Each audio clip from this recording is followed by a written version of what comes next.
Hello everyone, how's it going today?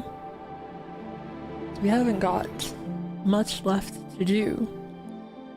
Pretty much. The catacombs, the tomb,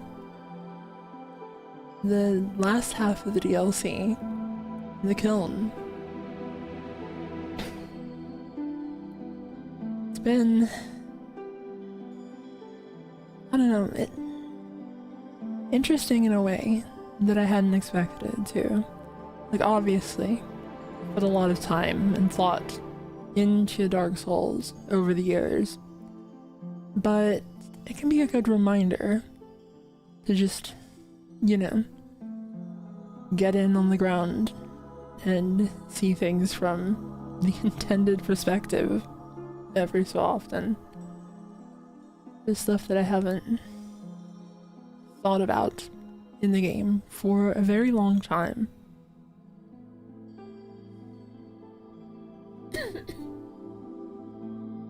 Then, I guess let's get started.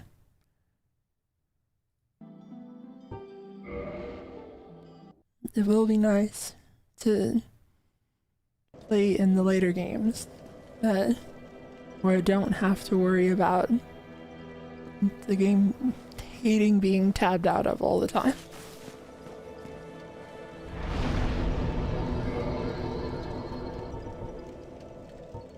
I thought about doing this pre-stream and then kind of didn't, just because I couldn't muster the function. But there's one thing I want to do down here.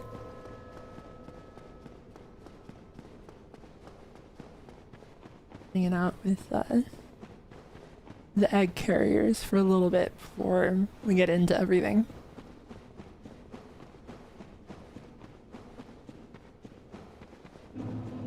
Someone said, "Hi Zuli, are you gonna play Dark Souls 2 too?" I am. The intention is to go through the entirety of the series in you know, chronological order.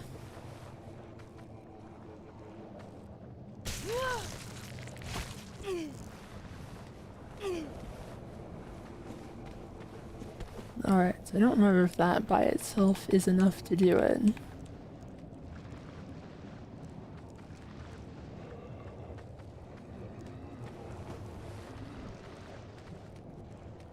I think that might be the special effect with the timer that is now visible there. So we're just gonna wait for that timer to run down.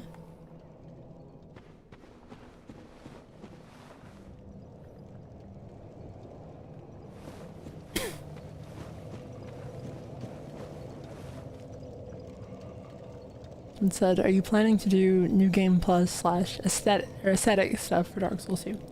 That I'm not as sure about, because it's like, I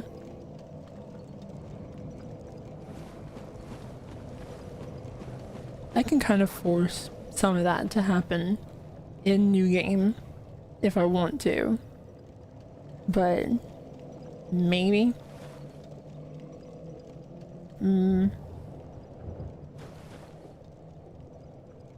I don't remember how long it actually takes to do this bit. I really definitely should have done this pre-stream.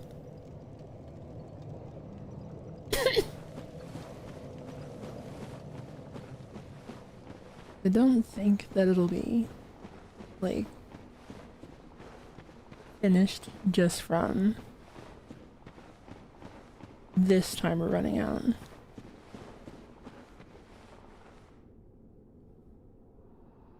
Almost done though.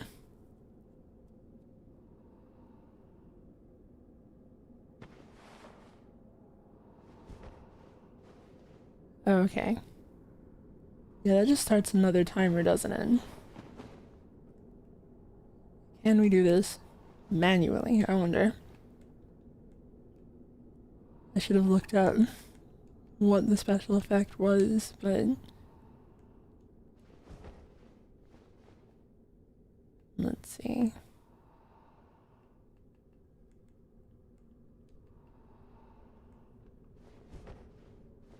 11, 12, 13, 14.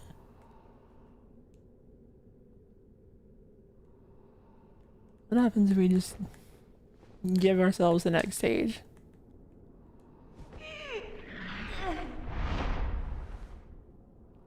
Okay. Well, we've got that settled.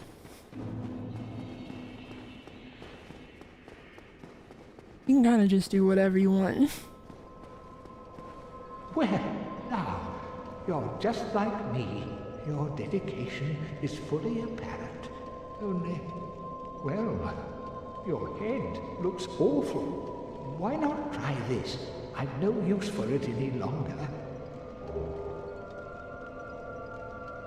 I just wanted to get the Angie dialogue, because he's fun. What is it that you need? Incidentally, do you have an interest in pyromancy? If you have, I shall share my flame with you. Mm-hmm. You have served our fair lady well. Now, let this strength be yours. Worse than undead, we are diseased and unwanted, like the grime of the great swamp. But my dear fair lady, she cried for me and swallowed the great blight pus, despite Mistress Quellard's orders to the contrary.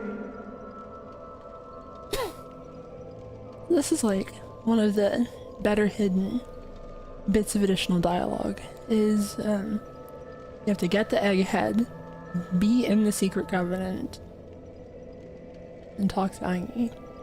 And he tells you about how the Fair Lady tried to alleviate the suffering of the people of Blighttown. And I don't think it's really like elaborated on what the blight pus was, or if it's still afflicting Blighttown, like how much of an impact she made. But it's like context for the withered state you find her in. There's some amount of similarity between her and Maiden Estraya, of course, of like a holy maiden who was trying to combat the toxins of the world. But where Estraya is, you know, wouldn't exactly call it like retribution, but Estraya ends up being slain by the player. Instead, the Fair Lady is just seemingly, you know, punished for her her charity and generosity. Worse than undead, like but my hands. We are gonna actually, let's go ahead and bump this up to the top level. So the absolutely awful thing about getting an egghead is that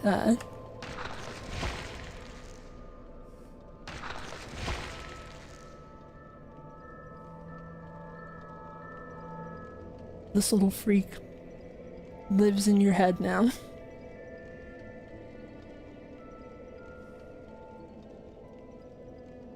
I don't like it at all.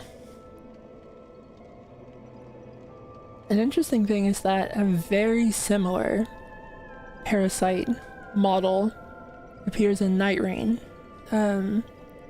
If you get an egg attached to you by Noster, and then Fortis roars and hatches it, you get a little worm that is very similar to this, that is just biting your face constantly.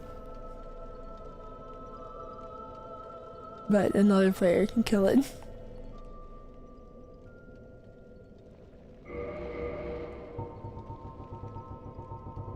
Anyway, I don't want it. Goodbye, the worm.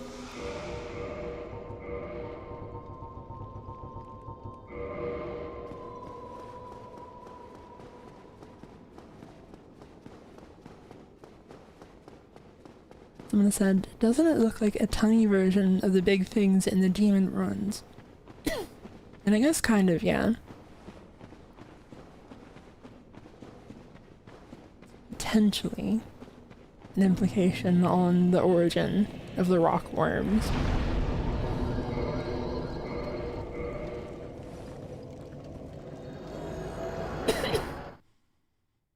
Someone said, it takes half your souls too. That's true. I don't remember the number exactly, but half sounds correct. It does take a percentage of your souls.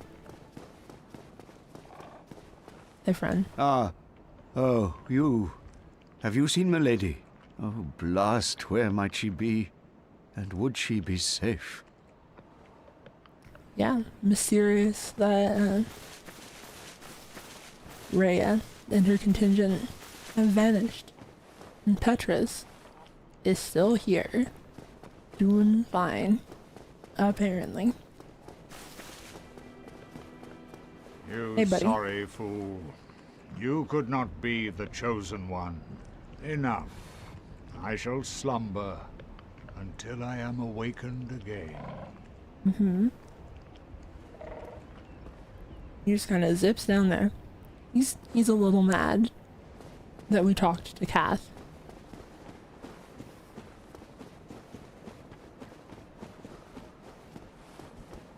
It's a little hard for me to take the, like, you sorry fool dialogue the same when, like, if you cheat to kill Frant. He just says that over and over and over again forever. And so, like, it feels weird to hear it in context now. That's a problem that I can't imagine, like, anybody else has. That's very much just a me problem. I've ruined that for myself.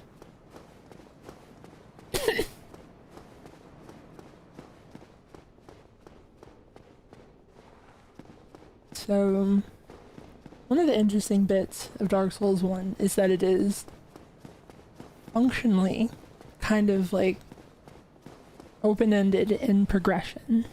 You are allowed to come over here to the graveyard immediately at the start of the game. And it is probably the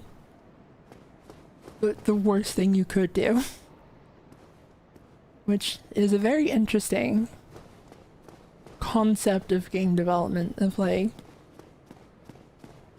that they're not interested in protecting you from this very, very terrible decision that you could make. If you manage to get all the way down to the bottom of the catacombs at the start of your playthrough, you're potentially better off restarting the game. There are a significant number of players that presumably, or that like very likely just quit playing forever because they got stuck there that way. This is of course the fun bit of the skeletons, that they reform. But not if you kill them with a divine weapon, or some special weapon such as the Silver Knight Spear, which isn't technically a divine weapon, but does, you know, divine damage. You can see down there in the bottom left. So even though a spear is maybe not the best weapon for killing skeletons, it's gonna be our go-to here.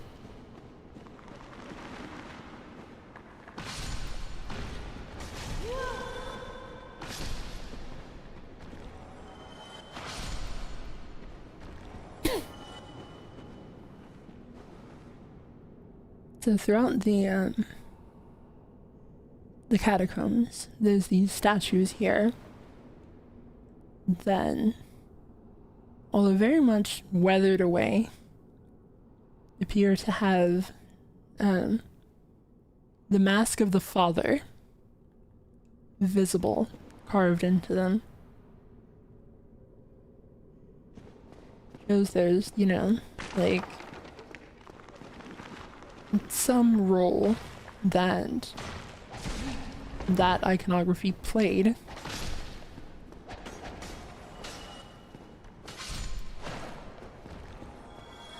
Even before everything actually happened with Pinwheel. Like, these are very obviously ancient statues, even though everything seems to have, you know,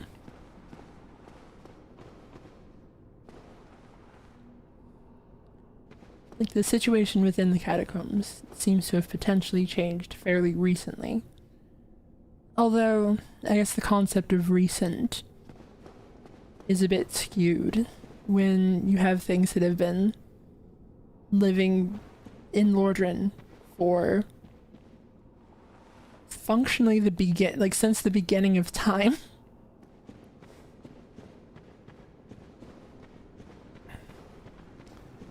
So the other way to kill the skeletons is that each skeleton is linked to one of the necromancers. Like, the necromancers themselves are what are keeping the skeletons from staying dead.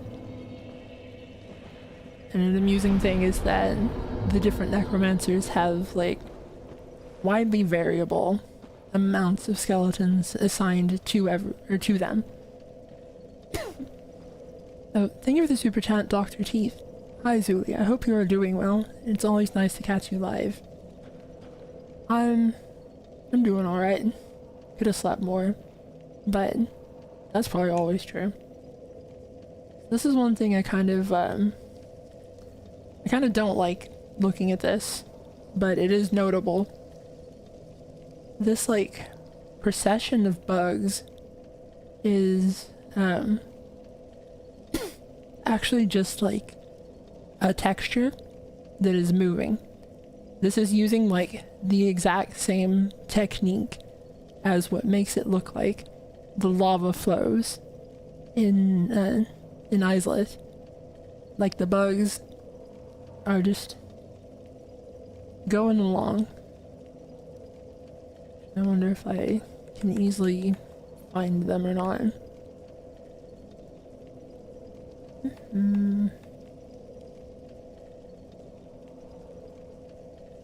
I've found them before, but these guys? No. Ah, it's these guys. There's this thing that is the texture scroll. And this is what makes them move. And you can increase the speed of it by a lot.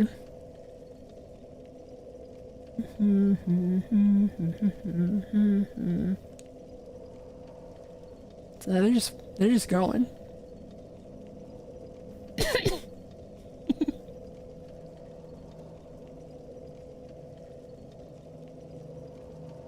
But similarly,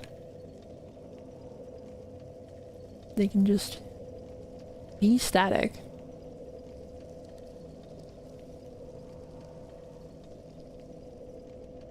It's a fun little bit of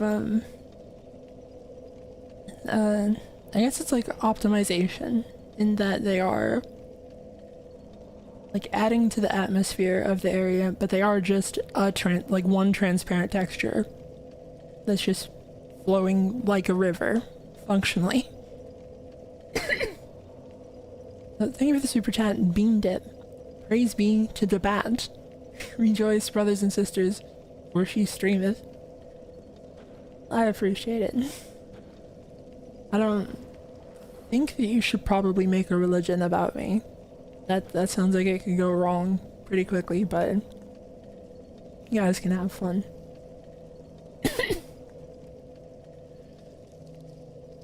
this is something I probably should have remembered to look into. There's like a specific catacomb in somewhere in France, I believe, that has a bunch of skeletons integrated into like the walls, and I think that they were trying to like pattern the catacombs here after that concept a bit.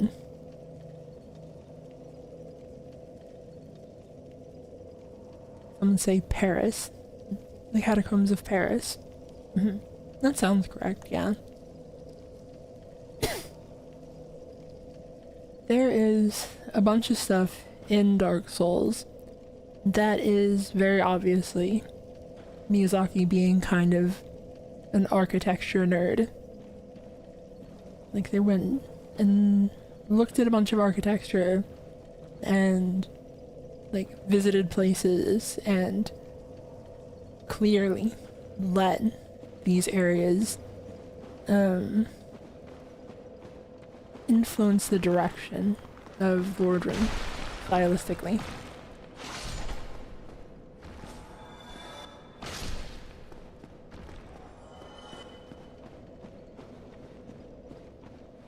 Is one of these trapped? Is that not happening yet? I guess not yet. Hi, friend. Rip that guy.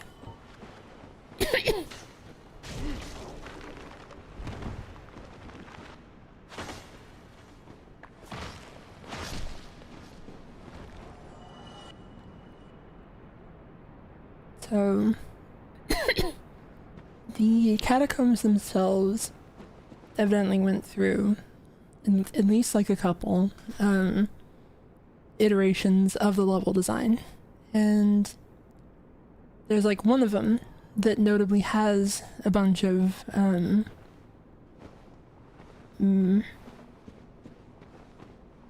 like cells for prisoners that the necromancers were seemingly making use of, that seemed like they could have ended up someone exploded. It seems like they could have ended up influencing Petrus's questline, but for one reason or another that ended up not making it through.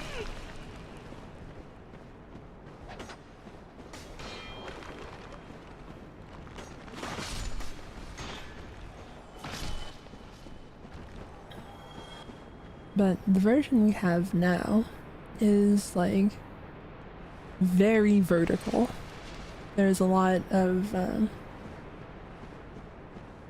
just layering different levels of the floors of the catacombs over one another.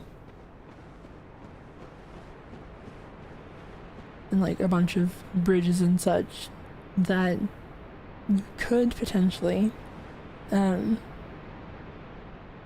use to skip your way through the area. But initially, the bridges are all sideways and covered in spikes for some reason.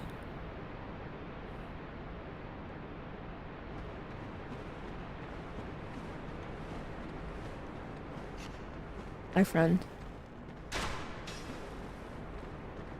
He's trying to parry.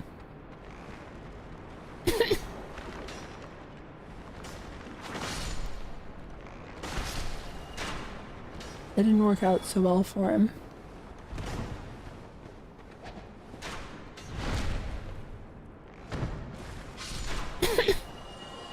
It's kind of funny that the catacombs were an area that I had a lot of trouble with on my first playthrough, but they're weirdly, like, kind of not that bad. And we're going to hold me to that later if I die hilariously.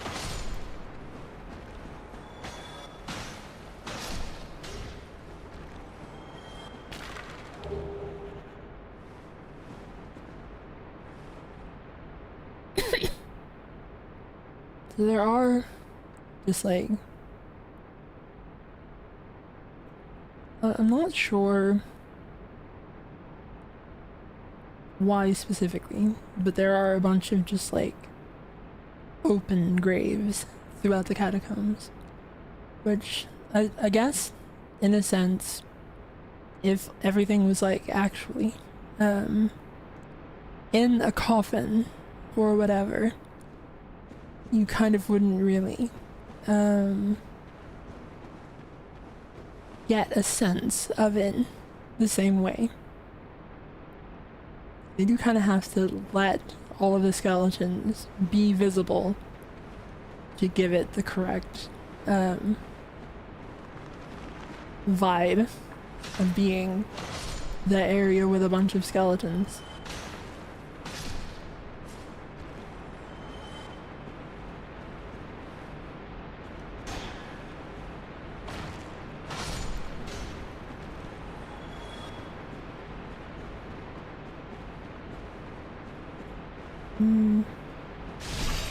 Okay, that's it.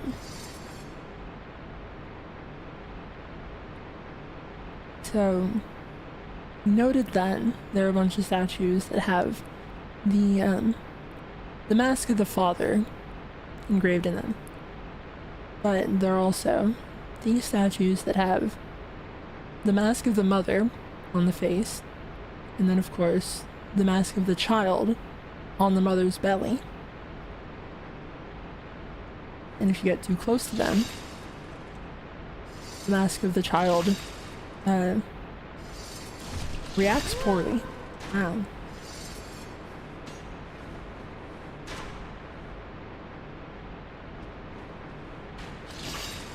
Which is kind of interesting.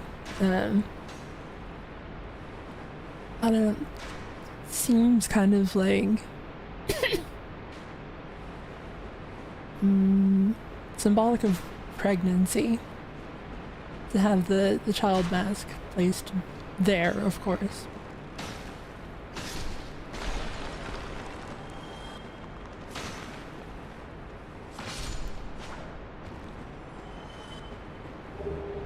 Like, it feels like there's some kind of stylistic overlap with the mother ghost in New Londo, where the child that they're holding is what is shooting lightning at you.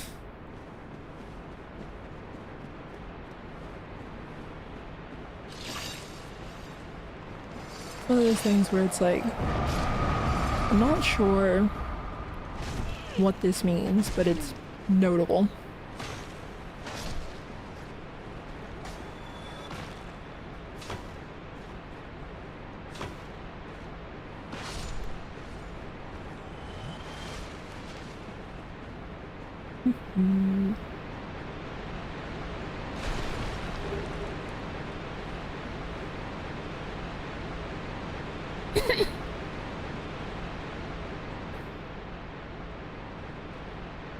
So, naturally,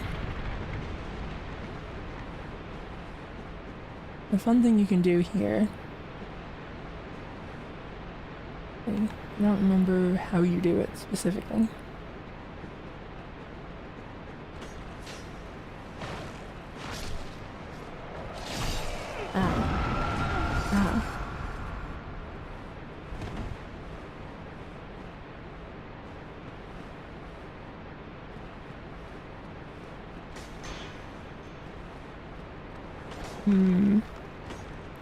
There's one of them, and I don't remember which one. You can basically trick the necromancer into getting on the bridge and then drop them. It may have been this one, and I may have messed it up.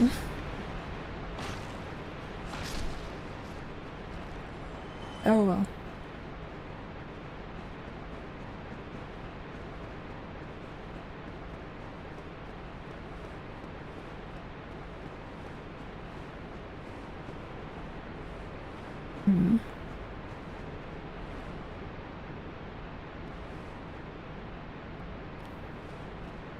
Trying to remember how it worked because I wanted to show it off, but oh well. There's some of the like gameplay relevant stuff that I not great at remembering how all of it works, sadly. Alright, well, there was the crystal lizard. Ow.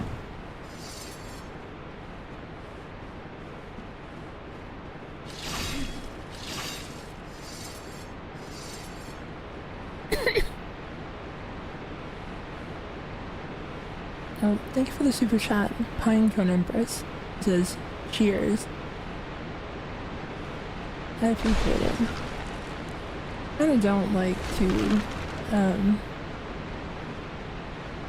make a thing of it, but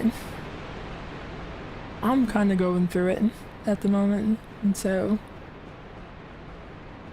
all of the donations and everything are really helping a lot.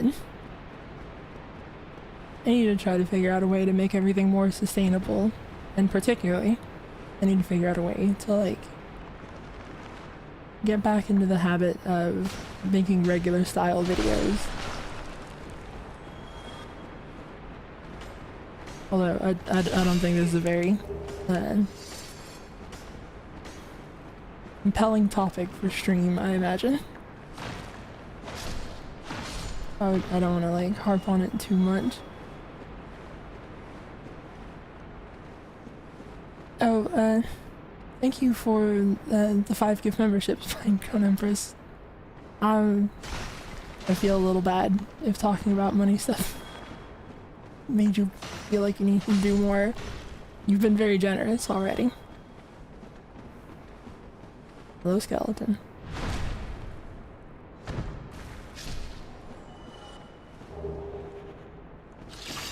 Ow.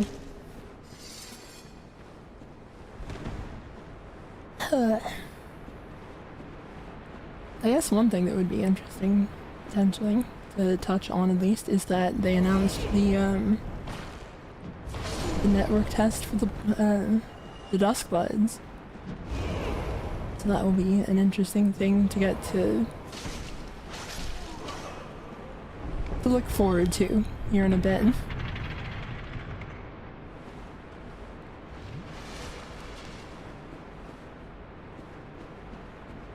I think one thing that I've been doing a little questionably recently is still scheduling streams around like a specific fixed time when like my sleep schedule has been all over the place. Alright, time for fun.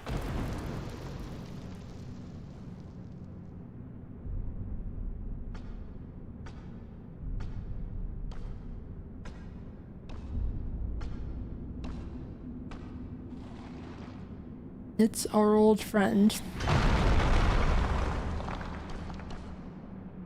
Be gone with you. You'll spoil my focus. His audio is so crunchy. Xbox Live Mike Vamos. This guy was in the cutscene too, but he was being polite and not attacking me while the cutscene was happening. Oh, thank you for the super chat. Caffeinated Hi-Fi. It says, I like turtles. We'll get to turtles eventually. I don't think there's any in this game, but the playthrough will eventually swing us round through turtle time. Why? Is that an ember from New Londo? And a fine ember it be. What do you say? Why not leave it with me? I'll give you a flame to feast your eyes upon. I'm not entirely sure why they made him sound like that. There's a theory that's like, people thought at one point that maybe the audio got lost and had to be recovered, but I was talking to one of my friends that is like a sound engineer person about it, and they said it did seem deliberate for some reason for some reason I decided that this is what Vamos should sound like. Oh, thank you for the super chat, Bean Dib. I think a good bit of us would watch anything by the bad. Even their old paint drying. At least I would. Zooey is just that cool, non-parasocial. Now, if you want to watch paint drying, I do have a stream to recommend for you. My good friend Archie Game unironically did a paint drying stream, and it was apparently like weirdly successful. I don't know why. Yes, yes, very well. We'll get these old bones to work.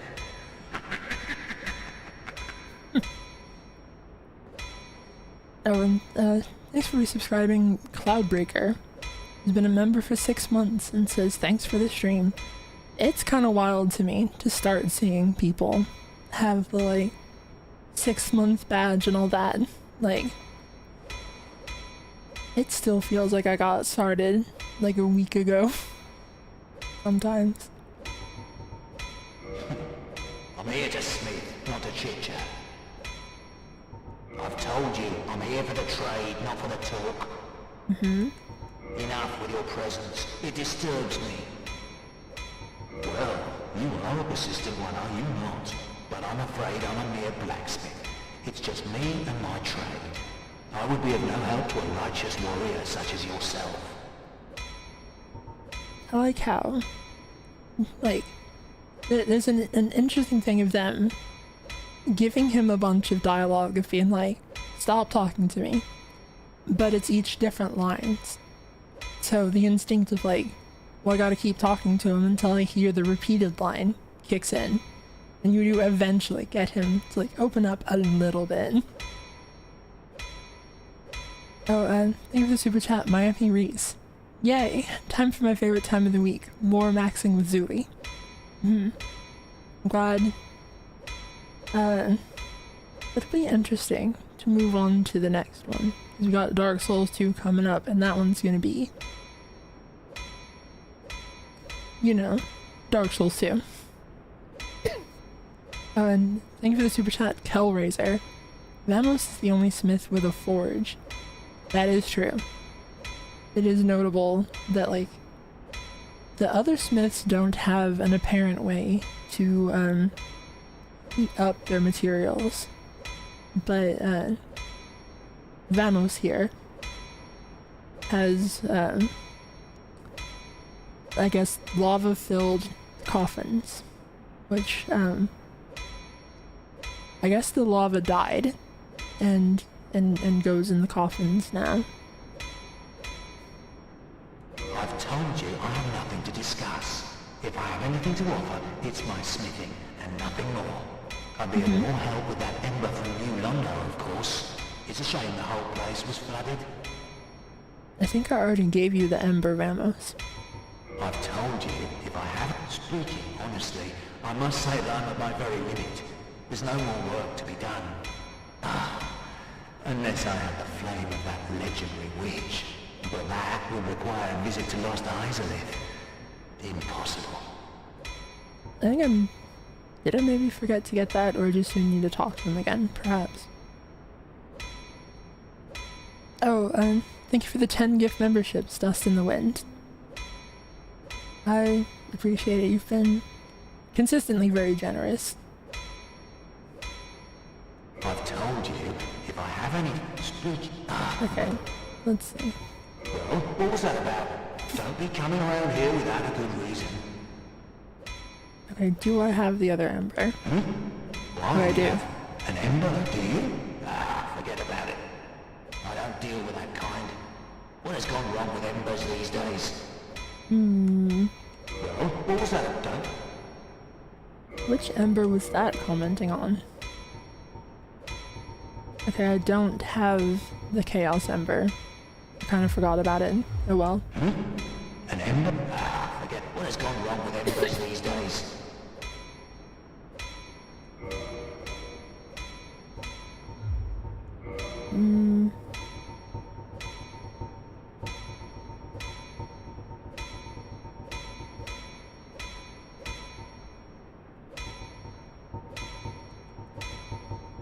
Oh well. I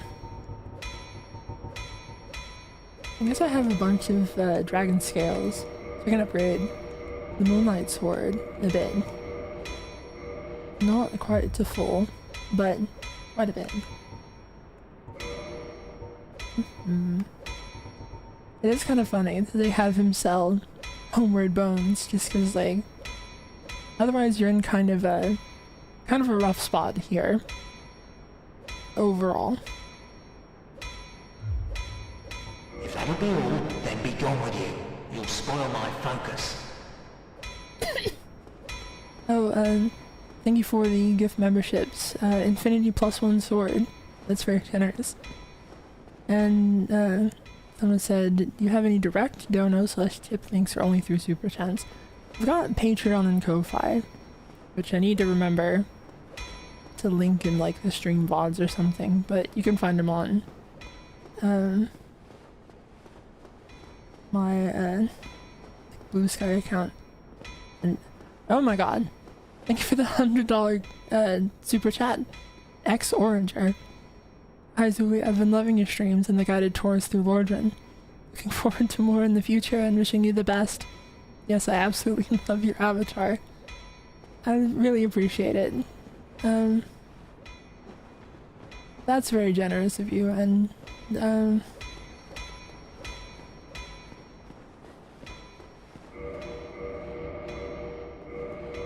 like trying to, I don't know,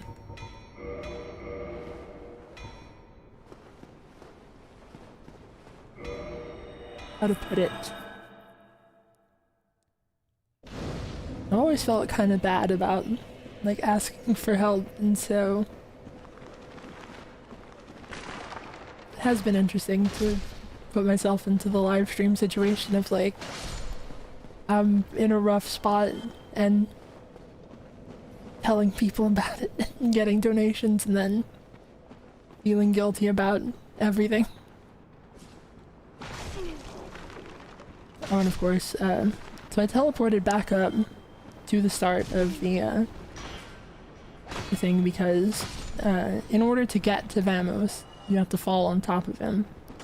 But doing that does skip most of the catacombs. So I did want to like go back through and yeah, show more of it.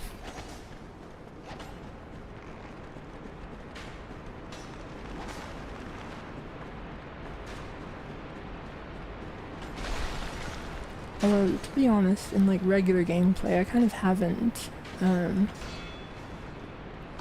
much of it. Like, done much of the like normal route.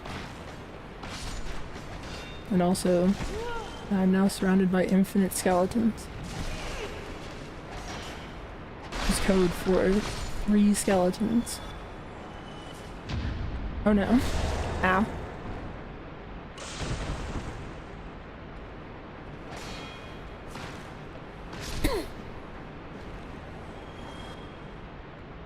I have that.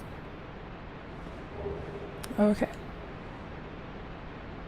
That's a fun bit.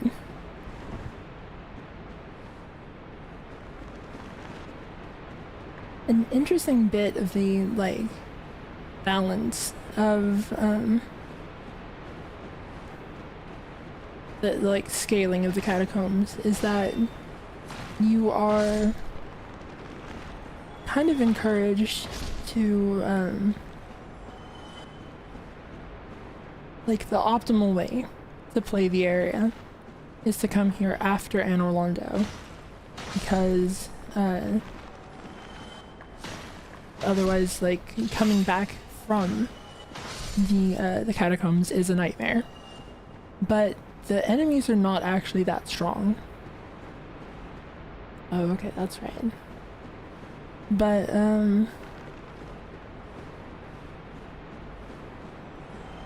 if you do come here after Anor Londo, things are kind of easy. But, there's like an implication in the the OST of all places, that you're probably meant to go to Pinwheel after the Capra Demon.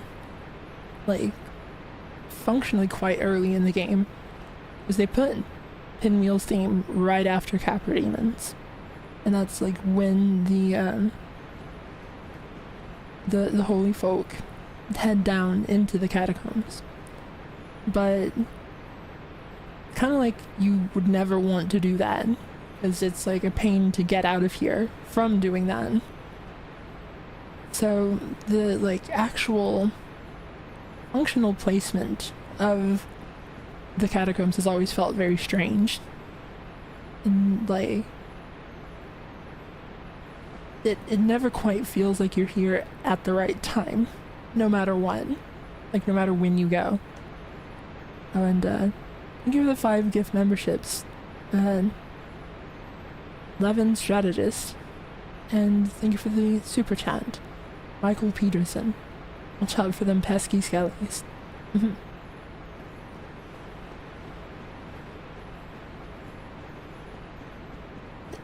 I guess one thing that is like an interesting concept with the balancing of the skeletons is that individually they're not like too strong, but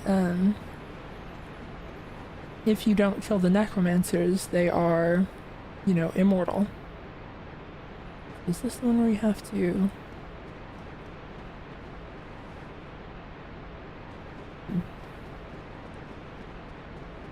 So, like, potentially some amount of the balancing of the skeletons is predicated on the fact that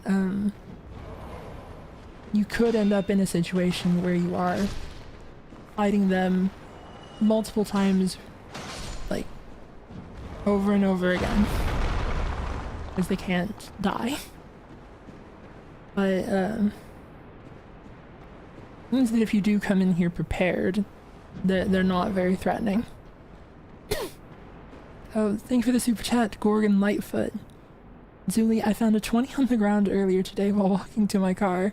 It's yours. Thanks for the entertaining and insightful commentary. I appreciate your floor money. I'll take it any day.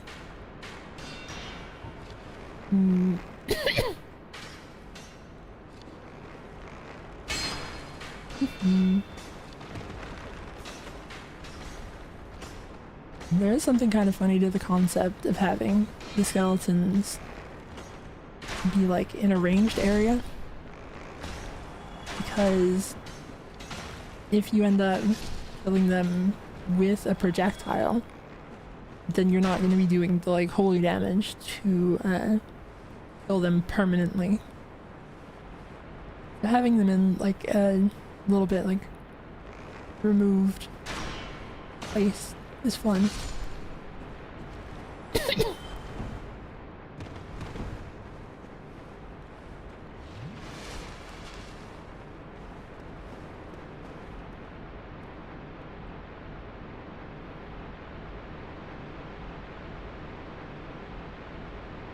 I don't know how you can see that on the stream, now that I think about it. So this guy lives up here. You can barely see that, oh my god. Game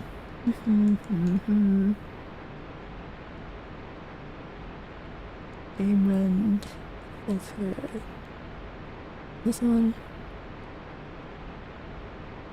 I always think about, like, when enemies jump out from a place, like, what were they doing before?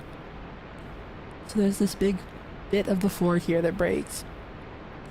And just what is this guy's deal? Why is he up here? Oh, thank you for the super chat.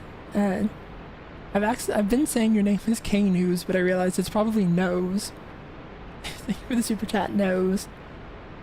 20 squids. I appreciate it.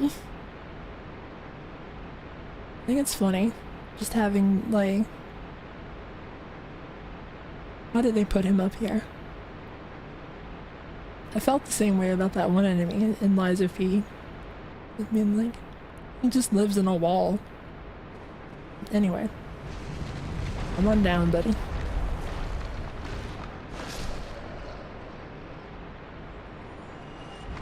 And then he exploded into bones.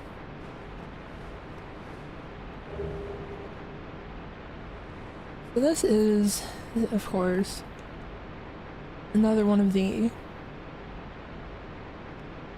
rather compelling things to just like place somewhere and invite the fans to figure out what in the world it's doing here. We've seen this statue in the Undead Parish, and there's like the implication that it is the firstborn, like Gwyn's firstborn son.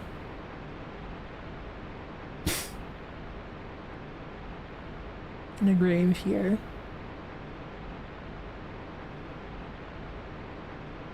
That could be interpreted to like potentially imply that like the mother of the gods is dead or something. There's like various different ways you can take it, but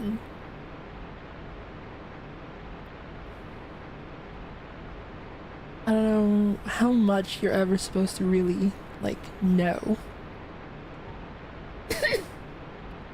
Of course, there's also the Dark Moon Seance Ring. This ring is granted to adherents of Gwendolyn, Dark Moon deity and lastborn of Gwyn, Lord of Sunlight. The Dark Sun Gwendolyn is the only remaining deity in Lordran. His followers are few, but their tasks are of vital importance. This is potentially just also the grave of a Dark Moon Blade.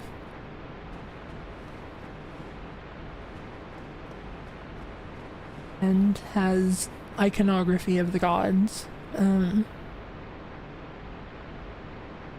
Just befitting of their station, perhaps. Yeah, that's embarrassing.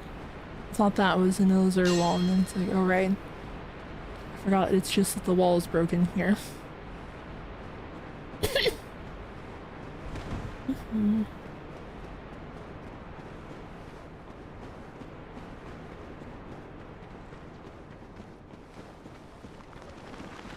Oh, hello, Necromancer and Skeleton.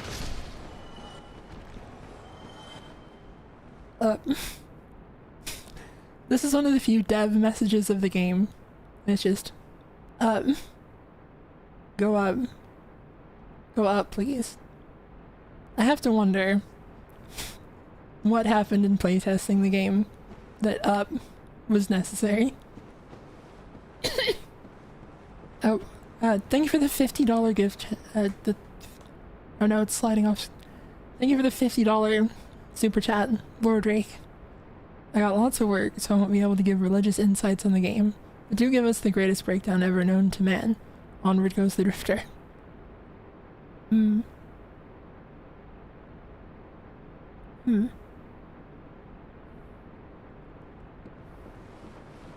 There's a lot of like...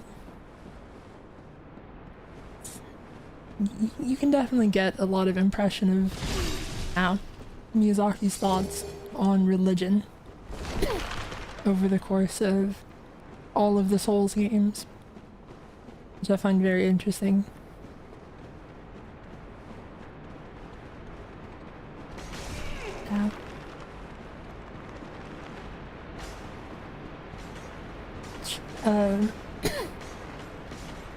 Generally, not the most positive takes.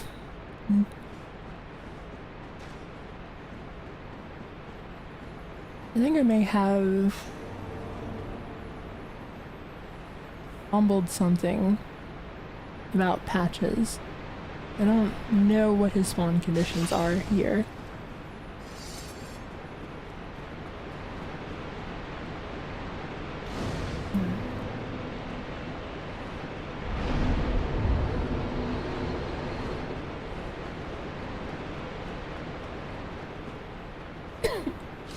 Oh. Hmm. Is this the one where he's at, or is it? I think this should be the one that he's at, but he's not. Oh well. Probably did something out of sequence that made him move further down. It is an unfortunate thing of the quest design of Dark Souls 1, and just this whole series in general a little bit, that so much of it is, you know, based on like invisible and often somewhat like disjointed feeling conditions.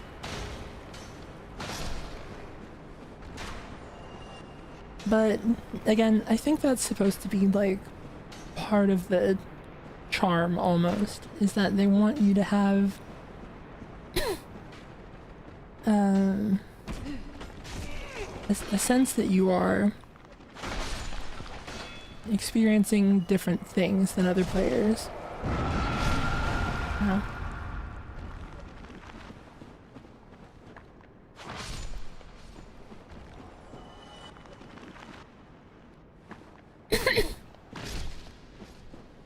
It is kind of very funny to have the friendly fire,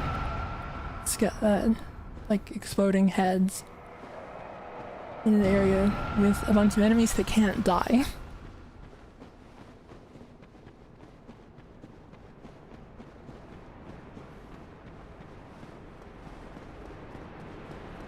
It's like it's to the enemy's benefit, of course. I've always found this very interesting, which you guys can barely see it. The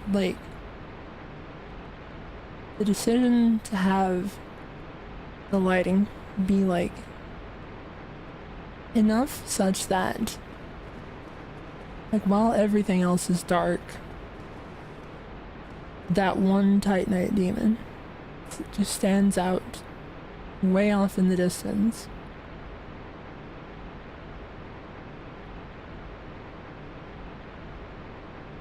I need to light up something about the lighting of the stream. There's a bunch of stuff that like you guys don't really get the same effect. You guys can barely see him now, can't you?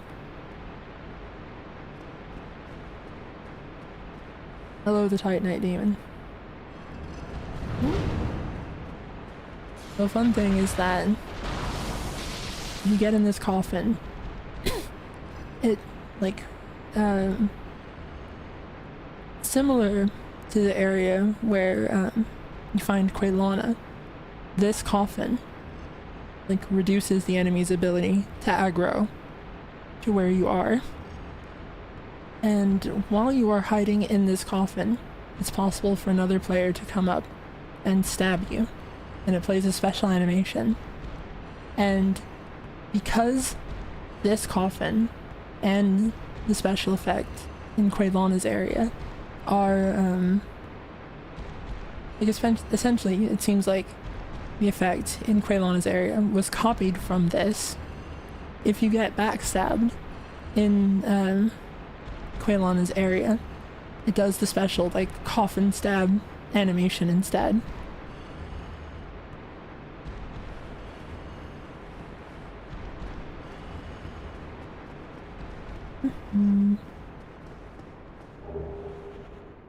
Go on a little bit of a stealth mission though.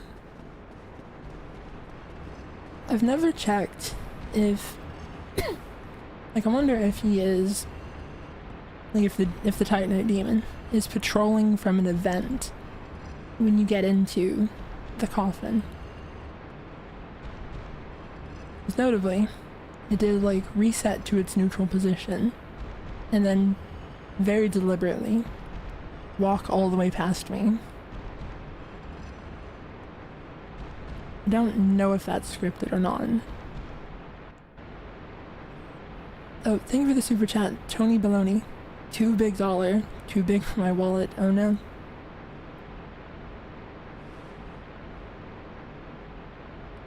Here,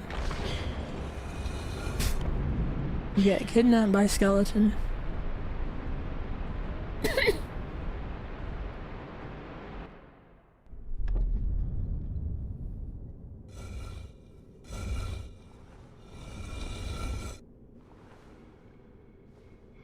So, it is surprisingly common to get in a coffin in the Soul series and end up somewhere else. And I have to wonder if that's like a like something from one of the RPGs that Miyazaki loves to reference, or if they just like established the concept of it here in Dark Souls 1 and kept coming back to it.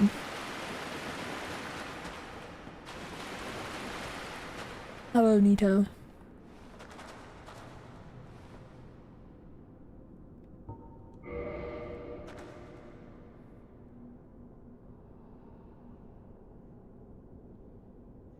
He's asleep.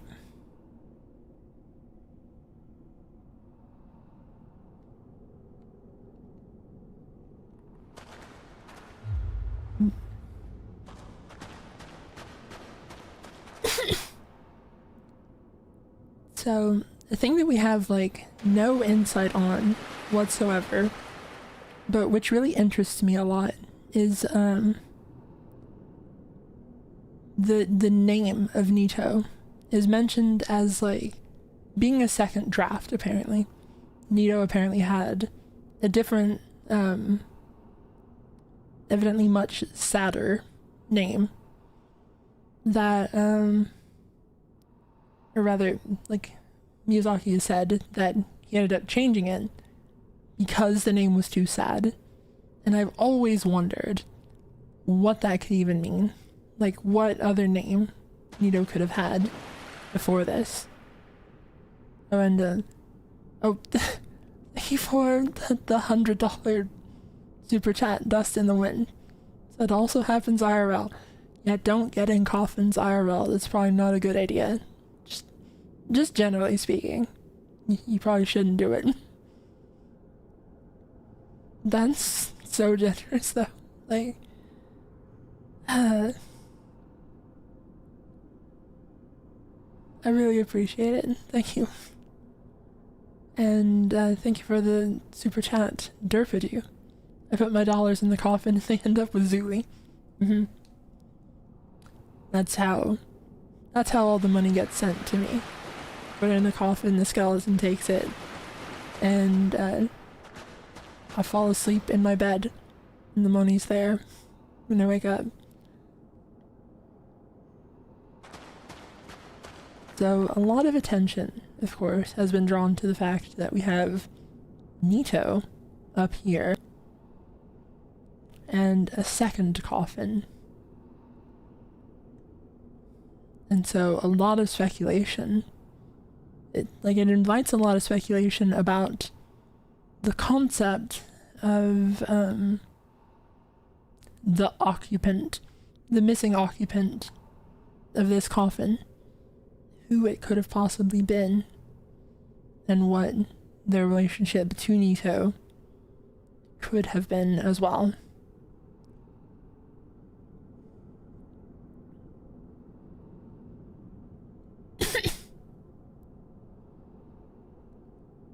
There's kind of the question of, like, what all of the skeletons draped over Nito's body mean to Nito. Are they part of his own body? Are they other skeletons? Are they people that were once dear to him in life, perhaps? Or just his minions?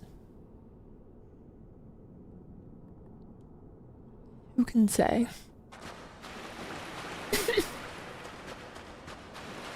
it's a character design that also manages to evoke a lot of questions and speculation.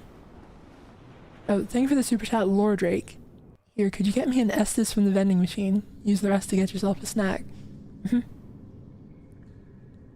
The vending machine here's got +5 Estus. It's pretty good.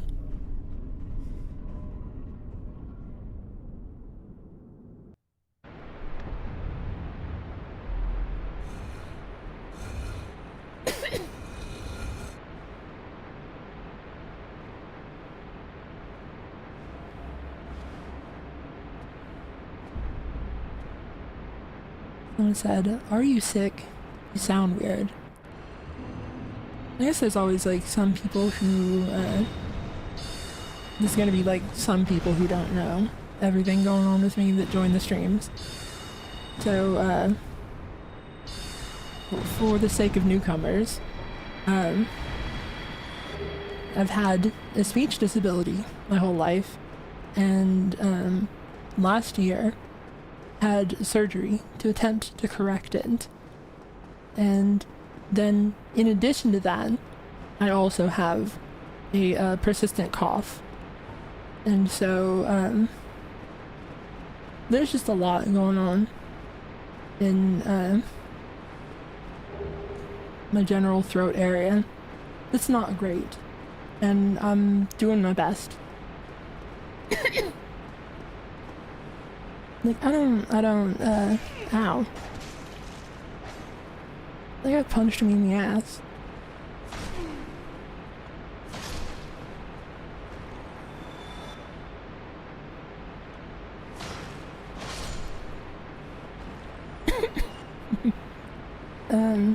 I don't, like, begrudge anyone, like, asking about it or thinking it's a little strange, because, like, because it is. Admittedly. So, it's kind of whatever.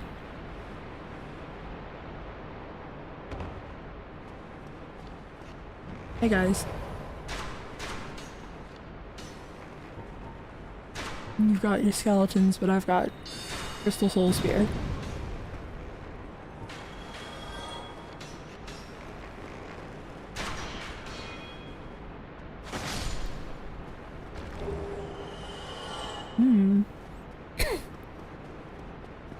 Thank you for the super chat, Beamed. The bat slowly realizes in horror she is now a Covenant leader. Her loyal subjects line up for the Covenant rewards handed out. I hope it's ice cream. What would my Covenant rewards be? Does this just lead down there? Ow. Buddy, calm down. Ow.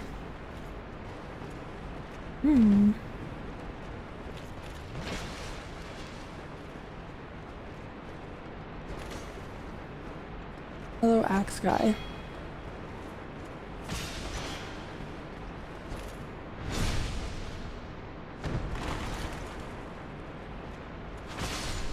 Oh, I know. My Covenant reward would be sour candy. You get a bunch of fun flavors of sour candy. That's my special gift. Oh, thanks for the super chat, Nolan ASD. I heard we're getting ice cream. I guess you can have sour candy ice cream. That is an option. You can make that work.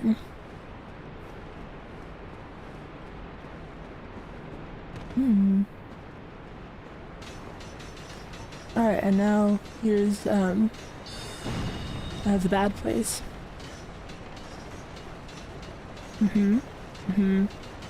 Oh, there's 4 of them now.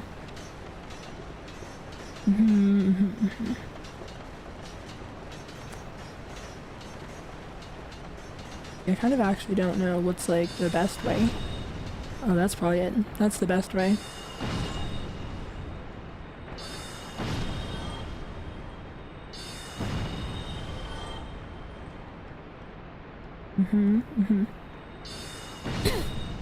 Well, that went a lot better than it had any right to. They exploding, guys. They exploded. Perhaps unsurprisingly.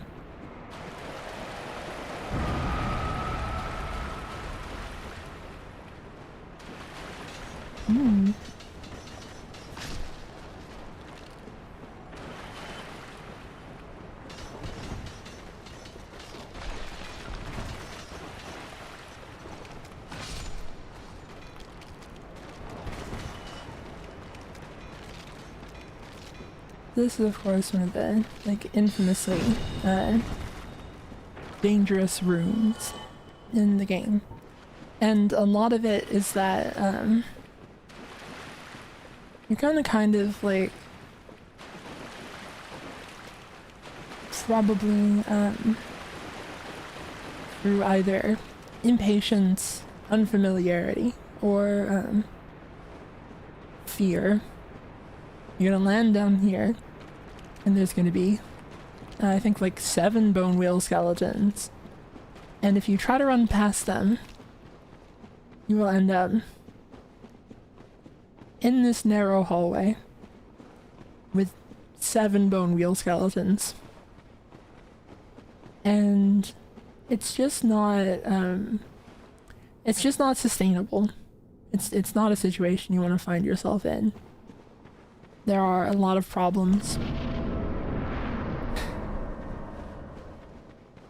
with, like, being a narrow corridor with 1 bone wheel skeleton. So 7 of them. Pretty bad.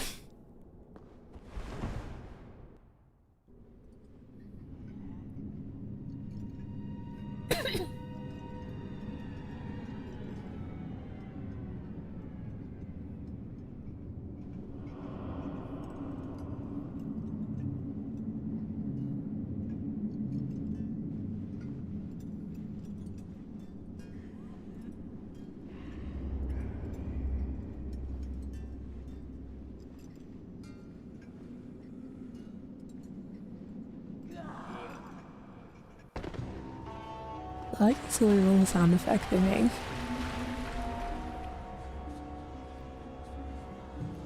This is Pinwheel. Of course, as noted throughout the the catacombs, there are statues with the mask of the father, and those with the mask of the mother, and the child. So in the concept art, it's shown that Pinwheel is multiple bodies, sort of like, you know, resting on top of each other.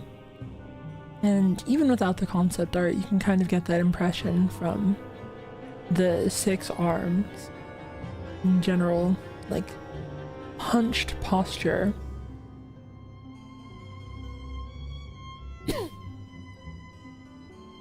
And so, having seen Nito and him being covered in skeletons, this concept of, like, one creature lording over or presiding over death, made up of multiple bodies, seems to be something that they are attempting to potentially emulate from Nito.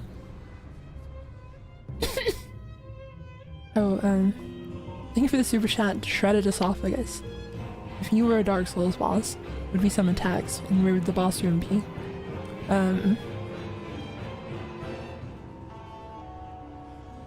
I'd be a little bit like the bats, like the Dark Souls 3 bats, but kind of more of a Bloodborne style.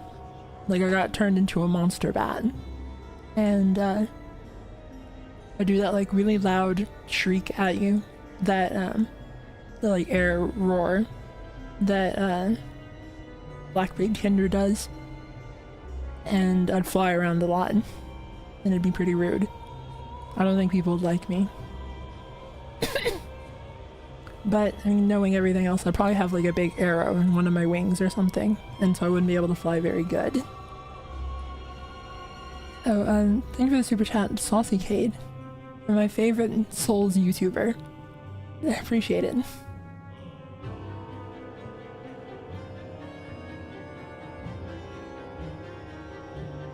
So,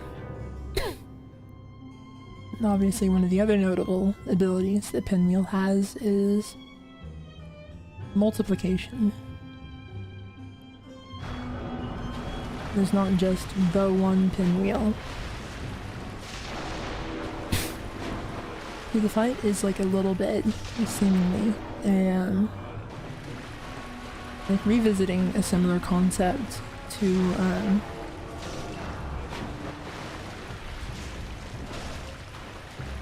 the Fool's Idol from Demon Souls. And it's an idea that they've come back to multiple times.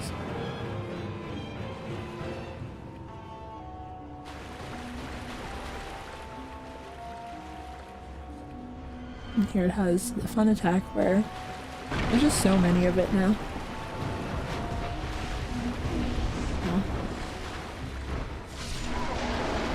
But unfortunately for all of them, they are quite weak.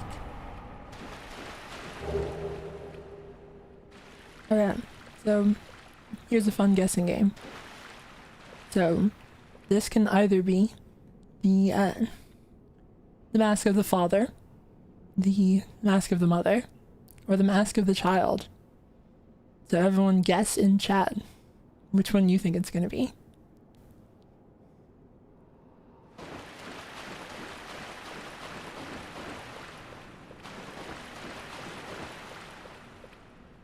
Mother, mother, child, father, father, Among Us, mother, child, father, poll.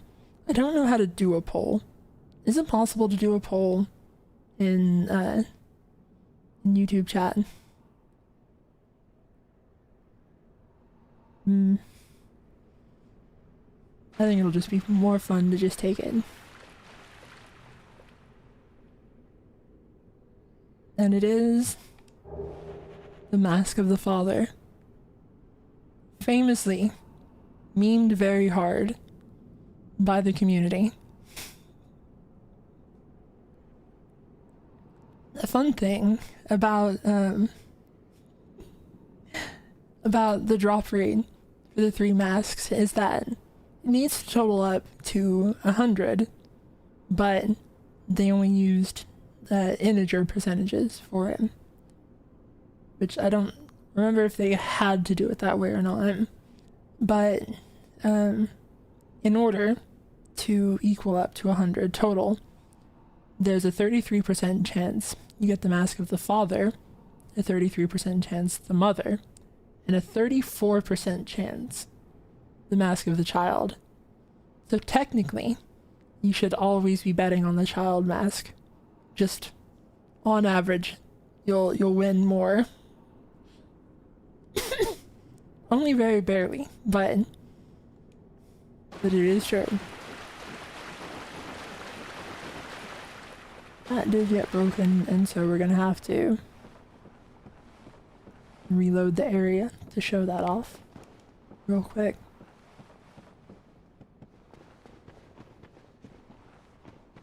Alright, where's the bonfire around here? Oh, that's right. It's actually a little ways in. Okay. So, this is one of the obvious benefits of doing Solaris Quest, is that you get access to the Sunlight Maggot. And this is that there's like multiple options for how to light up the Tomb of the Giants, which include the maggot and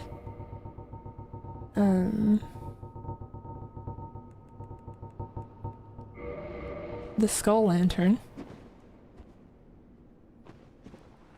which obviously the lantern sacrifices your ability to block, and so it's a little bit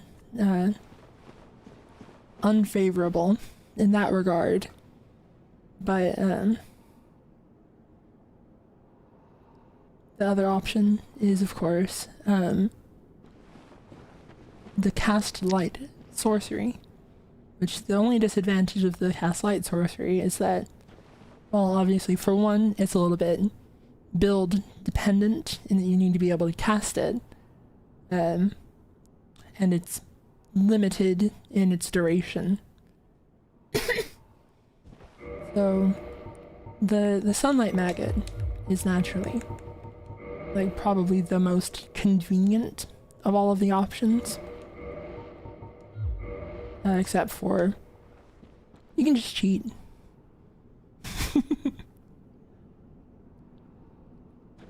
This is my cast light sorcery, and it's a little bit stronger than the usual one.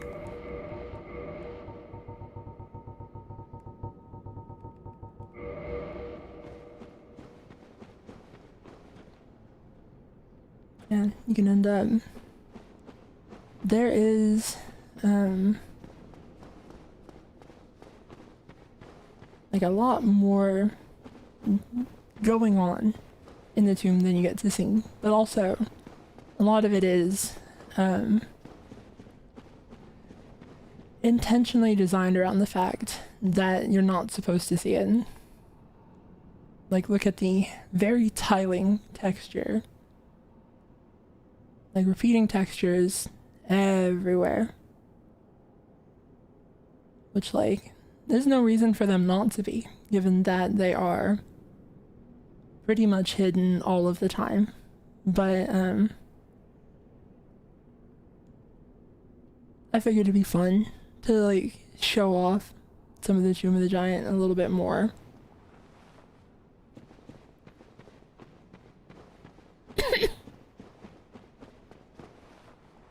So, one thing that's like a little hard to notice, but which becomes much more apparent with the lights turned on, is that this first little area has like a campsite and a rope. In fact, seemingly multiple campsites. This is like a little bit of a foothold for expeditions into the tombs, it would seem. Which, the first instance that you would think of for this is, of course, Rhea and her followers. But I think that this is here no matter what, with or without Rhea. So, another potential option is that this may have been where, Paladin Leroy would have stopped to make his way into the tombs. And of course there's also Patches. So there's like a couple options for what this is linked to, but it's also possible that it being here the whole time is kind of just a video game situation where they just didn't want to set up the dependency, and it is meant to relate specifically to Rhea and her group or not.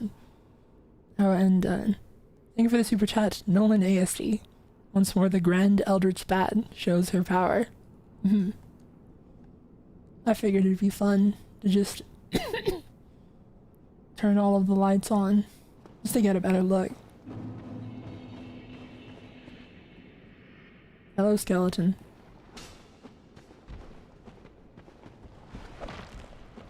Oh, I forgot to put my shield back on. I know I didn't. It's just in my other hand. So this is also the fun thing that I don't necessarily advise doing, but which is just fun you can do.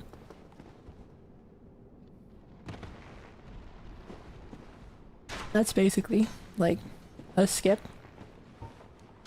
It saves so very little time, but risks dying horribly. So, decent trade-off. It's all style points.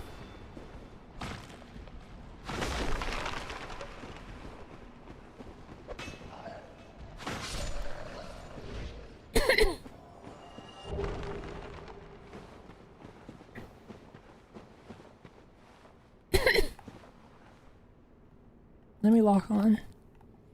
So, naturally, your lock on in this area is strongly affected because it's so dark, and so instead you just kind of have to aim.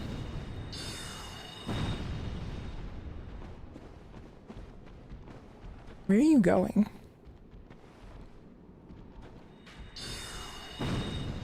Ow. Come on. Skeletons, you're embarrassing me. Goodbye, skeleton. I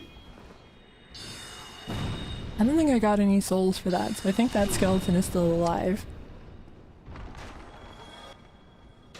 That skeleton is very much alive and just having fun.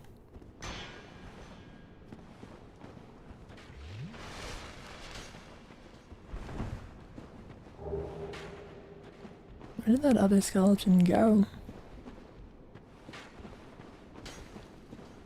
A question for another time. This is a fun thing.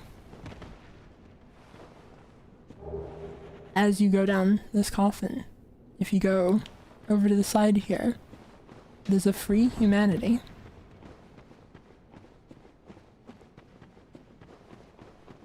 The big skeleton. Okay. The big skeleton did live.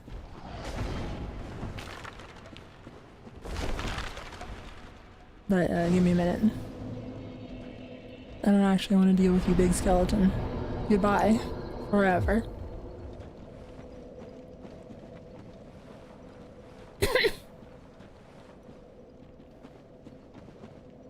Hello, Patches. We'll talk to Patches in a minute. Instead, we're going over here first.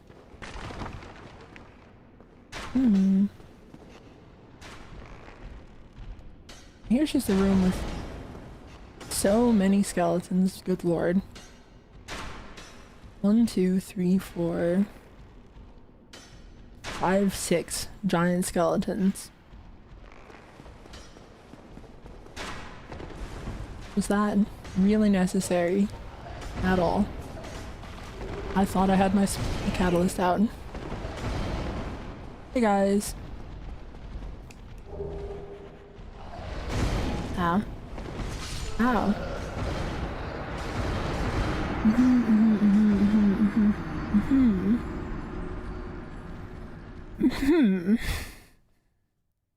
That,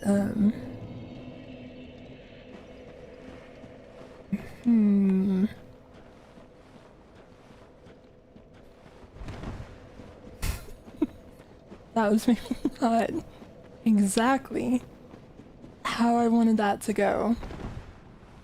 Like I had a little bit of a plan, which was I was going to shoot them with Soul Sphere until things got better. And then instead, I accidentally walked off a ledge. You guys get hit by the Soul Sphere, please. I think it's hitting the roof, and I wasted all of that.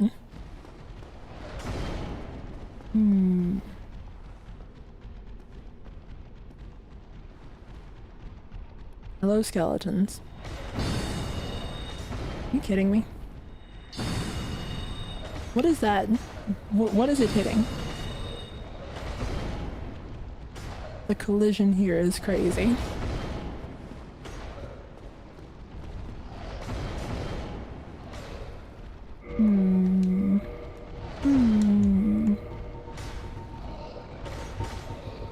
This is genuinely, and I don't know if this is how that works situation, but here you go. You guys have that.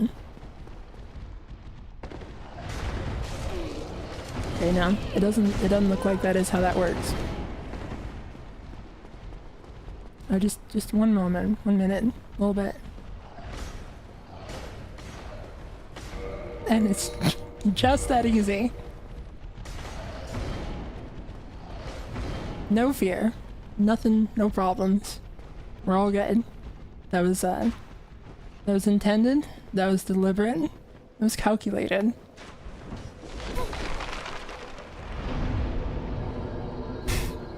That was risk-free, in fact.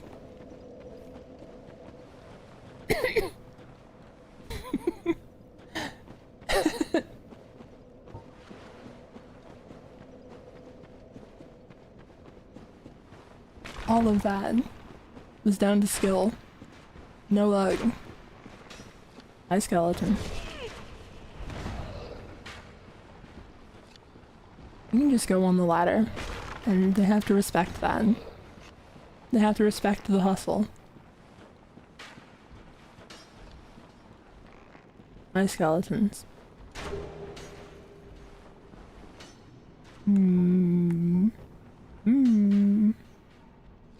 What about that? What about this? Much better.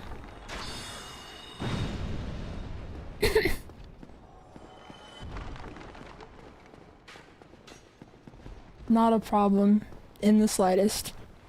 We're so strong. We're so strong. We're immortal. We're never gonna die. We can't be punished.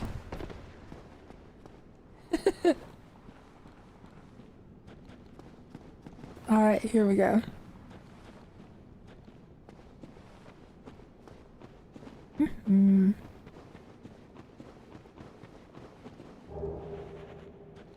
Don't really see it, but there's like this little side path that leads back up to the start of the area. And it's fun that, like, there's that whole little bit over there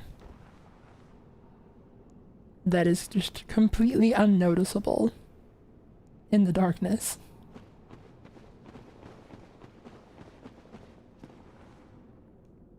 Yeah. So, the thing that Pinwheel was working on, like the corpse on the table here, is like a skeleton whose arm is seemingly like at first you get kind of the impression of like the Gravelord sword from Nito, but it's actually going the wrong way. Like, a lot of people have pointed to this and been like, they're trying to make a new Gravelord look at the sword on its hand, but it's actually a saw with the handle on this side.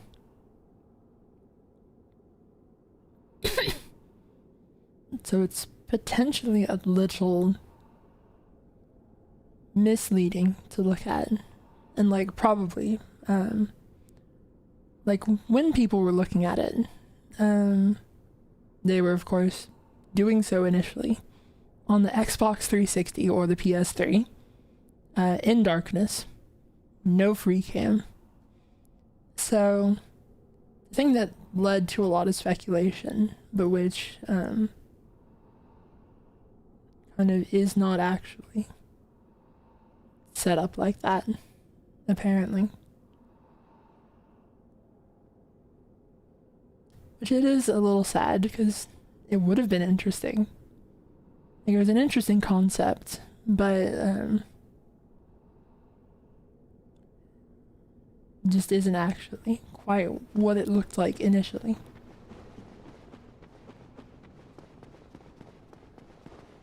Hello, skeleton. Don't mind me.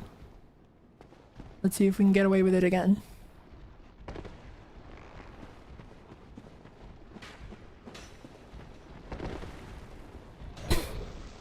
My speed running skip.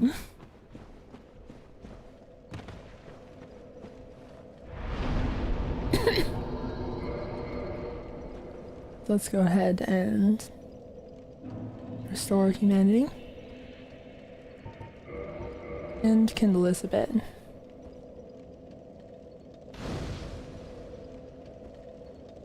And kindle it a bit more.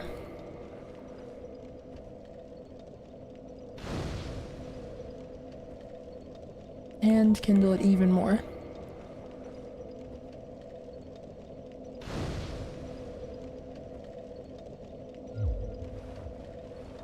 One of the things I really like about kindling in Dark Souls 1 is just the very gentle, almost like serpentine flickering flames crawling even higher into the air.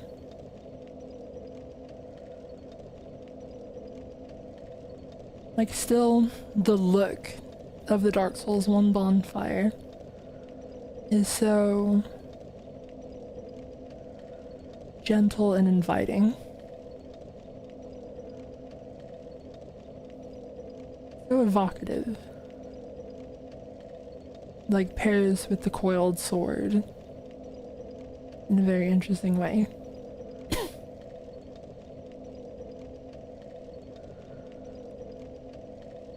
There's just something to it that is so much more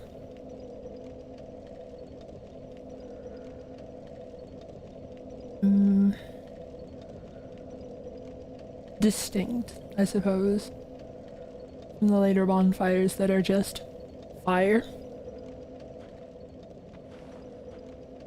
I really miss it sometimes in the later games. And I always wondered why it had like such a very deliberate aesthetic in Dark Souls 1 and why that never returned. Like what it means for it to be like that. There are a lot of different types of fire in Dark Souls 1. And so the way that they're all stylized has always been very interesting to me. Like the different ways.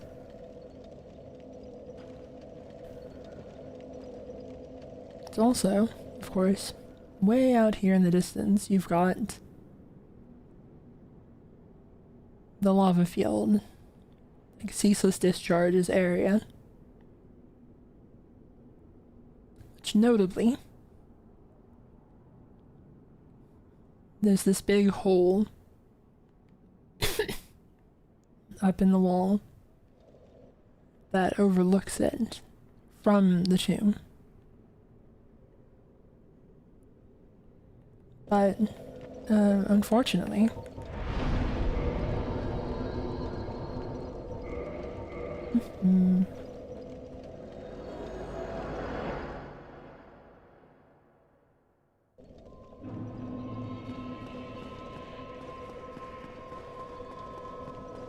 if you actually go to the other side of that, we head all the way through, down to where you're looking from.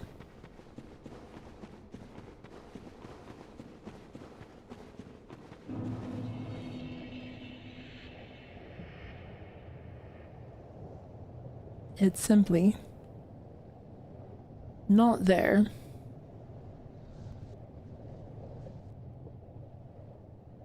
It's like a little sad. You don't actually, like, I guess I'm not sure if there's like a place where you'd get a good angle on it. I think you probably would be able to see it from like way down in the back of the lava field. Like if you're all the way down here and you looked up, probably could see the spot. Also, there's just so many Taurus demons here. Like way too many.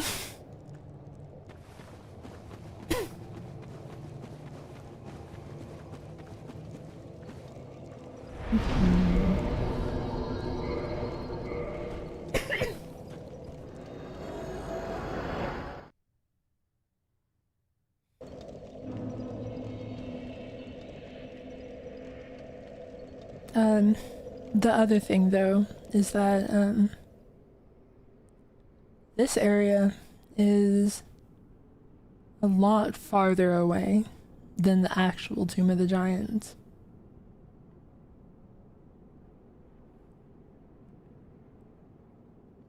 Like, compared, like, it's in the right location, but it's an exaggeration. It gives the impression that you are much farther from the demon runs than you actually are. So it's just like a thing to imply scale. There's also there's an interesting like big hole here that doesn't exist in actual like the actual demon runs, that does potentially speak to a possible earlier version of the map. Like there may have been a cave there that went down into Islith instead.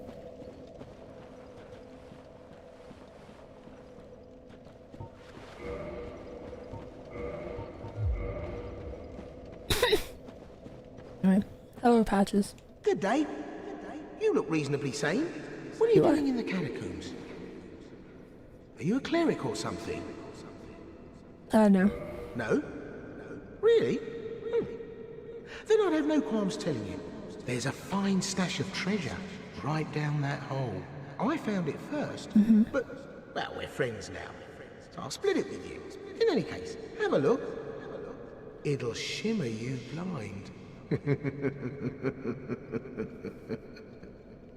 I think right now we're being a little shimmered blind by something else. There, that hole. Take a closer look. You know, I insist. Why don't you go? Like, if the treasure's good, you can go first. So this is, of course, one of the silly things about this.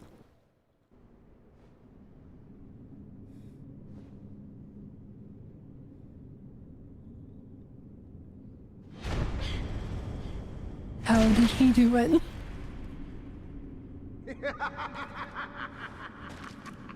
This is what I do, my friend. The trinkets I'll be stripping off your corpse, that's the real treasure.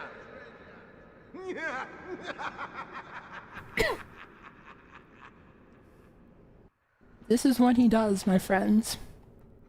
Teleports behind you. Nothing personal, kid. Kicks you off of a ledge.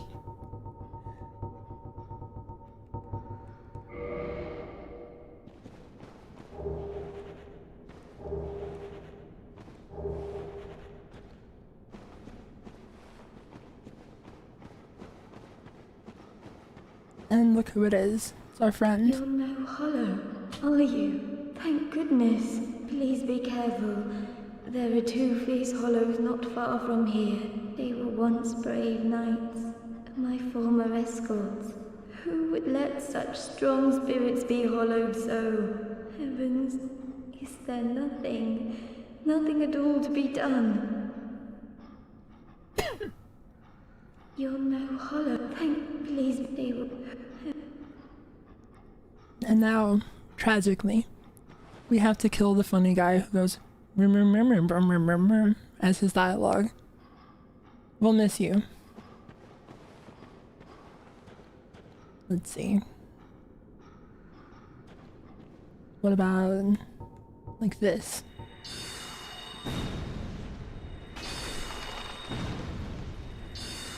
Yep, walk into it. Hi, Rhea. I'm killing you guys. I hope you don't mind. You not.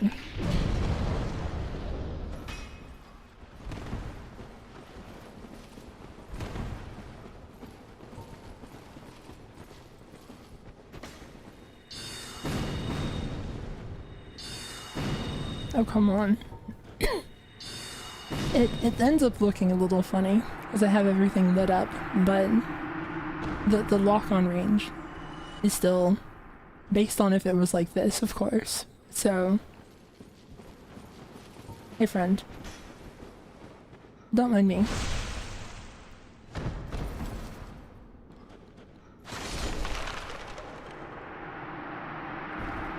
Goodbye, Vince and Nico. I don't remember which one of you is Wedge. Oh, thank you for the 5 gift memberships horse emoji.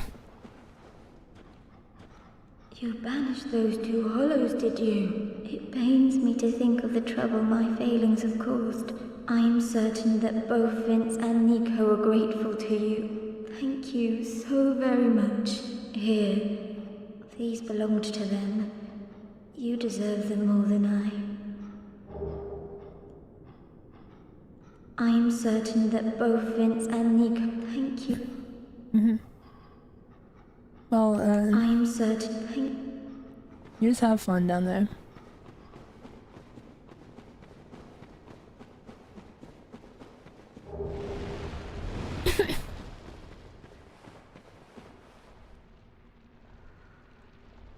This is one of the...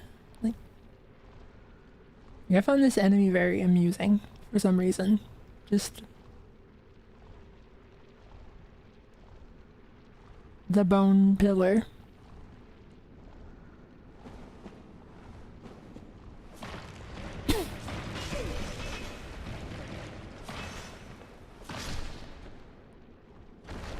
They just kind of jab their hands out.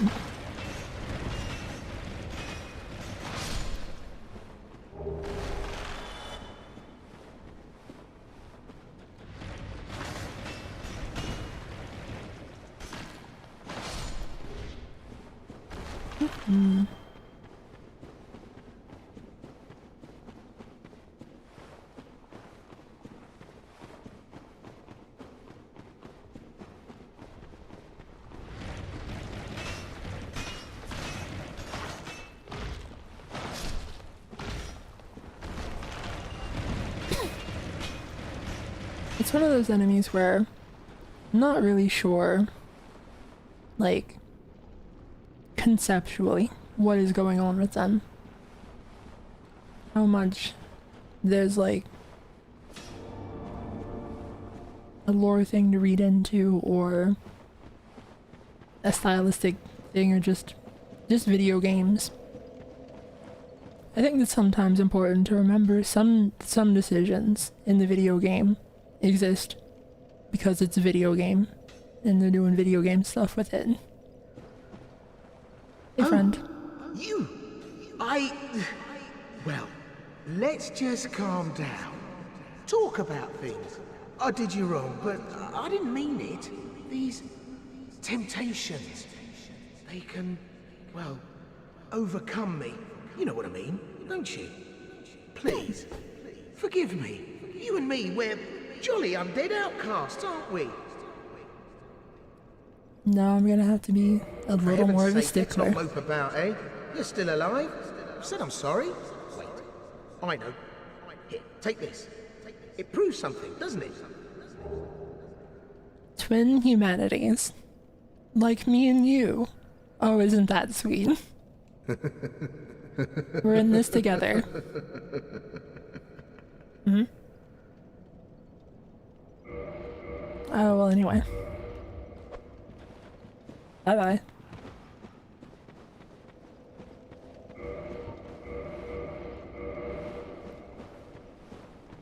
He's fine.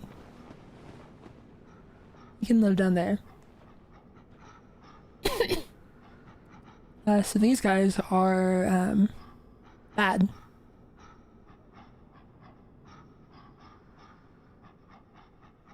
That's the main takeaway. That they're just the bad guys. Nobody likes them.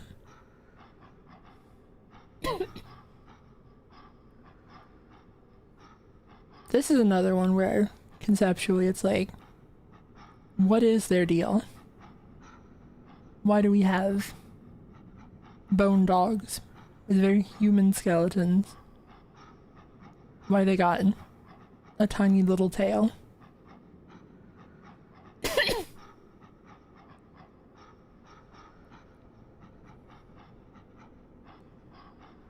One very interesting concept is, if I remember correctly, these are seemingly a match for the Bloodborne werewolf model skeleton. And notably, the files for the cathedral ward exist. Like the playtest, there are like there's a playtest block out map of the upper cathedral ward in the files for Dark Souls 1, even the unpatched one. They had started progress on Bloodborne at some point in the development of Dark Souls 1. And so, naturally, you would think, oh, they made these guys and then reused them for Bloodborne. When there's an actual, very real possibility that they made these guys for Bloodborne and then, running out of things to do in Dark Souls 1, brought them back, like pulled them into Dark Souls 1 as just like, we need something. We need a guy. We need an enemy type. We need to flesh some stuff out. So there's like the weird stylistic decision of hunched over skeleton man. Kind of makes a little more sense if they were just backporting an actual werewolf into Dark Souls 1 as like we gotta figure out something to do to flesh out these later areas.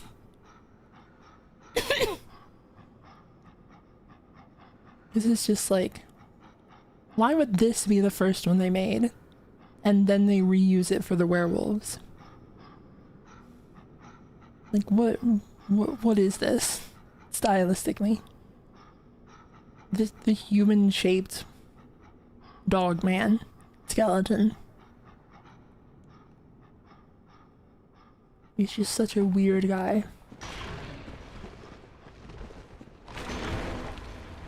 You know?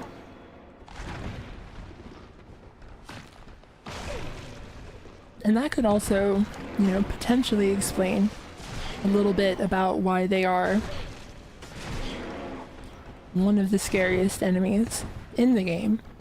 Is that, you know, if they're unironically Bloodborne guys, then there's a reason that your Dark Souls 1 character would struggle with them especially. Like, their movements are they seemingly would make sense more for a much more tuned up player character, right?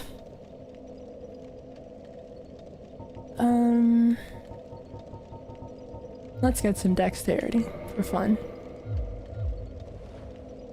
We've been using our spear a lot.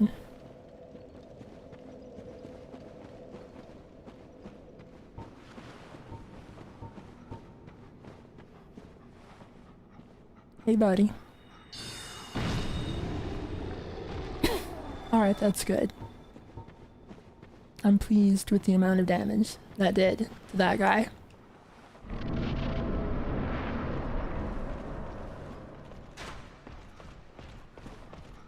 Can you not?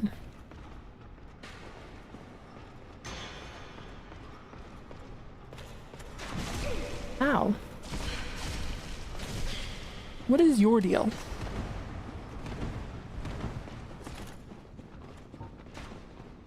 Hey everybody, 1 minute. 1 moment. Give me a minute. Ow. Ow. Everyone is being so mean to me.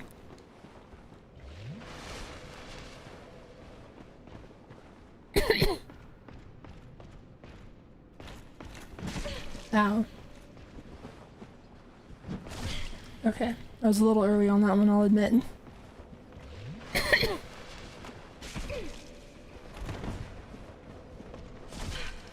Okay. Struggling a little bit to get into the rhythm with this guy.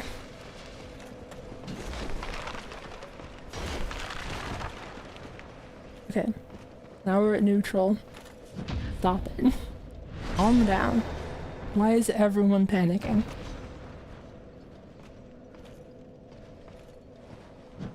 Ow. Okay, no, you kinda got me there. Ow. Don't send me back down there with patches.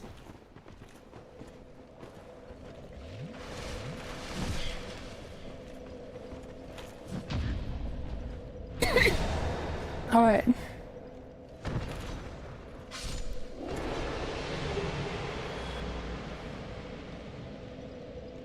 I don't think I got a single Black Knight drop.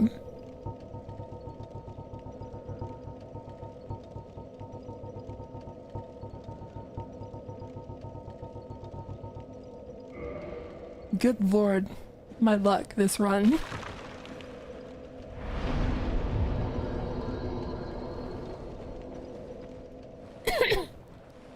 Guys, I think that the speed run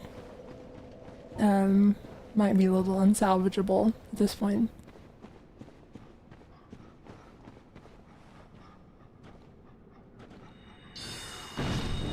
I think we need to give up on the idea of getting the world record.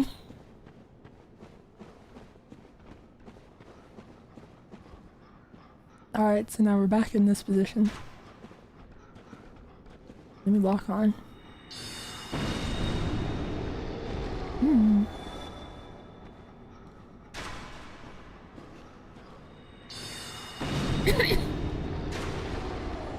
Alright. Things are better now.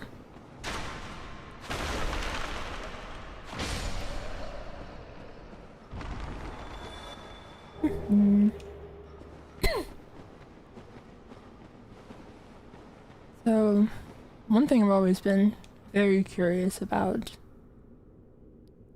is what is this doing down here? Why do we have this? What is this platform?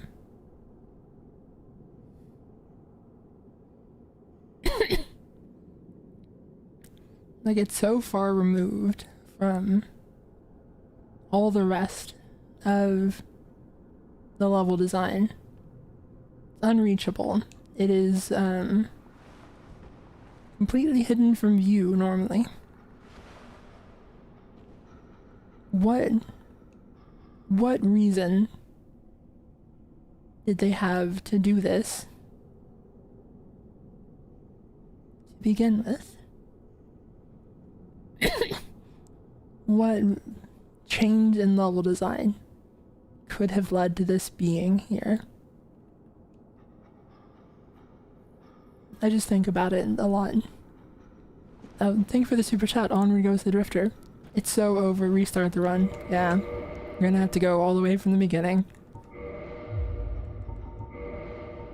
Oh, someone said I did have a Black Knight weapon. Did I?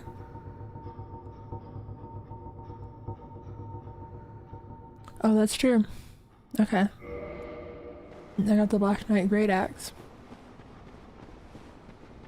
Run saved. We're all good. That's all it takes to make the run good, is a single Black Knight weapon that you're not even using.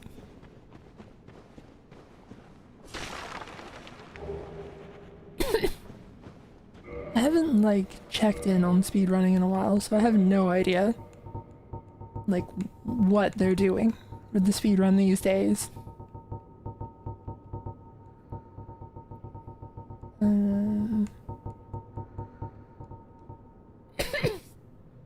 effigy shield. Frightful occult shield defends against divine weapons and lightning. In an ill-fated plot to destroy the very gods, the followers of the occult once attempted to steal the power of Gravelord Nito, the first of the dead. That is, of course, a concept that has come up a lot in speculation as well. Of the Gravelord plot. Also, the Rite of Kindling. This secret rite allows bonfires to be bolstered further with kindling, so that even more Estus can be collected. Kindling was a sacred rite passed down among clerics, but all undead can imitate the process, in the same manner that they restore their humanity with hollowing, in the same manner that they restore their hollowing with humanity. How peculiar that humans had found little use for humanity until they turned undead.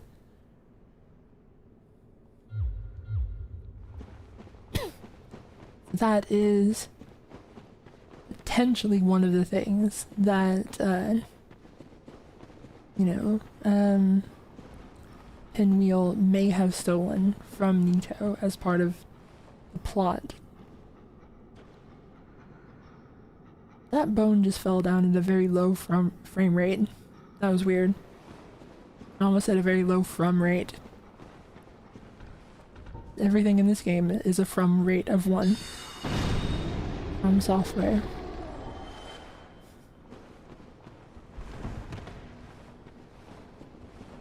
Hello, skeleton. Stop trying to step on me, skeleton.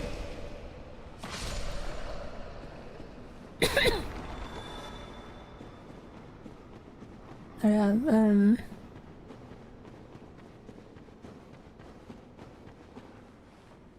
see. Oh, that's right. Is that the trick? Yeah. So there's like a little bit of collision there that if you jump the right way, you just end up here. And it doesn't kind of look like that should work, but it does. Hello, skeletons. They're mad that I took that ring, but they kind of can't do much about it.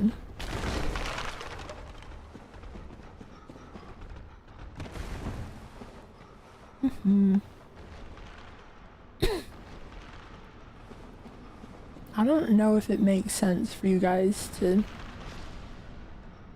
be able to do that. You guys kind of look like you should be stuck in the ground, right?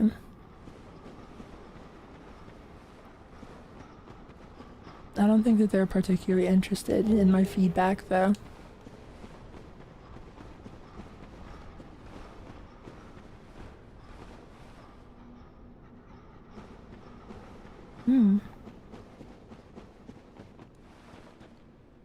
Another secret bonfire.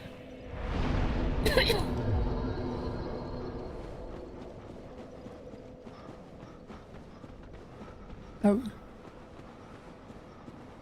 One nice thing about the tomb is that, like, because it'd be a little unfair otherwise, the aggro radius for enemies is pretty small. So they're like, they have noticed me. They are following me. Like they're turning to look, oh my god, where I'm going.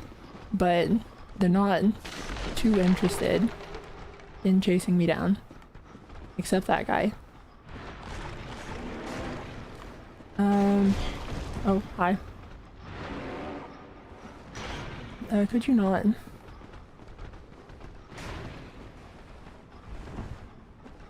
Anyway. I was just talking about how nice the NPCs were to not attack me.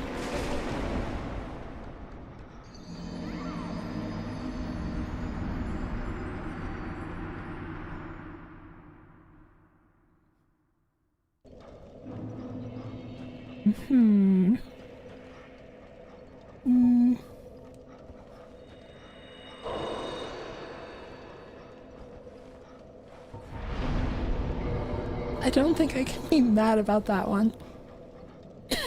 Like, I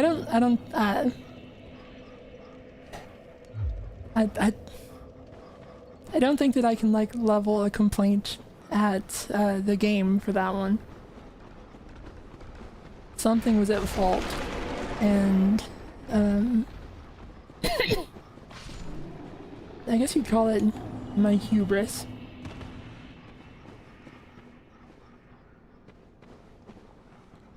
Oh well.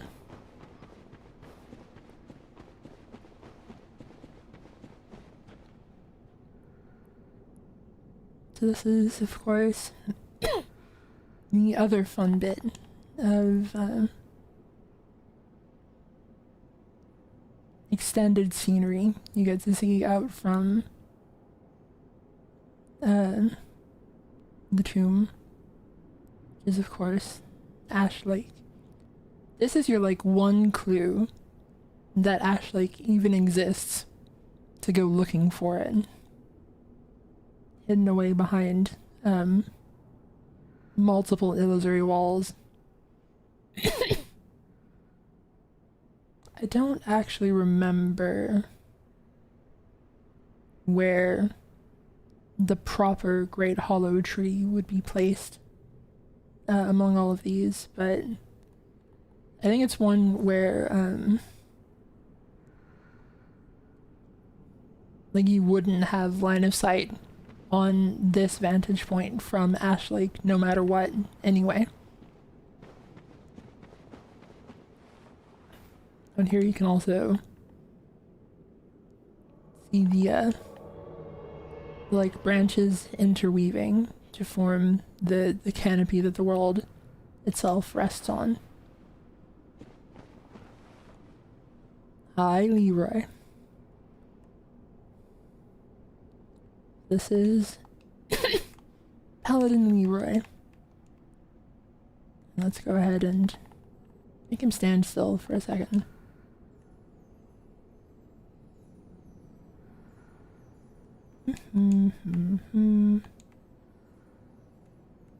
Okay.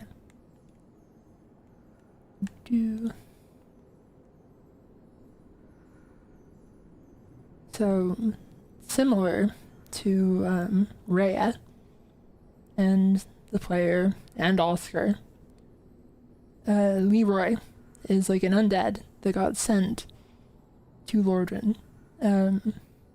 Well, I guess similar to Rhea and not necessarily Oscar and the player. He got sent here rather than to complete the undead prophecy. He's here to secure the rite of kindling. And to that end, you are actually able to summon him to kill Pinwheel. And yet, for some reason, after you've defeated Pinwheel and you get down into the tomb proper, he's here as an enemy instead. So it's kind of not clear what caused him to switch over here. Did he go hollow? Is he just mad? Did he get lured in by something he learned about the nature of undeath, or perhaps by Nito himself? Like, for one reason or another, he successfully got into a position to recover the rite of kindling, but delved further into the tomb past that.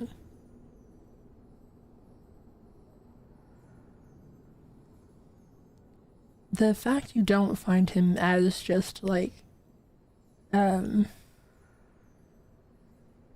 regular NPC, and he is instead invading, does seem to give an impression that it's more of an intentional choice than just he went hollow and is lashing out in his madness.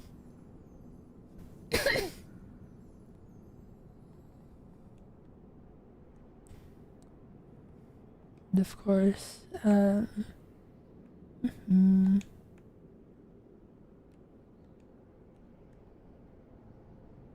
this is what he looks like.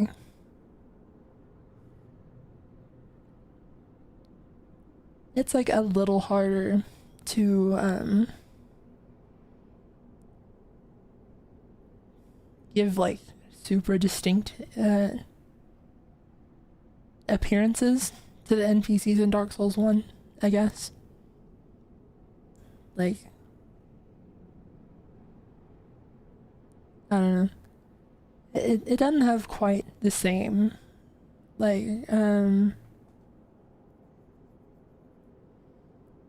impression as unmasking all of the Elden Ring NPCs.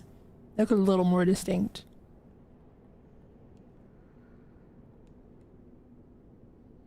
At least, you know, I think so. I'm sure there is an argument to be made either way. Hi, Leroy. No, Leroy.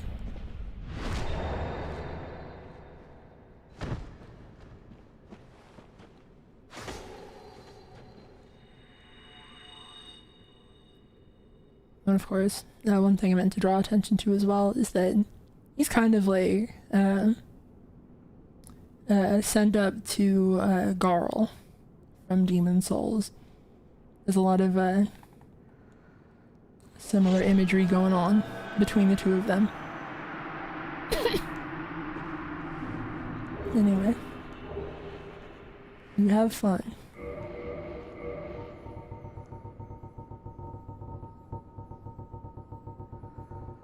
Why do I always go down first? Spears are like at the bottom. Grant. A legendary weapon of the Way of White, granted to an undead paladin long ago. This mass of iron can only be lifted by those with inhuman strength, but it is blessed and very effective against agents of dark.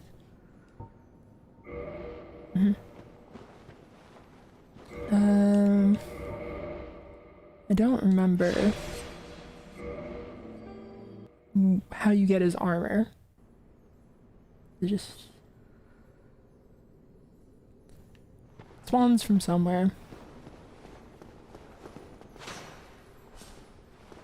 Curse you, lizard.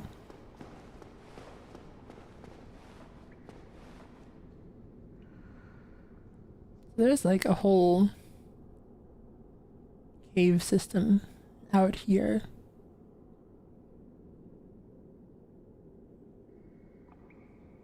Which you barely get to see like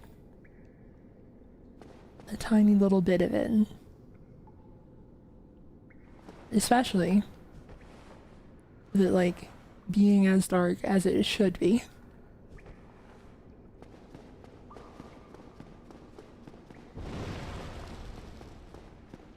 Hello, Bone Tower.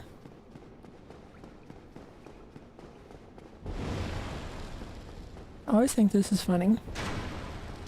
There's like the Bone Tower that like recedes and just lets you past because it's trying to like lure you into that skeleton trap.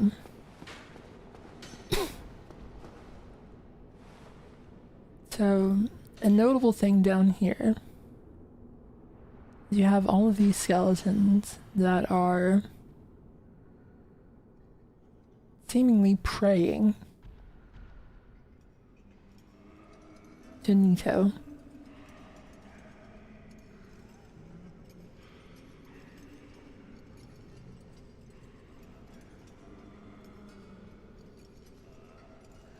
Just all sorts of supplicants gathered for some purpose. Is unclear. Hello, pinwheels.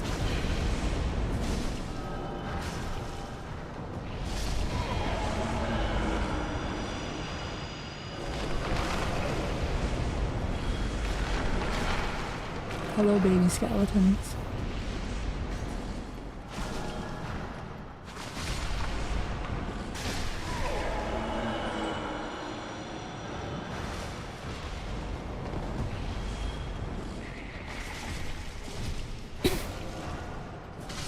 it does kind of like make sense in some ways that there are a bunch of pinwheels, because, you know, they did show that the pinwheels are capable of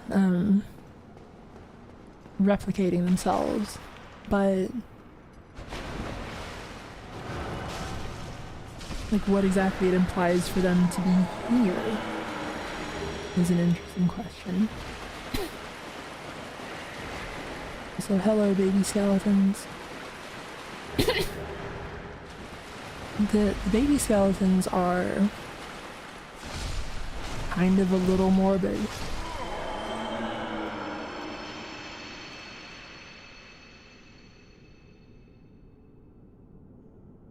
Like, this is kind of not great to think about, really. Like, the implication of it all. A little bit troublesome. And it said it looks like it wants a hug. That arguably makes it worse, I think. That's... Ugh.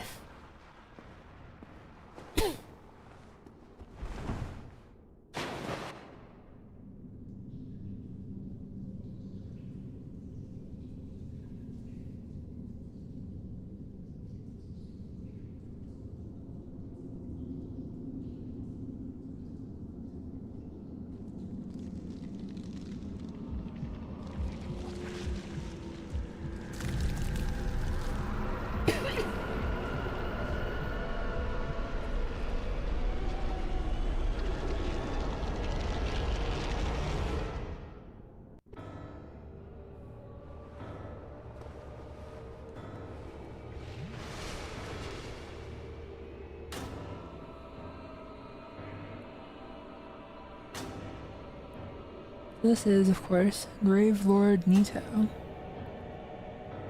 One of the things that was mentioned is that they had particular trouble getting Nito's cloak to look exactly the way that Miyazaki wanted it. And it apparently went through, like, multiple revisions. There's even mention of a time where Nito was on fire, which I'm not 100% sure if that's like literal fire or if that's the cloak was more intended to look like fire.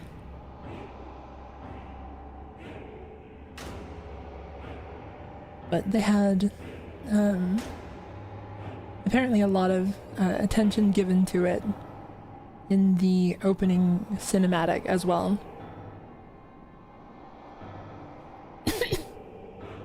Notably, Nito was also once a boss placed at the end of the Painted World, which I'm not sure if at the time it would have had the concept of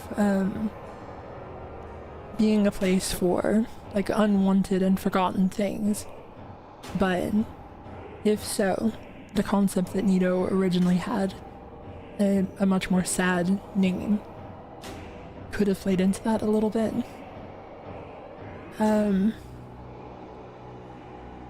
Another interesting bit of development stuff is that Nito apparently at one point had there's like leftover event script stuff that implies that as you attacked Nito, skeletons would fall off of his body and, you know, reconstitute as skeleton enemies that were attacking you. And I wonder if that ended up just like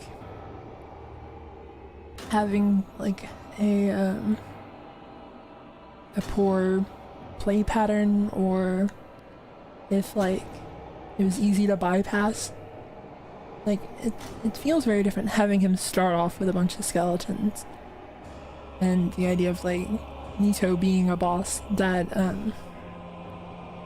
was designed around the fact that you'd have a bunch of little skeletons in the fight. I wonder if it's possible that if you did just, like, too much damage too quickly, you just never saw the skeletons anyway, and so the mechanic kind of didn't factor in too much. Like, it's interesting how much of the, how much of, like, development stuff is just that the idea didn't quite work out, versus it being, like, thematically a bad idea, or that they didn't have enough time. There's, like, all sorts of different reasons why something ends up not getting implemented. Hello, skeleton.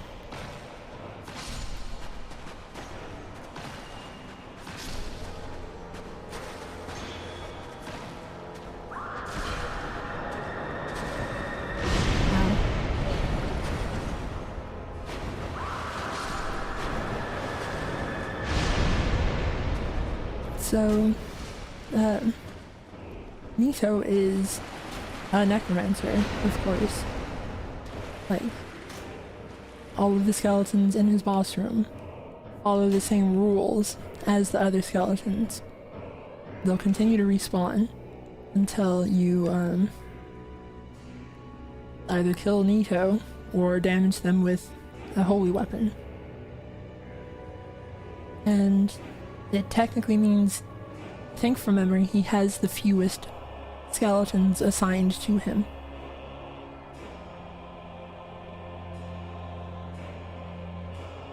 Also,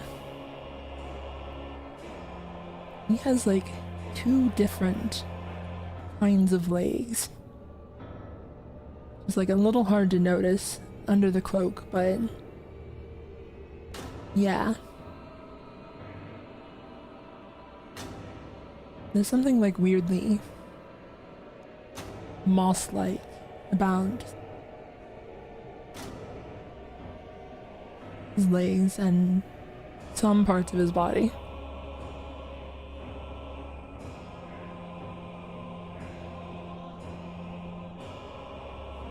He's also like held together with string interlaced through his bones, it seems like. Thanks for the super chat. Ribbon Monster says Mina the Hollower would absolutely go to town on Gravelord Nito. That's true. Bone up.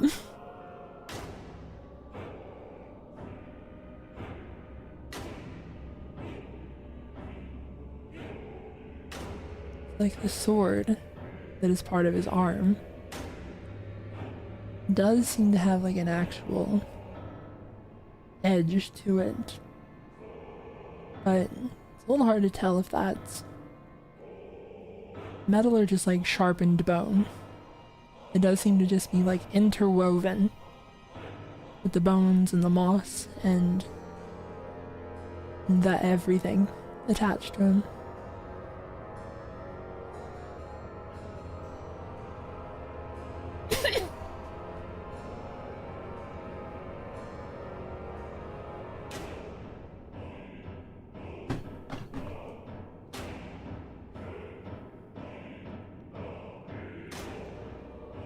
But one thing that's kind of like opt-in difficulty is that the big skeletons don't aggro to you unless you go over to where they are.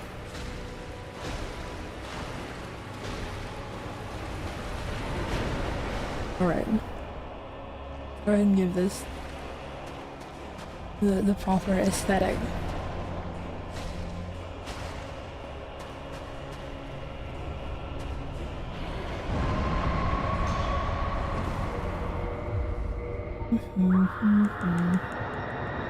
I want it. Give me a moment.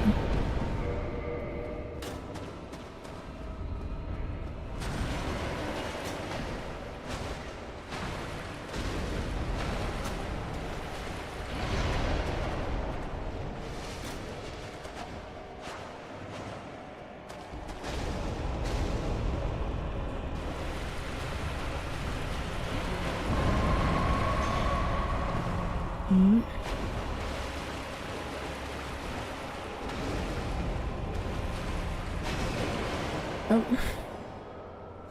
Hello, Nito. I just crunched my bones.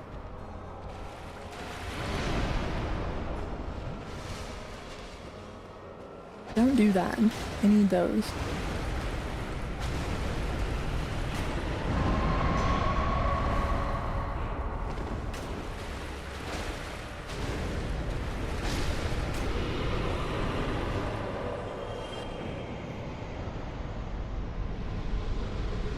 Goodbye, Nito.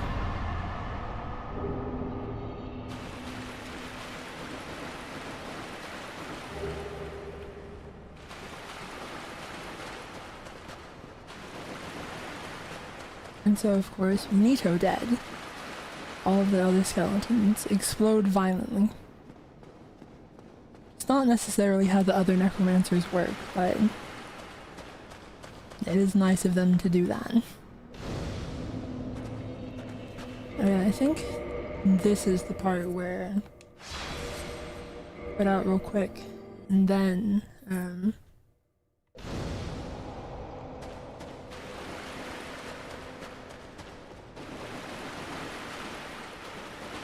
there it is. Paladin Leroy stuff. So it does seem to imply that Leroy made contact with Nito, and that's potentially a source of his change in allegiance. Paladin Helm. Helm of Leroy, Paladin of the Catacombs. Long ago, the Way of White produced its first undead, a paladin in golden armor. The legendary treasures Grant and Sanctus Leroy set out for Lordran, land of the gods, in the first undead mission of the Way of White. I don't think I looked at Sanctus, now that I think about it. A legendary weapon of the Way of White, granted to an undead paladin long ago. Once blessed with the protection of a white flame, but its power has all but faded, so that it only provides a slight HP recovery. So there is also the obvious implication that Leroy has been doing this for a truly unknown amount of time. And like, what he may have thought about his mission or things that he went through may have changed over time. Well, hello again. I have finally located my father. All of your help was invaluable to us. Thank you so much. I was finally able to pass on my mother's last words. My father, he went on his final adventure. Don't worry, that's just the way he is, undead or no. Sort of reassuring, really. If he goes hollow, I'll just have to kill him again. My father, don't worry, if he goes hollow, I'll just have to kill him again. Me again, in that sentence, carries a lot of weight.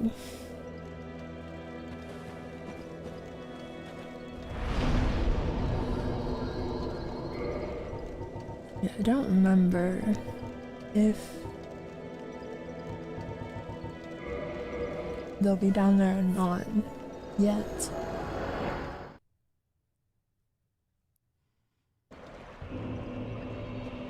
Let's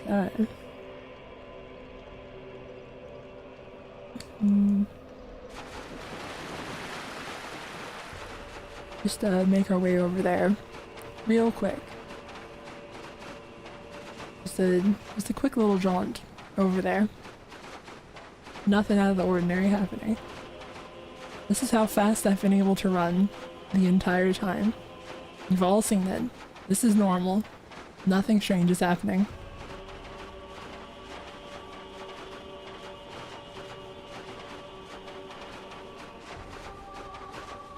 We're just checking something out.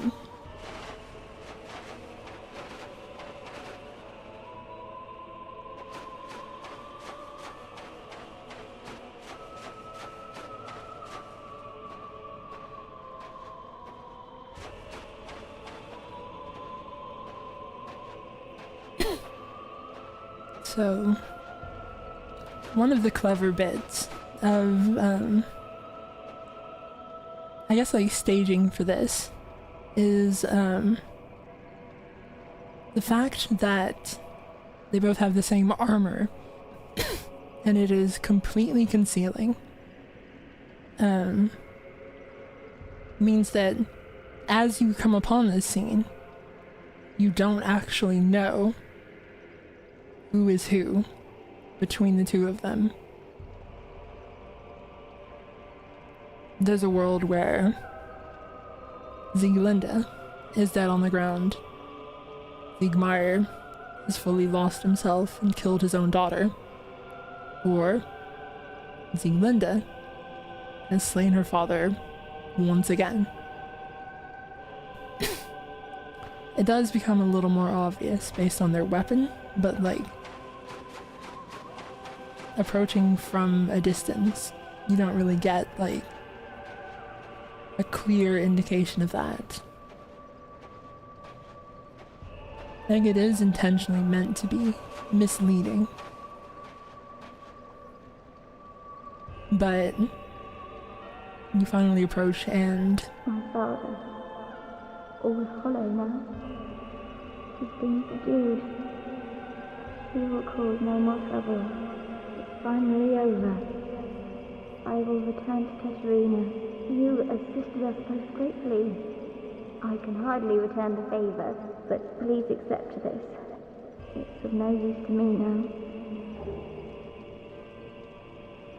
Oh, Father. Dear Father.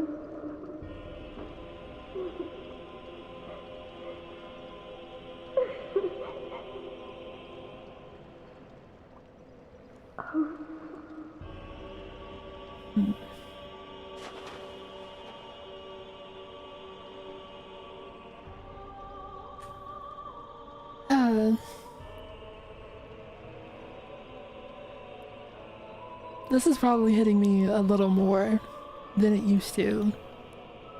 Just from the fact that between the last time I played this game and now, my own father did pass away. So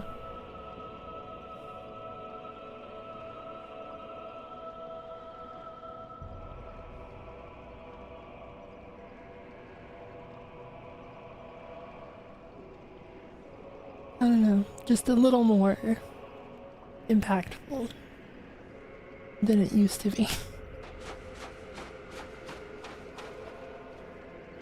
You can conceptualize, of course, before it happens, but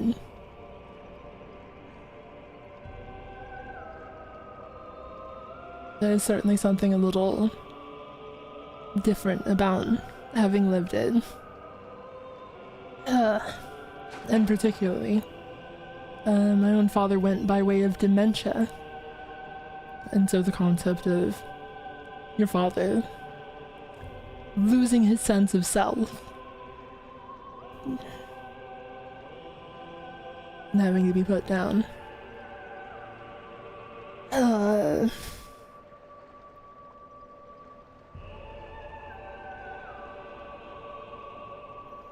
Best of luck, Sieglinde.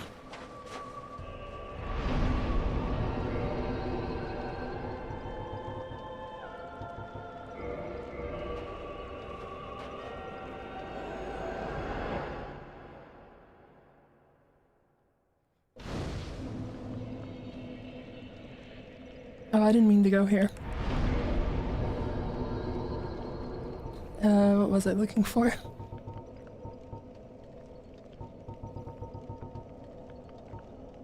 Is there not a warp point in the chasm of the abyss, or did I just forget to activate it? Oh, that's right. Township dungeon. Goodbye, Kath.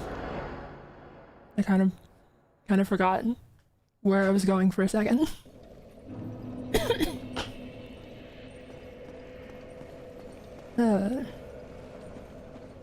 Now, one thing I did forget to do is, like right before stream, I thought to myself, oh, right.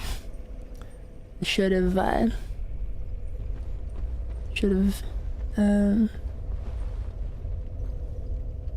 set up a, brightness thing for this as well, but I did forget to do that. Let's see. Resource, Param Manager.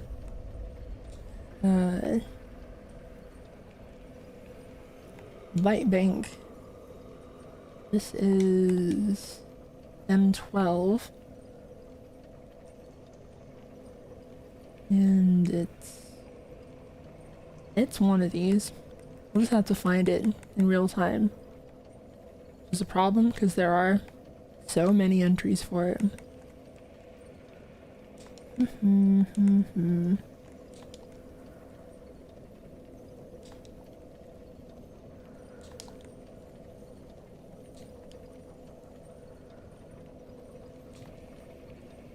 It'd be easier if I ever remembered where anything is, but I just kind of go through it until I find what I'm looking for. And that doesn't really engender, like, actual memorization. Instead, you just kind of keep doing the same things until it works. And also, not 100% sure that the value that I'm messing with will... Oh.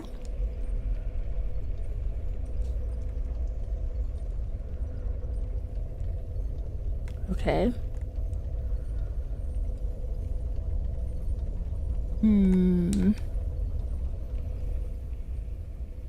That's right. I remember I did have to do a lot of work to actually light it up when I did it in a video once. Like, to actually light up the full thing of it is kind of difficult. They did a lot of work making it super dark.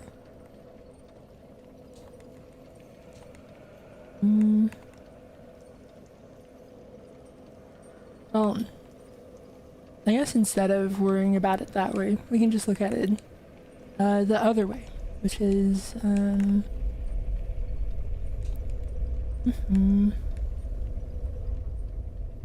rainbow mode.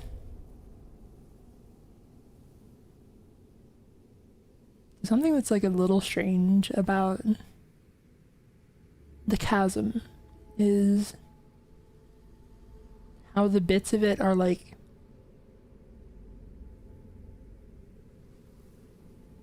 that.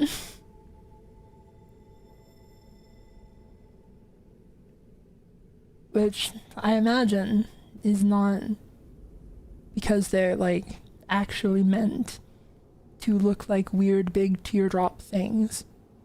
It's instead just that it's all covered in darkness anyway, and so you're not going to notice. Like, I don't think this is meant to actually like imply anything. I think that it is just what was like convenient for setting it up in the darkness.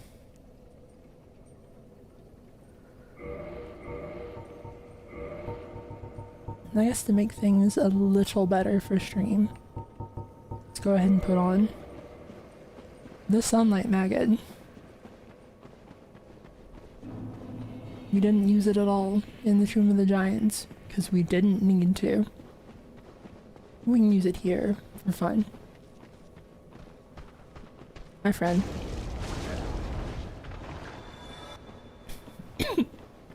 Someone said it's all left over from Manus's birthday party. They got him giant stone balloons. It's kind of a wild concept. Hello, infinite humanity guys. Hello, one bloat sorceress. Don't be mean to me.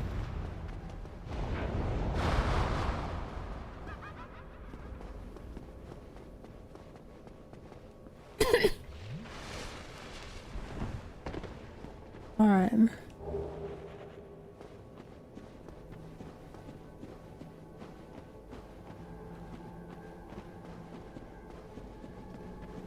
So physically, the chasm in Lucille is like positioned such that it lines up with the abyss of New Londo. So there's seemingly the implication that the abyss isn't something that the Four Kings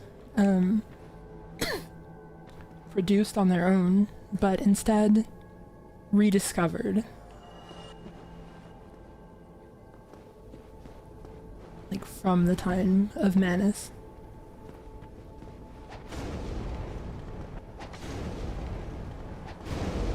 I should probably have my spear for this.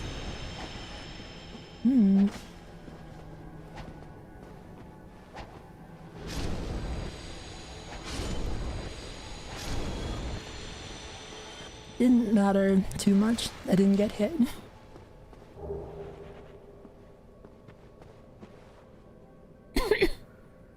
The main thing is, like, just barely glimmering down here in the dark. You can see the red lights.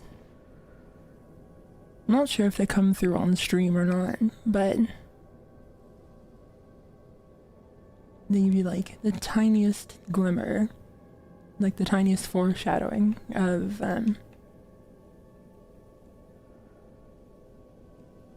what's gonna come after you go down there.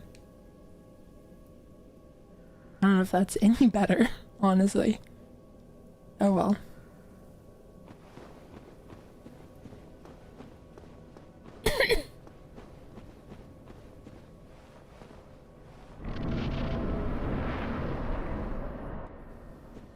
In retrospect, maybe I should have put armor on.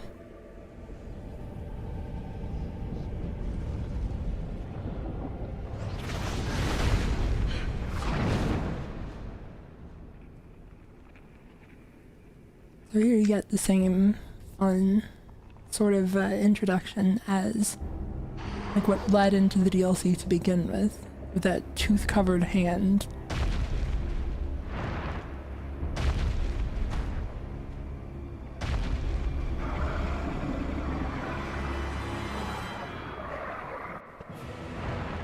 And finally you meet it. The creature that dragged you into the abyss. That dragged you into the past. Manus, father of the abyss.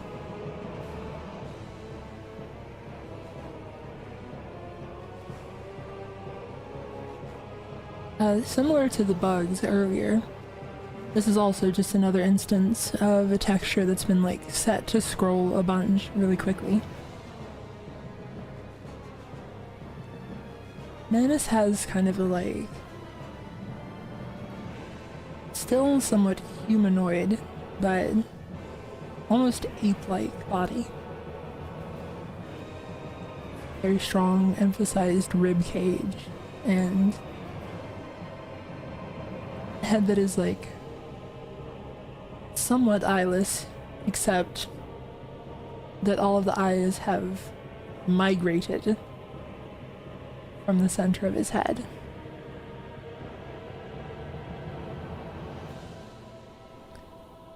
You can see some amount of conceptual overlap between him and the Four Kings. They are like obviously both examples of what it looks like for humanity to run wild. Like what the thing in the dark that Gwyn was afraid of actually looks like.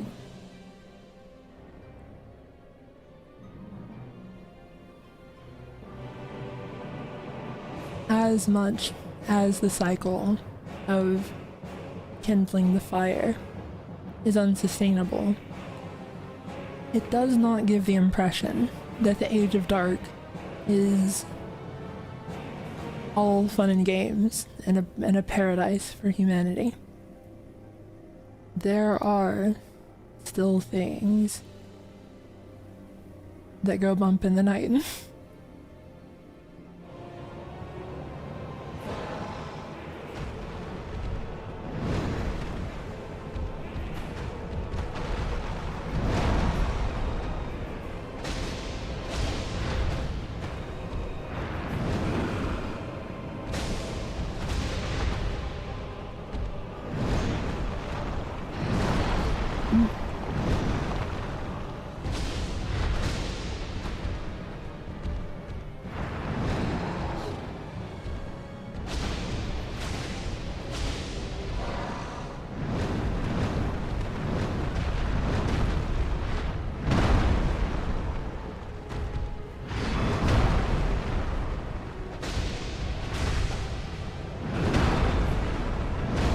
Ow. Ow.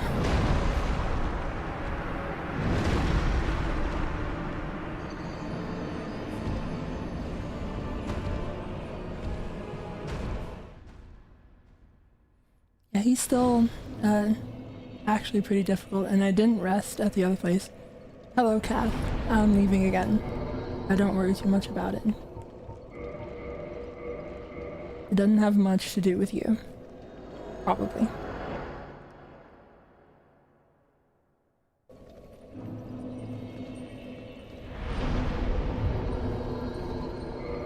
Alright, well, I even still have Havel rings on. Havel's ring on.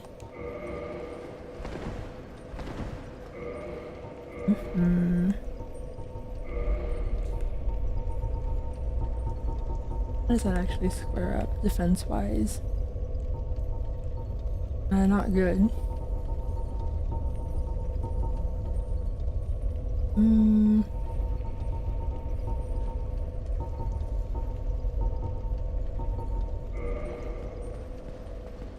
I think we'll still do it. Alright. I'm gonna burn a bit of humanity here.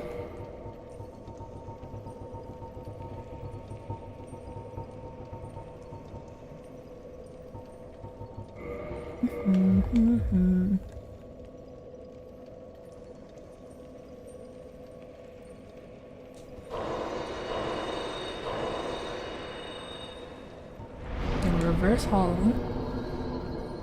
And then kindle it up a little bit.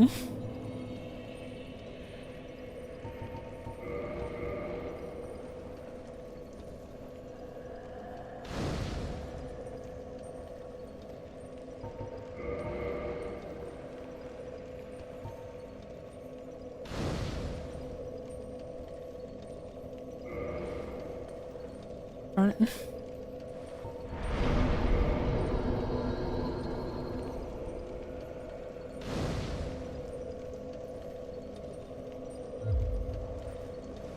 Okay. Why did I do that? Oh, of course. You potentially want to bring the silver pendant as well.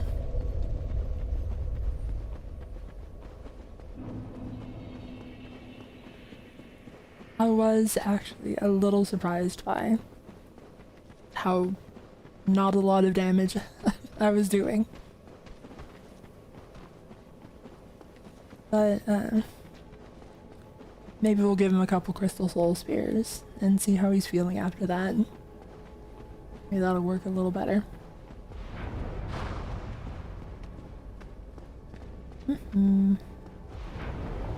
Ow! Then she laughs at you.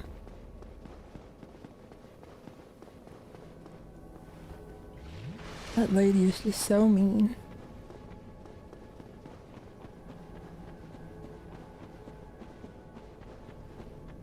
Hello, humanity phantoms. Don't mind me. I'm here to kill your dad.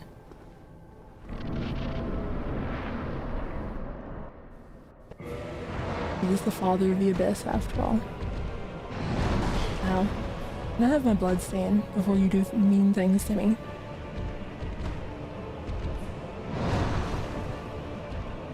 Thank you.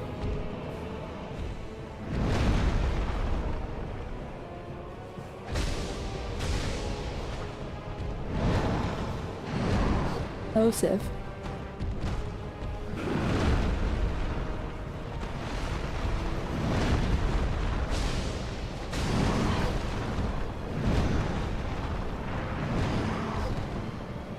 Wasn't actually sure where Sif was down here.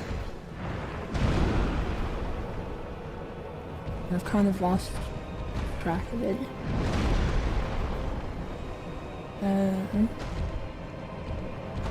Oh, there it is.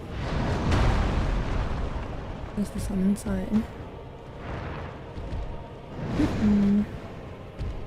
Hello. Just one moment. I'm gonna tell a dog to fight you. If that's okay. Ow.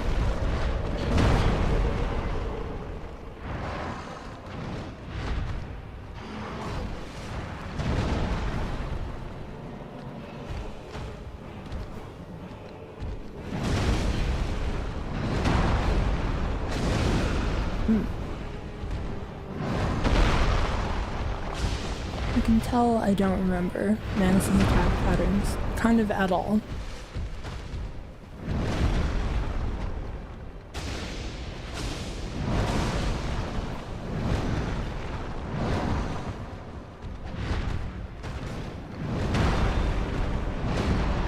The fun thing about summoning Sif is that since it happens like after the fight has started, there's not like functionally a penalty to it.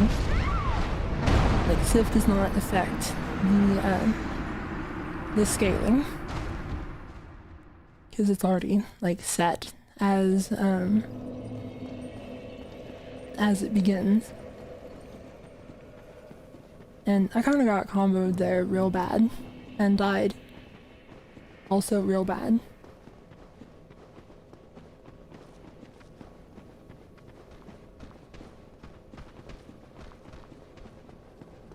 I'm just thinking to myself, like, is Manus just actually this tough, or am I getting something in terms of, like, weapon level or whatever?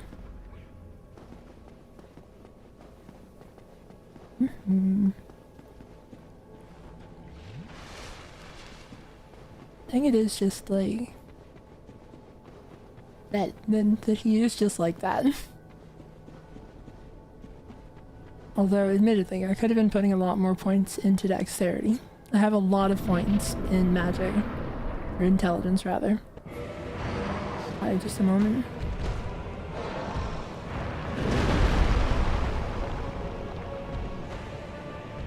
I need to get my bloodstain real quick. Thank you so much. Ow.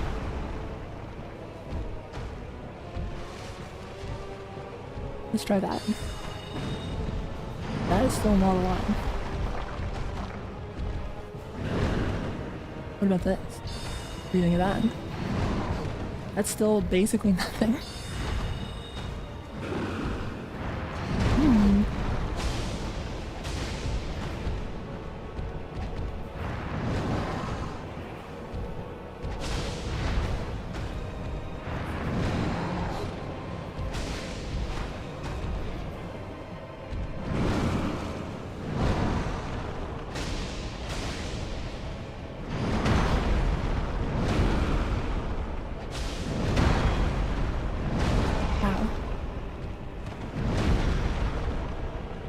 Hello, edge of the arena.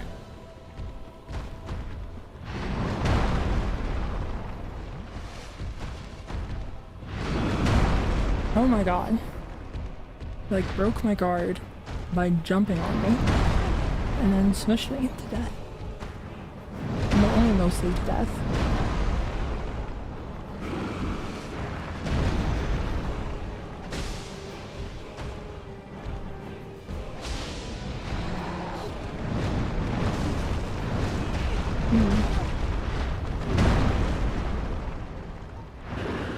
Hey, buddy.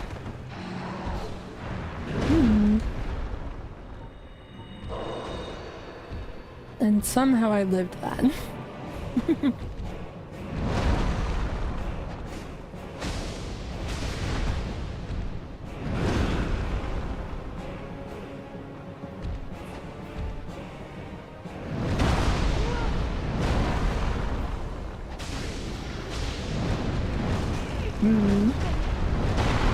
Live it again. Just barely.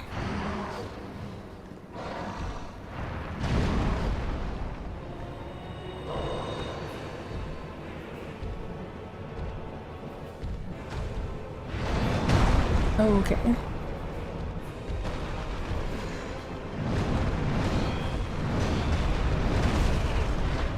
Okay, and that's the death of me again.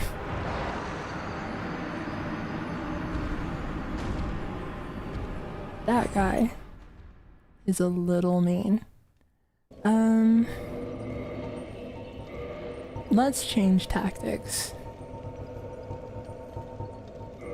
You have to get like a lot closer to attack with the Fury Sword. So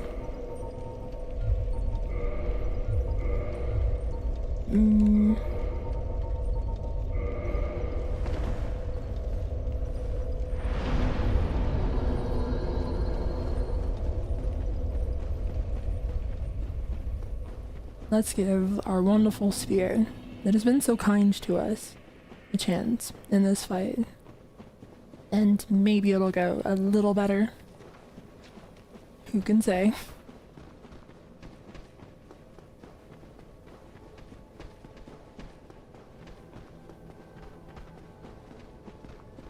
Oh, thank you for the super chat, Helen Quinn. Has not said anything. Ow. And it's just letting their generosity speak for itself.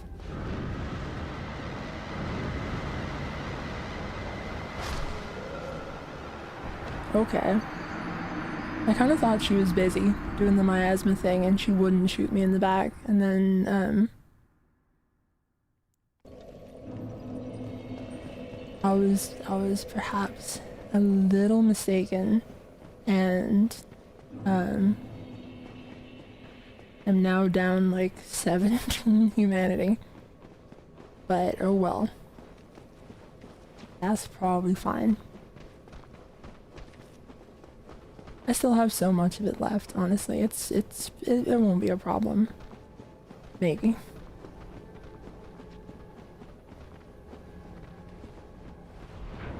Ow. Ow. Lady, you're mean. Hi.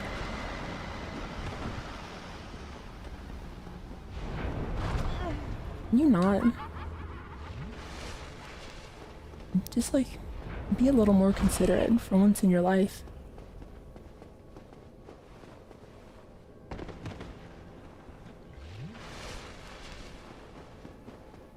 Alright.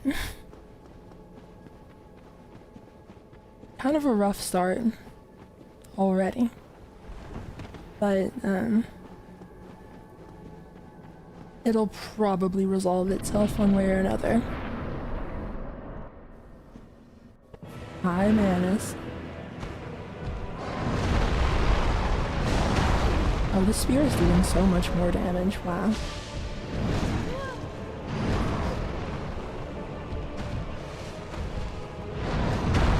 Yeah, I think a bunch of stuff in the DLC is, like, very, resistant to elemental damage. And so, a bunch of the Fury Sword's damage being fire. Not, like, doing us any favors. Yeah.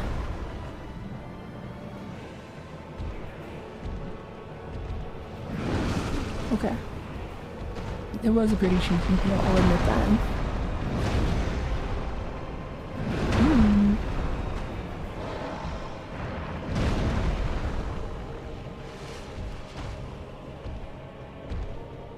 Hi, friend.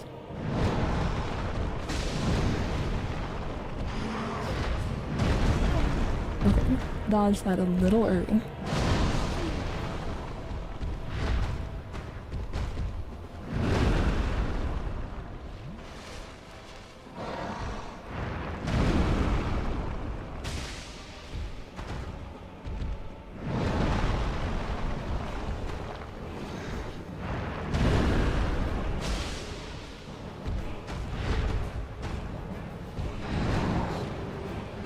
a little more confident about the damage pacing with the sphere instead.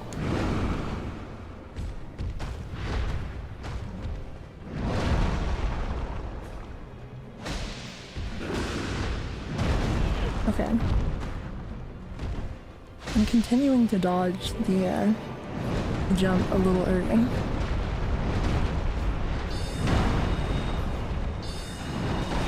Ow.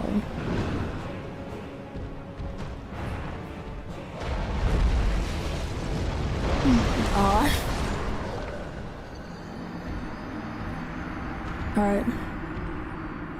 That was just, I tried to, like, I was like, the trick for that attack is that you, want to, like, get real close to him, because they, angle a little bit down, and, it means that if you are right next to his body when that attack lands, then you avoid it. But I was like, oh, I'm too far away, and so I'm gonna have to try to dodge. And, I did perhaps fail to do that. I guess that could have been, like, if I already knew that I was out of position and wouldn't be able to get back into position in a reasonable time frame, I should have, tried to, like, Hail Mary the pendant instead.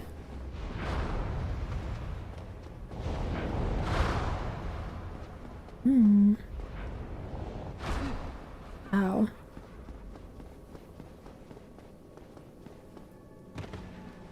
That didn't go too bad.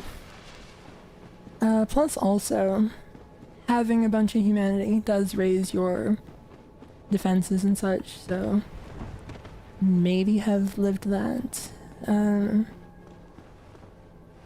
easier. If I still had all my soft humanities.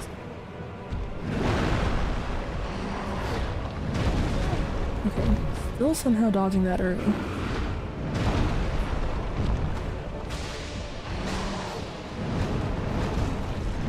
Okay. Ow. Ow.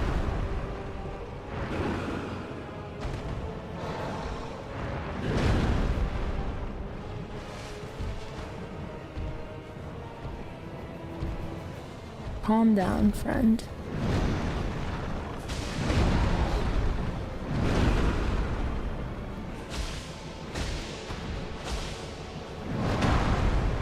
We return to the time-honored tradition of stabbing them in the butt.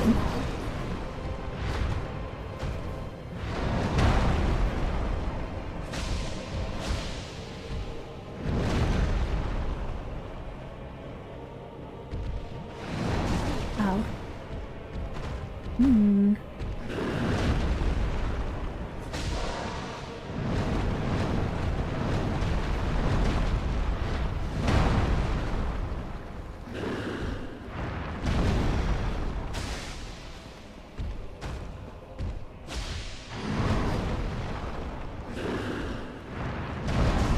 Okay.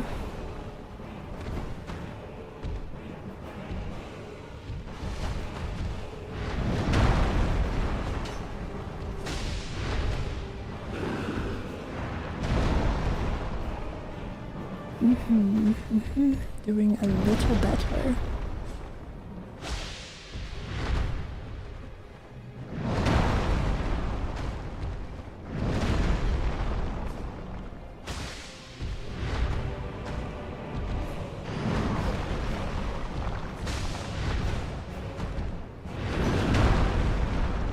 Okay, I got, like, guard broken by the jump again, but just barely managed to avoid the actual damaging bit of that. Okay,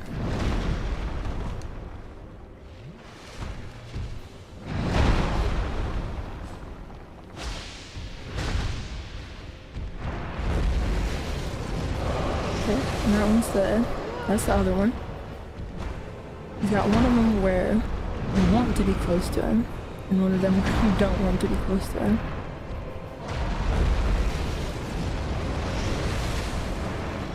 Yay.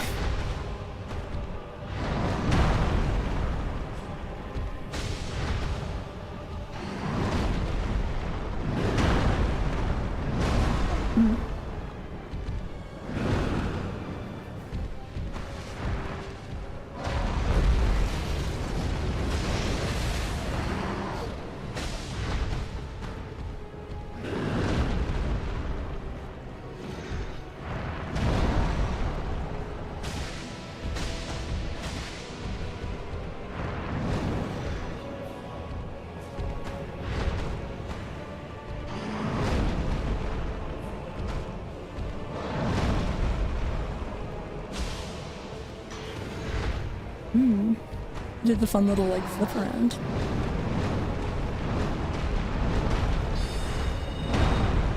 Oh, did that miss?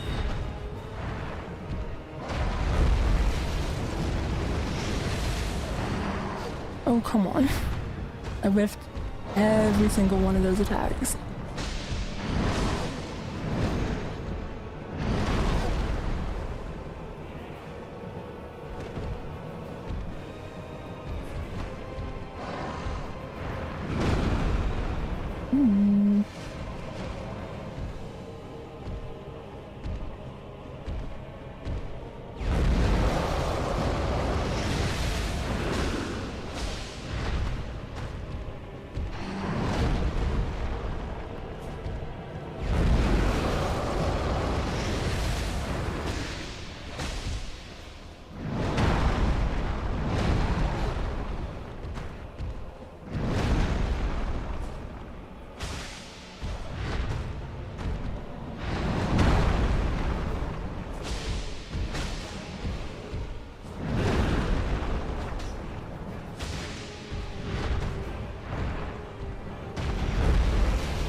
Okay. And now things are really bad. Now things are not as bad.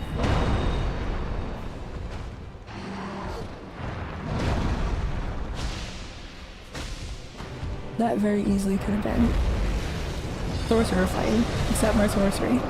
Ow. Goodbye, Manus.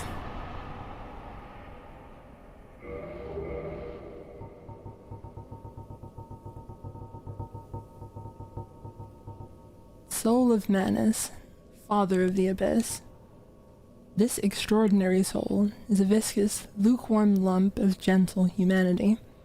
Ancient Manus was clearly once human, but he became the father of the abyss after his humanity went wild, eternally seeking his precious, broken pendant.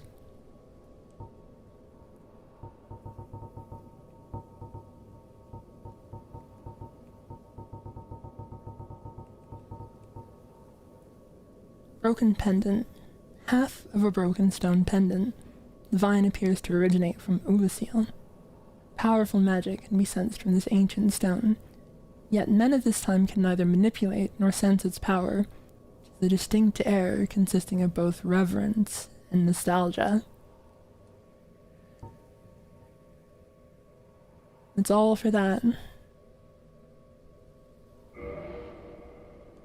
Yet 10 entire humanity for defeating Manus. Yeah, grab this real quick. So, one of the details of Manus's arena is in the center of it, this grave. Chester ends up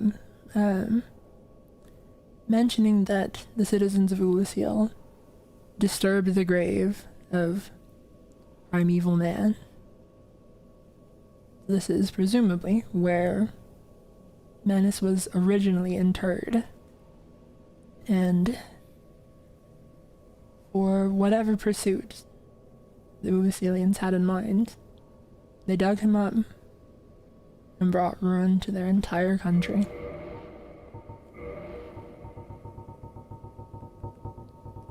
So just a minute. 1 minute.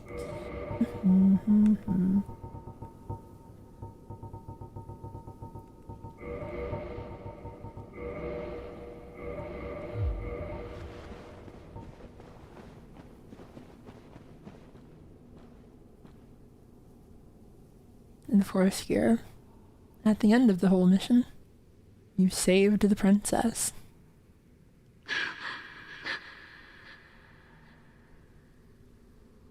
She doesn't have much to say at the moment, though.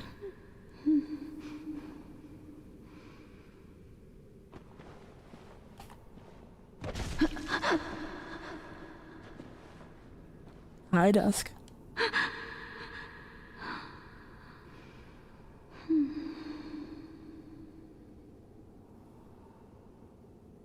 We good?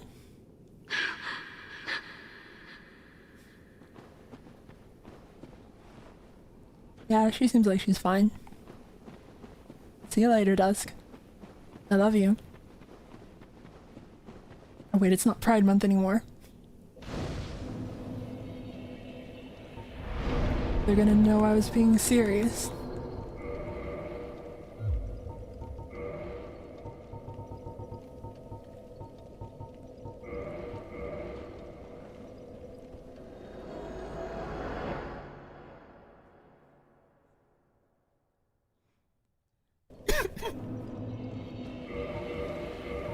Well, anyway.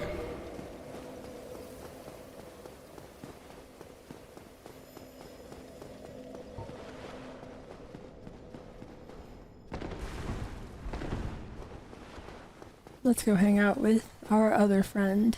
Actually, I think it's not time to hang out with our other friend yet. But I think he has dialogue about that, so we'll talk to him anyway.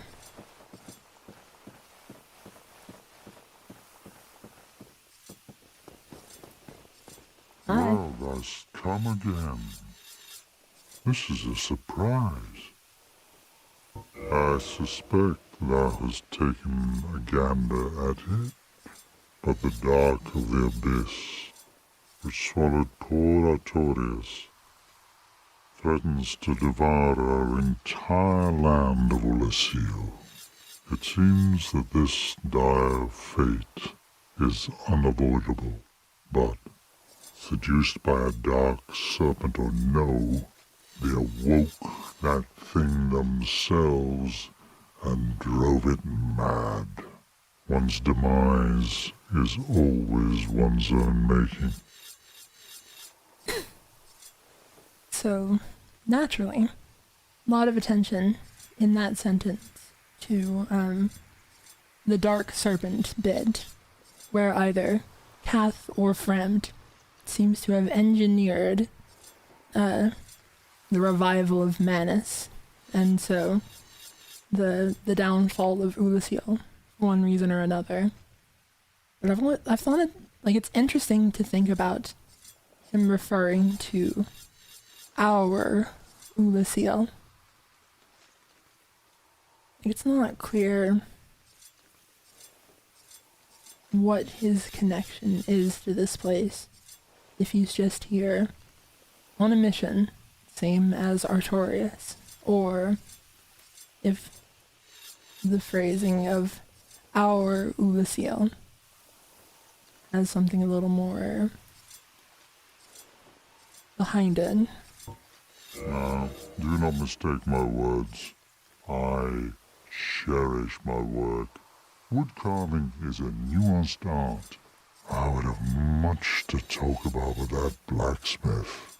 In truth, how is the old chap, I wonder? Still hammering away, I should hope. Last time I saw him, he said, you talk, I no talk, but happy. So, pretty good, it sounds like. Now, do not mistake my word. See you later. I gotta go, see a dragon real quick.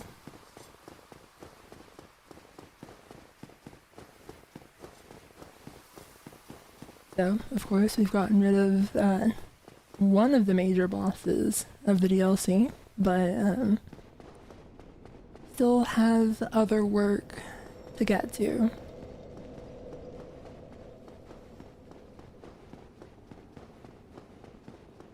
Hello, dead guy.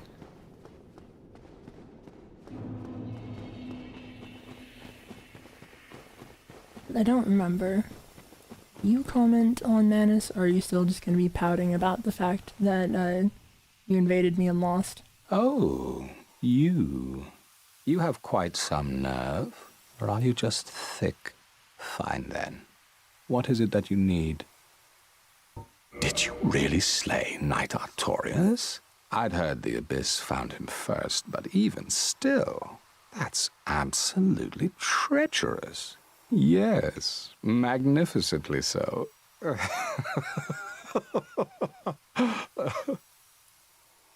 Believe it or not, Ulysses has brought the Abyss upon itself, fooled by that toothy serpent.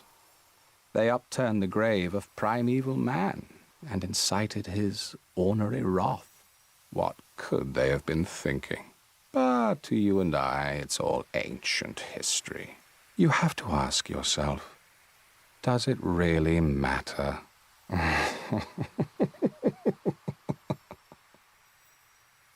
Well, you've quite the nerve. I've had enough of you. Well, I've had... Alright. I'll be seeing you, if you survive your travels. See you later. Someone said, who is this guy? What role does he play in the lore?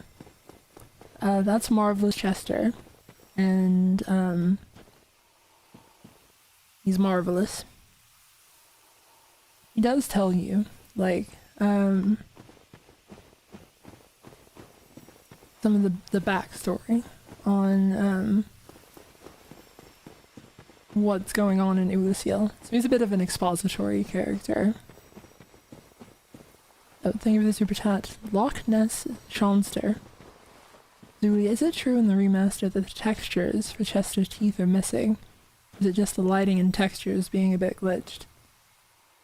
I would have to check that. I don't know offhand. I mean, like, as far as I'm aware, I think that should all be one texture sheet.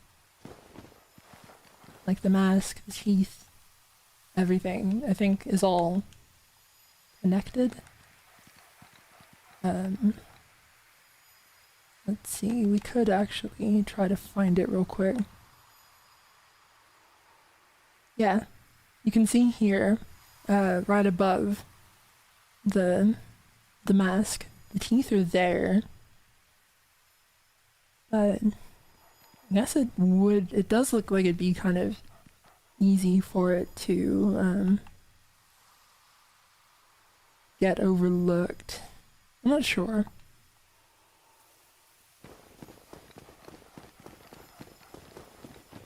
It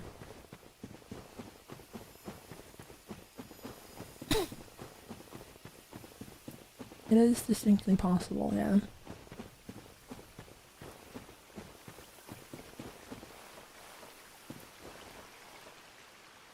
Hello, dogs.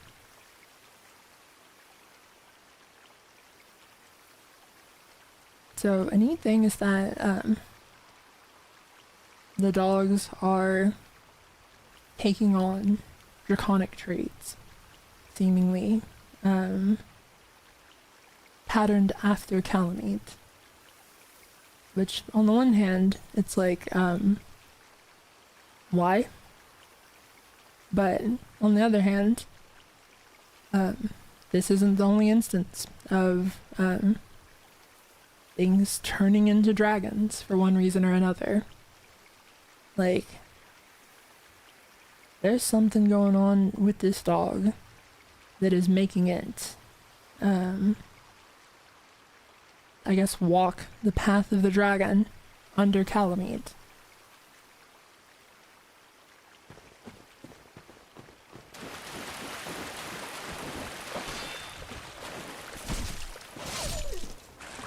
It's like, maybe Calamite's very presence is corrupted in that manner. But it is unusual, for sure.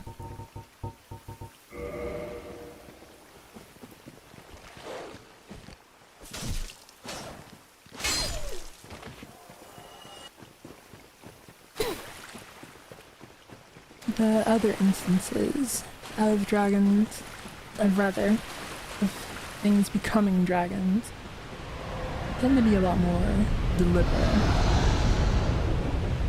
Like Halloween.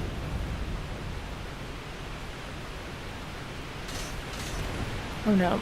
I missed the stab. There's new blizzard.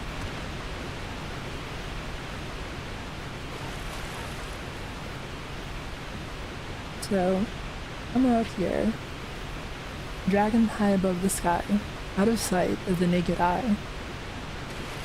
And you go, oh, see you later, Calamine.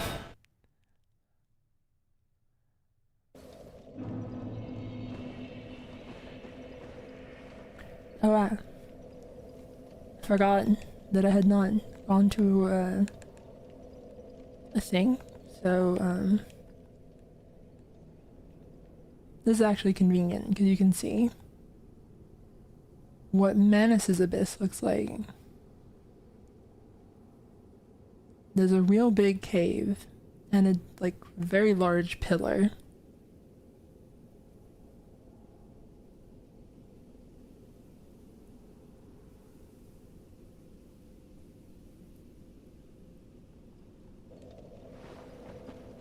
I think the intention is you're not really supposed to notice the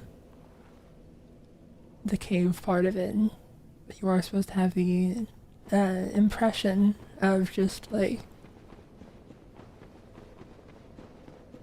a massive pillar or platform peering up from the abyss.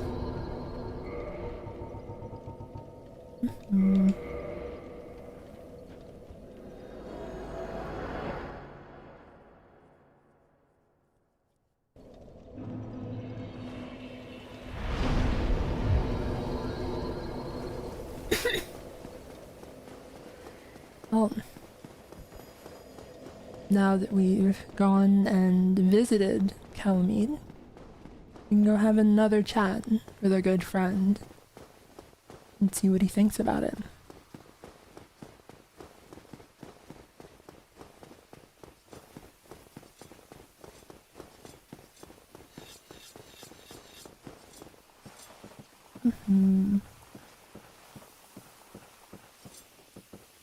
Hi, Goff. Good morrow. Is the black dragon posing the duress? Yeah. Yes. I thought as much. He's called Calamite. Ferocious dragon indeed. Even mighty Anna Londa dared not provoke his ire.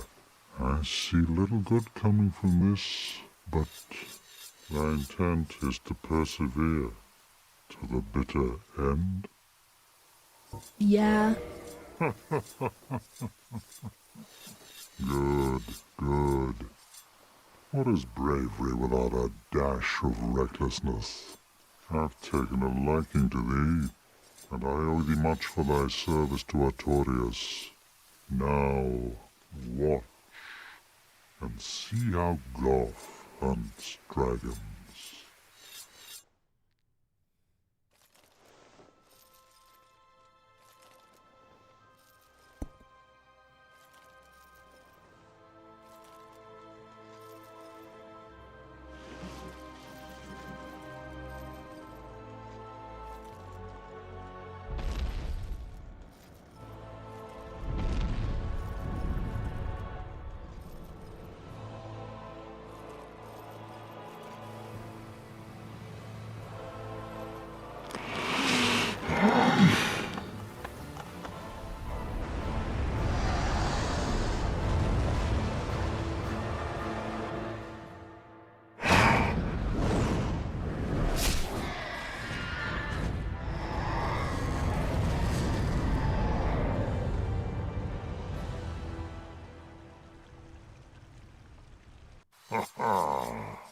Yes.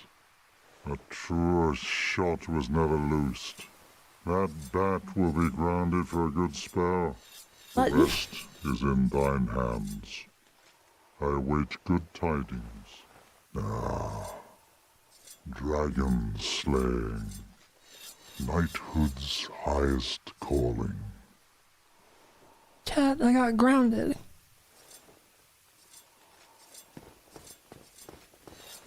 I was gonna go fight the dragon, but guess I have to stay here.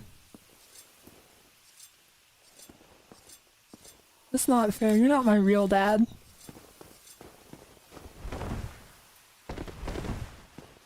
They're escaping.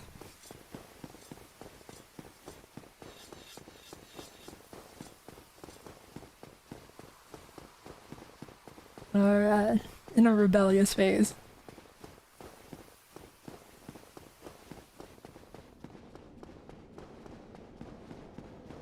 And I saw someone ask if we could look at the blue bonfires.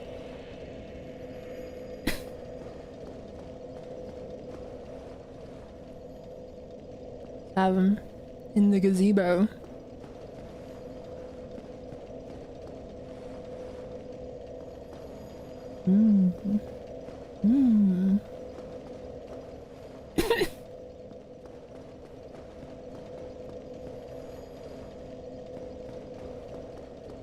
And said, why are they blue? It's multiplayer stuff.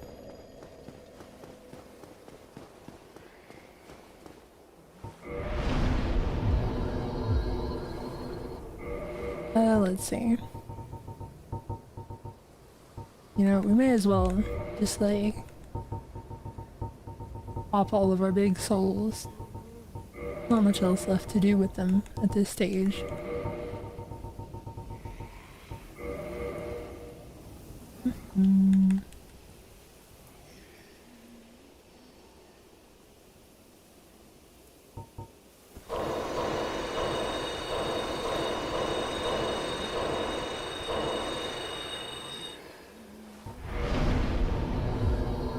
We'll get a little bit of health.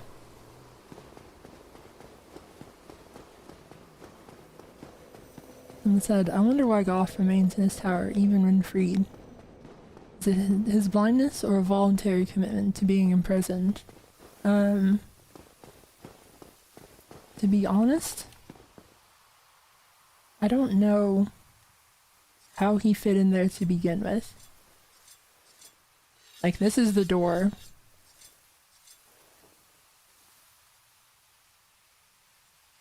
I don't know. I don't know how that works. I don't know how they got him up there. I don't know how he's gonna get down. Like, it seems a little complicated. Like, however it happened.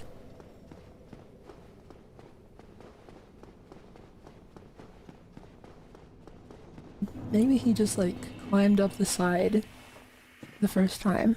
And then, you can't really, like, do it now because he's blind, and so it'd be like too hard. Hello, dog.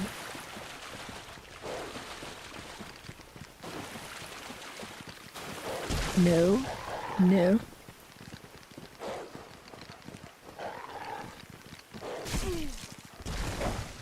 There's no need to be Dark Souls 3 dogs about this.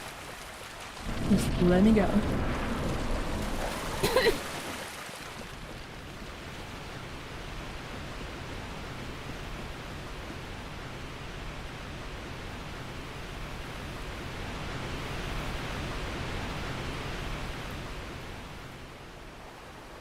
Here we have Calamite.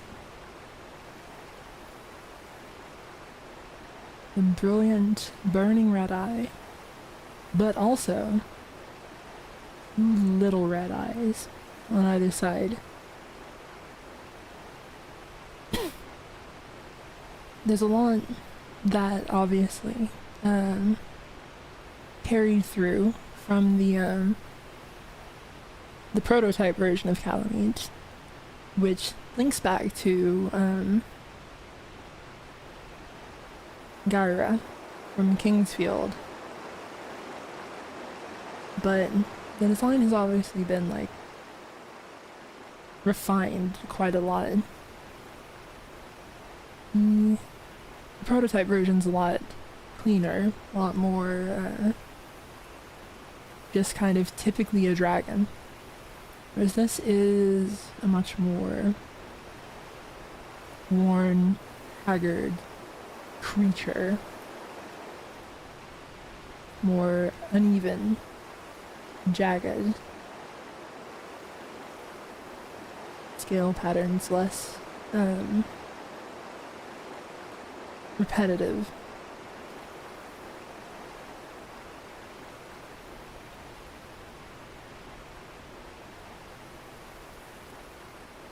Much more like an actual inhabitant of the world.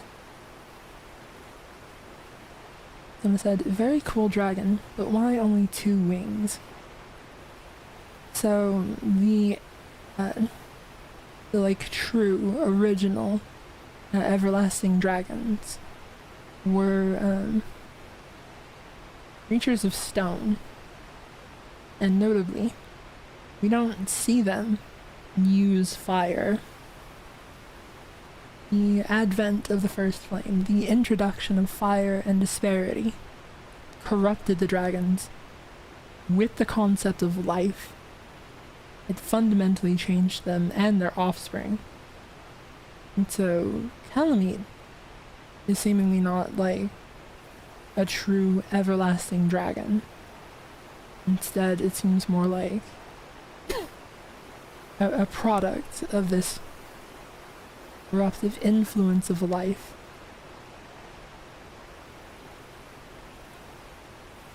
And the integration of fire into the nature of dragons.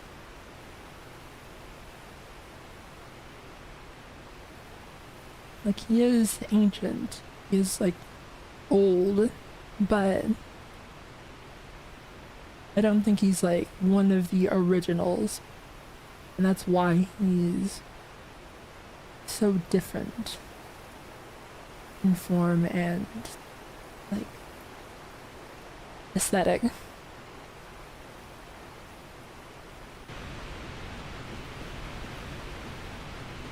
Also, he owns just a huge ladder.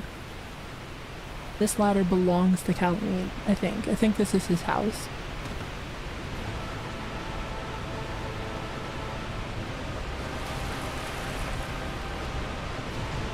Hi, Calamite.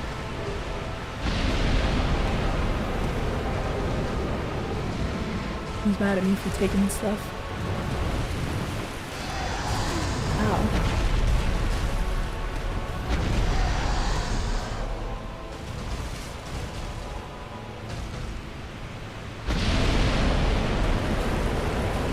It's like one of the last enemies that was designed around the concept of tail cuts. And you can see it in some of his attacks where he like very deliberately has to position his tail to be accessible to the player. But even then it's still quite difficult. Ow.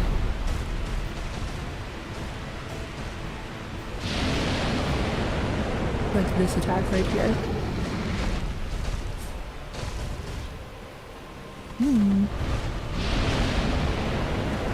Okay.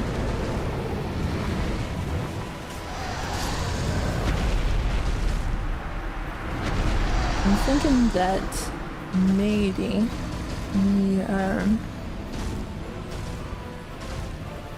the Silver Knight Sphere may not be the best one for this.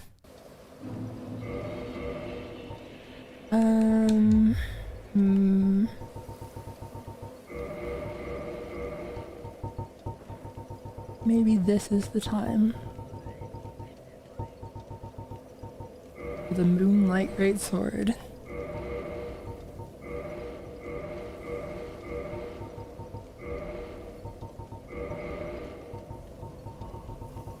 How much of this stuff can I wear with the Moonlight Sword?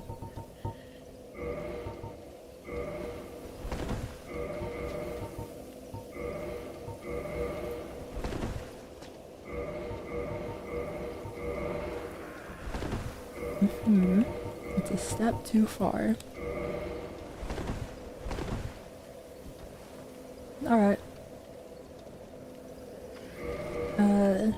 let's also quickly,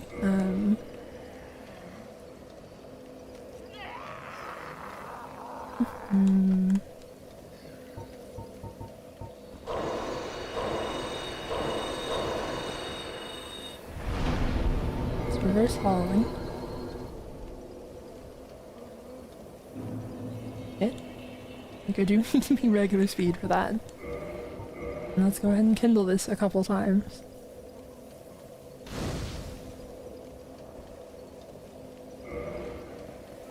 I didn't mean to press the leave button. I thought it would still be on Kindle.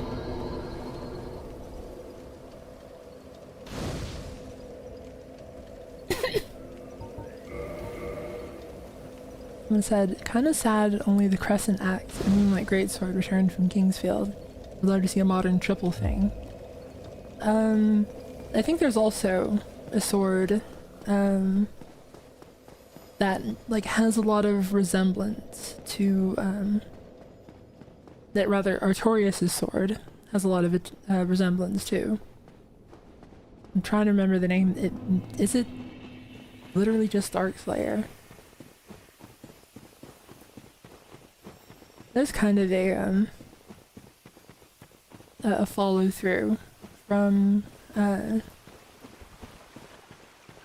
Kingsfield to Artorias, potentially. Ow.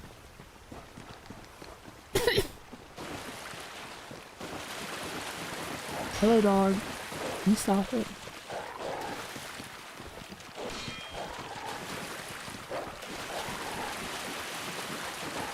Thank you for the super chat, Big Donut. Ah, Zulu. Glad I could catch the stream today. I'm glad you're here as well. We're trying to kill a dragon. And I didn't do very well at it the first attempt, so really hoping this goes better. Hi, Caliban. Let me get to my bloodstain, if you don't mind. Elliot did not in fact mind. The lock one does mind.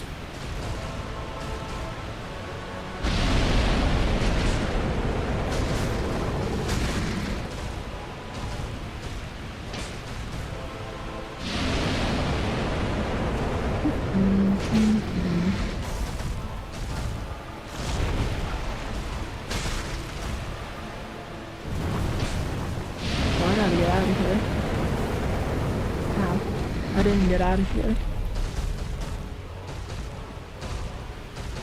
You okay? Okay. My fault for asking.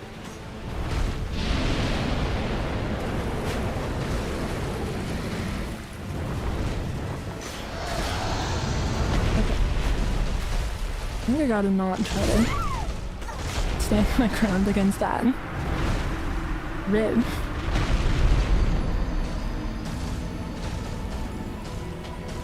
Alright.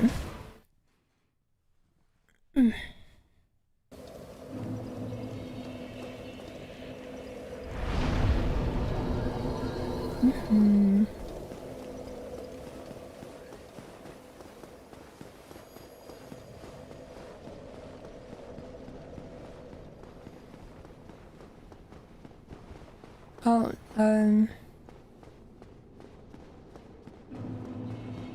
back to another classic, Dark Souls 1 run bag.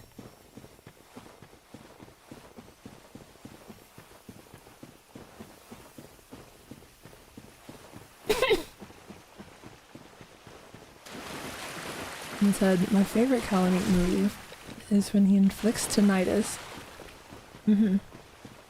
Interestingly, there is like unused data for mashing out of Calamite's grab, if I remember correctly. But you can't in the finished version.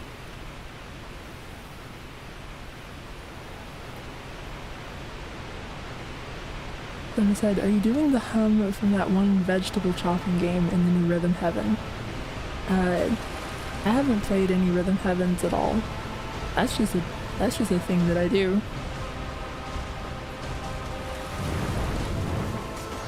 Hi, Halloween. Okay. Goodbye, Halloween.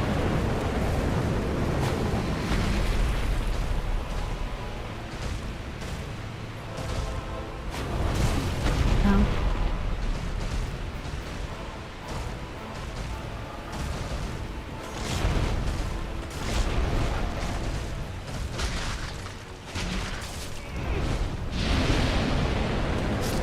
Okay. I rolled right into the fire. It can be kind of hard to tell where in the fire that you need, like, when you need to roll through that.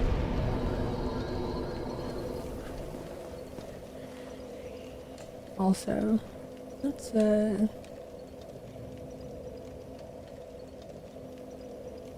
let's speed it up a little bit.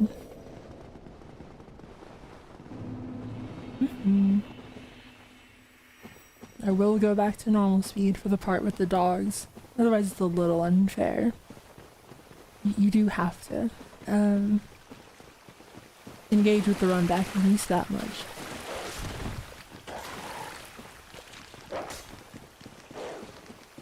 Hello, Dragon Dogs. In the hit games, Dragon's Dogma. I think that's related to the Dragon's Dog from Dragon's Dogma.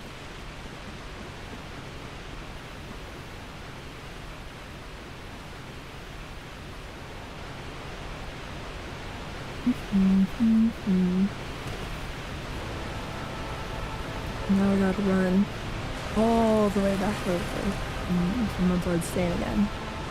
Hi, Halloween. Give me a second.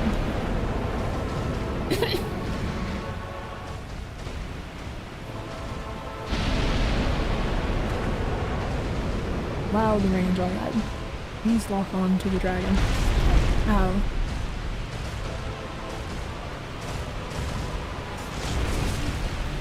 Okay. Not the best start.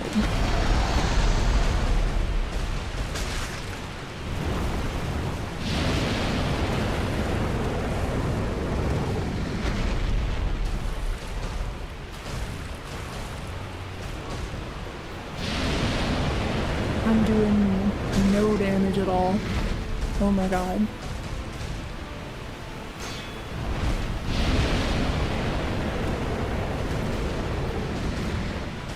I just don't know what my best weapon is for Halloween here. Ow.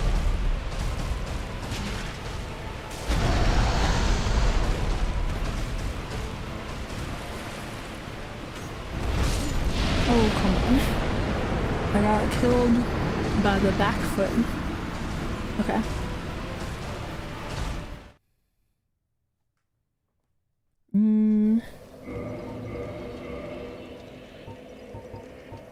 Well, Moonlight Great Sword, I gave you a couple shots and it didn't go over so well. Let's go, I don't know, Fury Sword doesn't necessarily seem like the best idea against, like a fire dragon, but maybe, possibly. We can find out. Hello, dogs.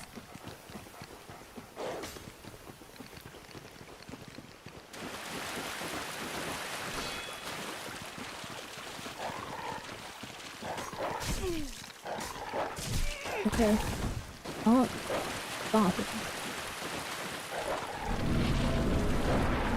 I think Calamite really needs to, like, train his dogs. I think it'd be, like, huge improvement. I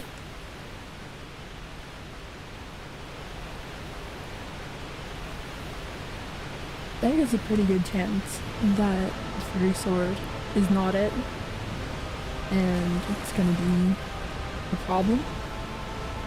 Or we'll improvise. We'll figure it out.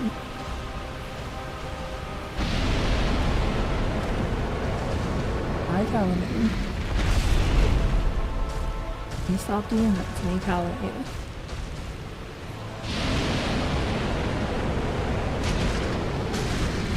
That's doing about as much damage as the moon sword was.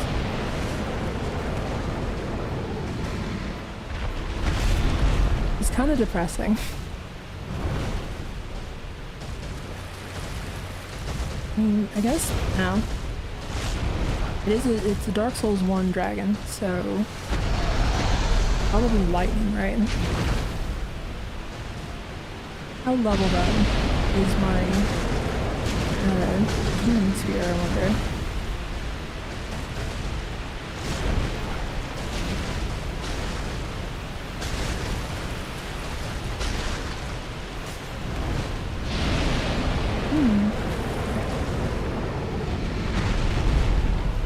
Hi, Calamine.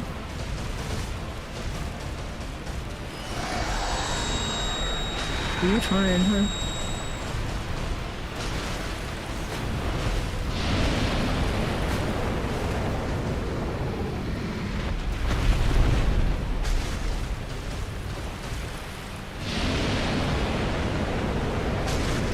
Let me pass. I want to get your tail.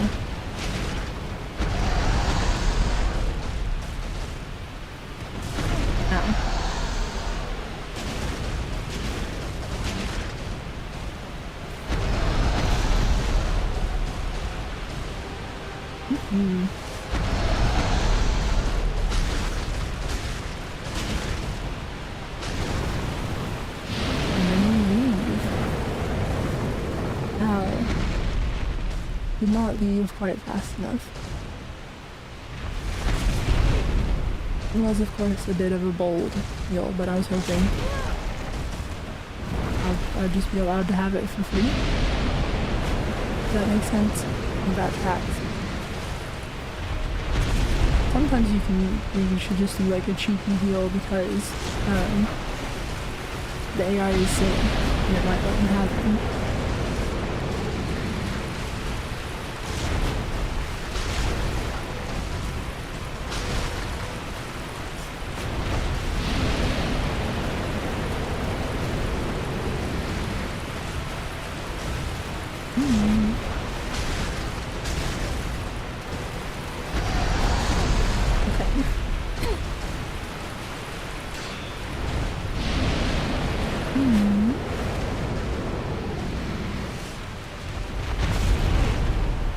Going kind of alright, but his damage is definitely outpacing mine.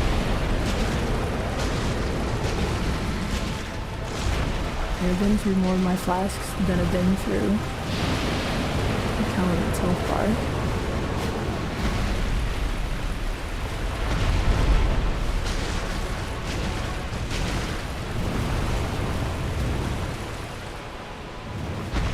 Well, that wasn't the fire breath. Okay, well,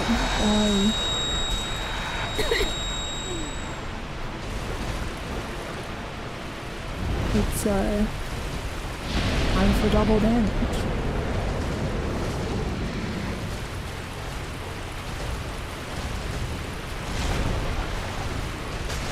You know, I just have to not get hit, and then,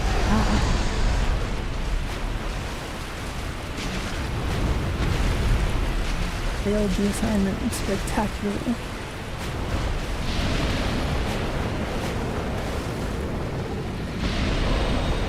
Ow, ow, ow, ow, ow, ow. Okay. It's trying to break my hand. That's rude. You understand that, right? You understand that what you're doing is rude?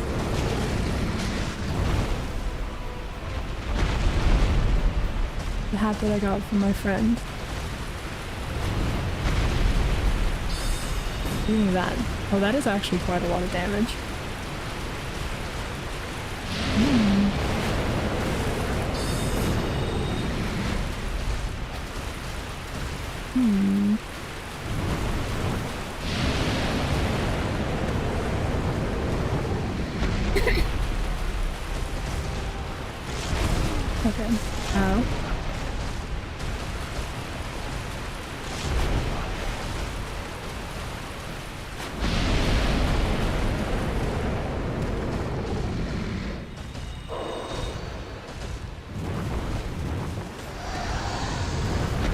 I'm gonna cut your tail. You let me cut the tail, please.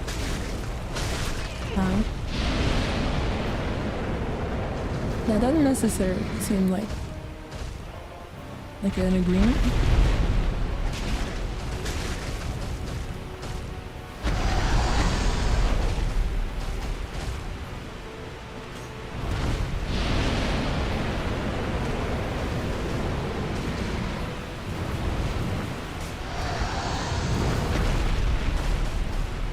Come on.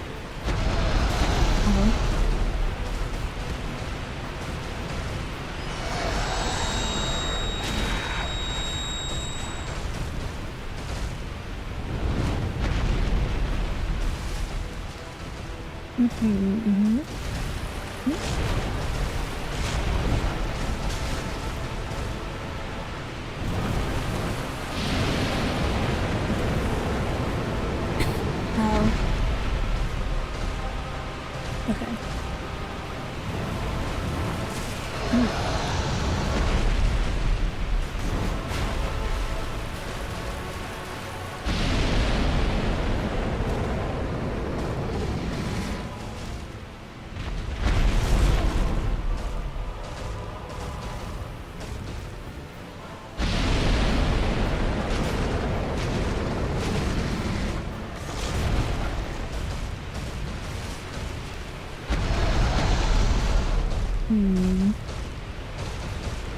I'm kind of questioning how practical it is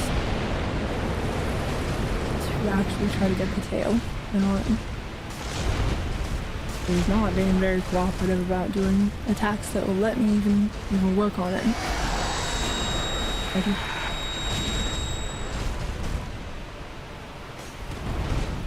Keep doing that one. Except don't do that one, because that one's like a little loud. Okay.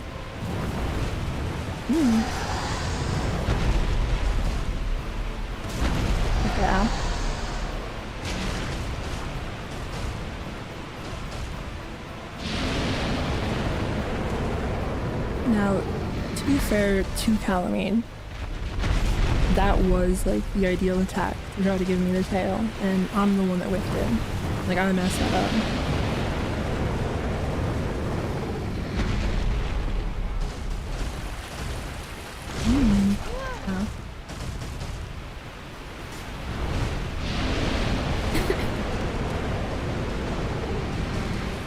Also not sure if I am like where the breakpoint is.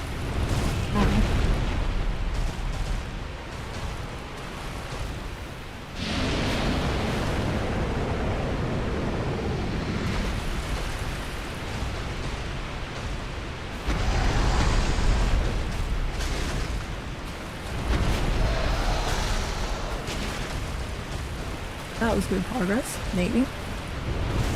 Ow.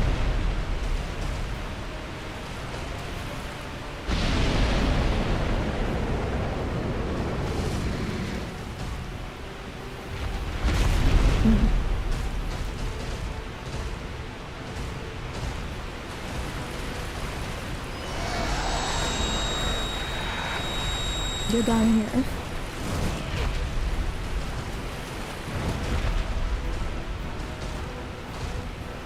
And do an attack that will take you a while to finish. That's perfect.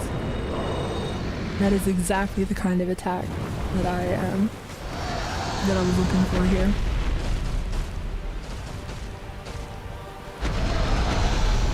Do the tail slam.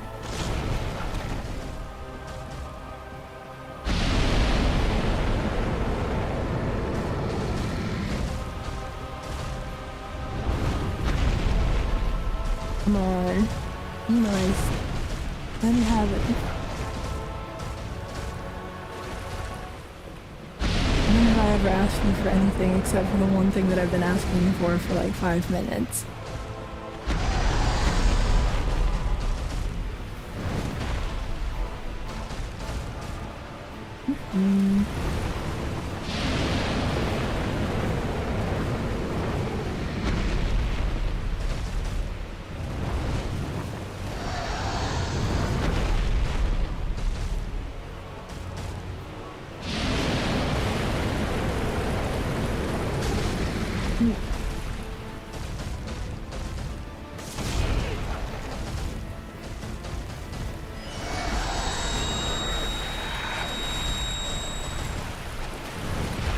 I think I did a bunch of the cuts earlier, like way too close to the base of the tail, and so I wasn't actually making progress.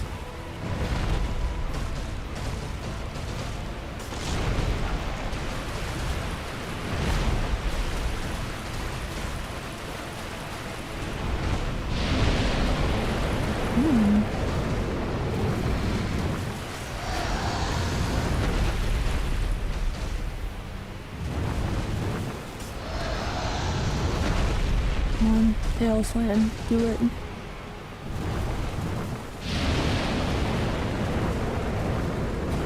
I think he's just being mean.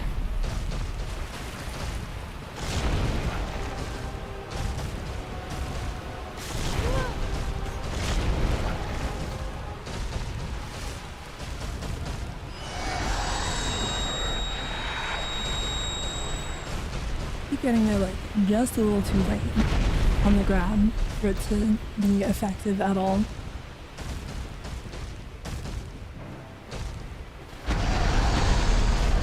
Come on, I'm back here. I appreciate it. Thank you so much. Rift every attack. Oh no. Please. I'm sorry.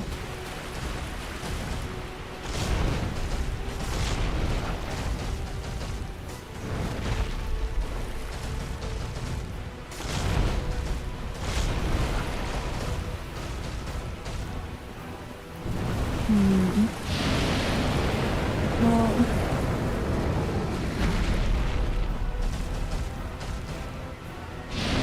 okay. Thank you so much.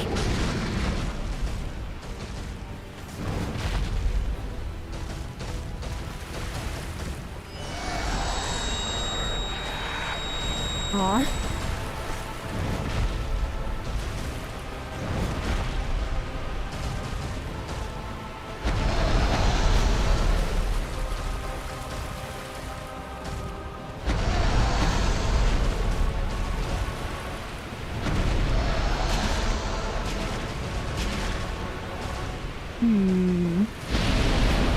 Yeah.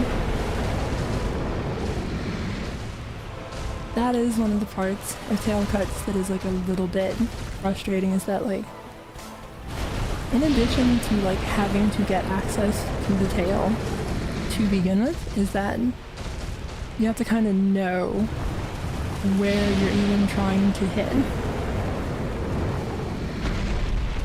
It can be a little like awkward in that regard.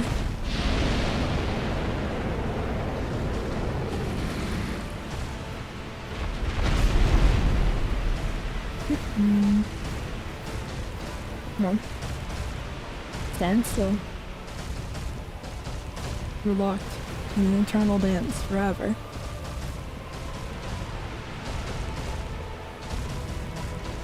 Please. Buddy.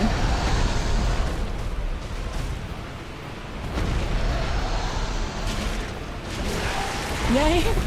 There we go. Thank you. Bye-bye. Accept my sorcery. And just like that.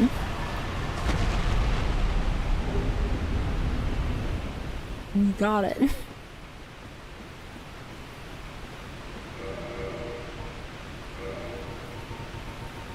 Now you may be wondering, what exactly did we get? Also, my demon sphere was not upgraded at all.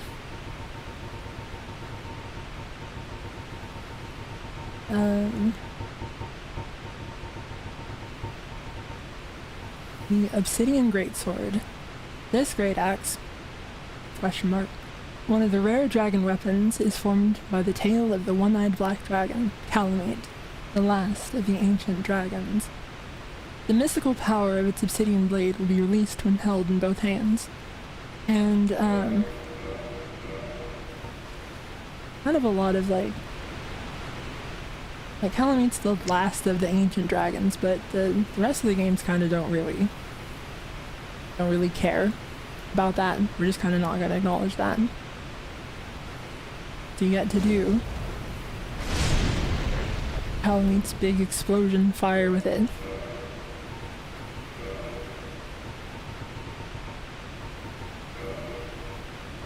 Is it good? I don't actually know. I've never used it before. And the Calamity Ring. A ring enchanted by the orange eye of Calamite, the bringer of calamity, doubles damage received by its wearer.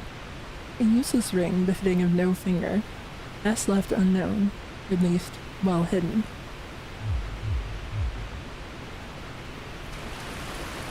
And said one of the best strength weapons. That would explain why I never used it.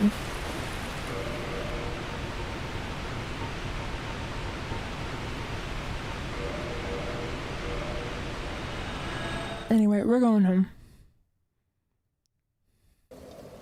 I gotta go apologize for Goff, because I was grounded, and I did leave to kill a dragon.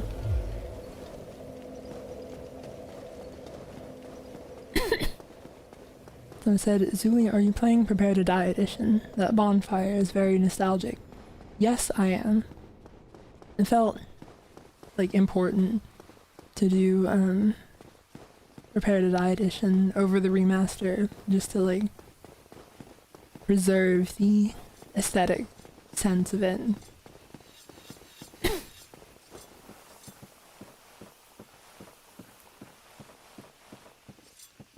Hi, Goff. Why, thou hast defeated Calamite? Wondrously played. Lord Gwyn's blessing upon thee. That beast will never take to the skies again. Dragons shall never be forgotten. We knights fought valiantly, but for every one of them, we lost 70 of our own.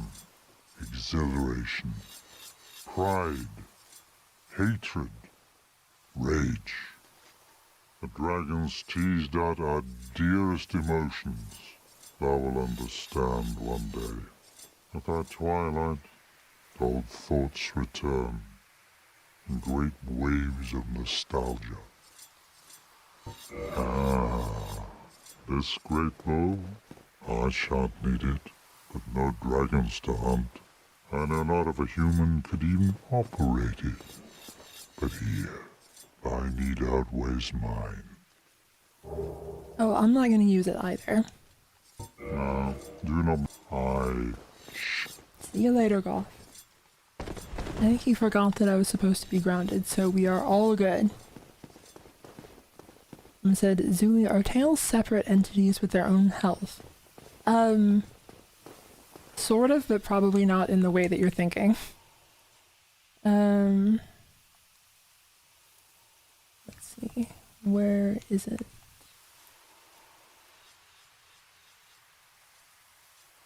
So,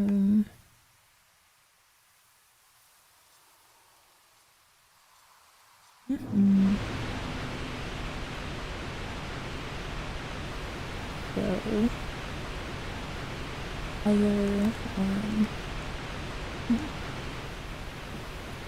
So this is Calamite's tail. It is technically an NPC. But, this only spawns when you, cut the tail off. Like, this is not,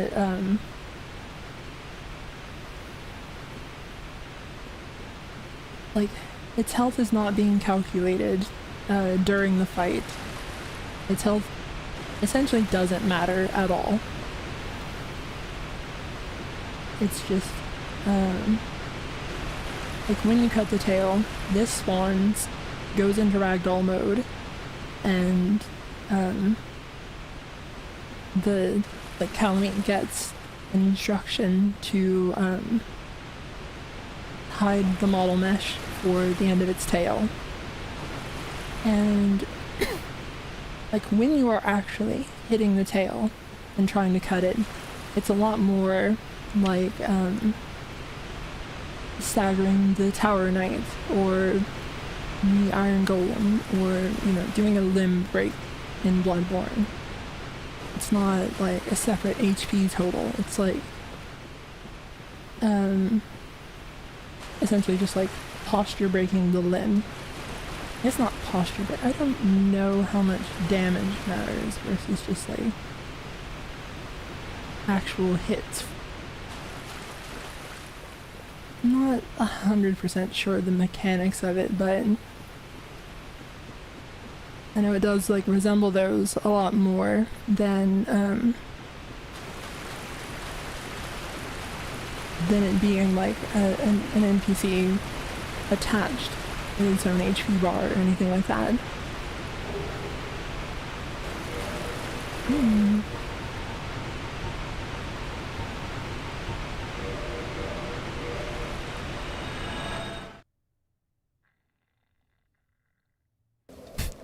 Someone said to bring it all the way to Elizabeth in the garden at the start. There's the ladder to worry about for trying to do that, so I don't really know that that's possible at all. Oh, thank you for the super chat. Miss Theo Marin. Who's not said anything. And thank you for the super chat, Deep Diver. As Dark Souls 1 comes to a close, I look forward to Dark Souls 2 all bosses no hit run, and the Dark Souls 3 first person VR mod playthrough. Been a joy so far.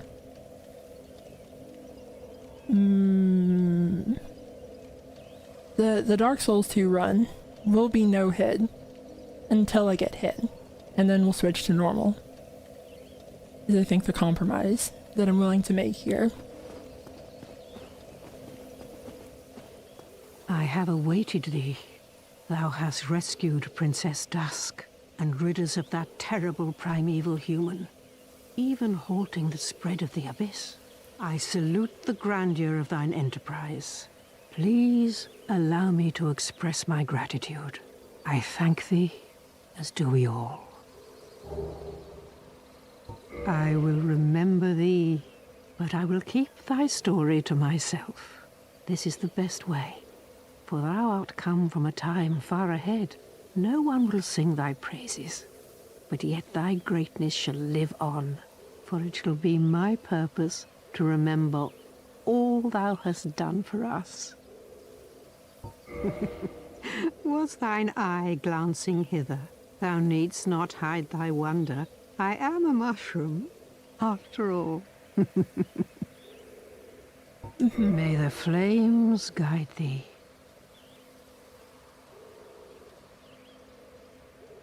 Fun stuff.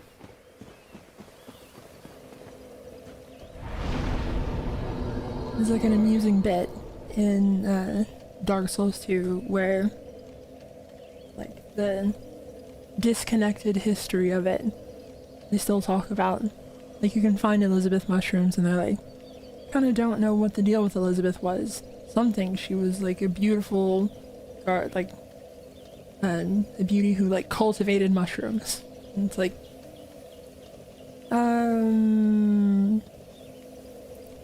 you could say so. It's arguable.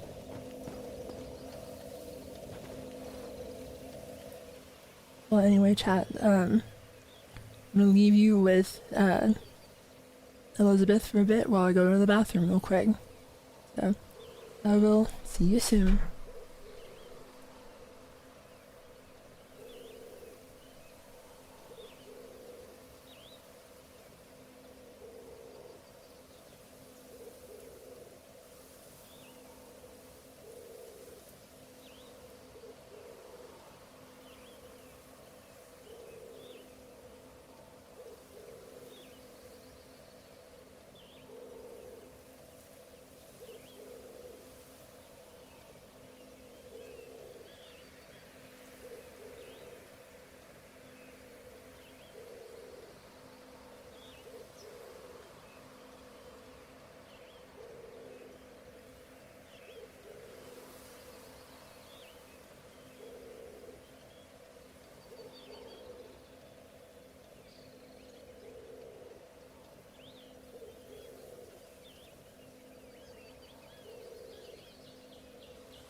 Alright, Chad.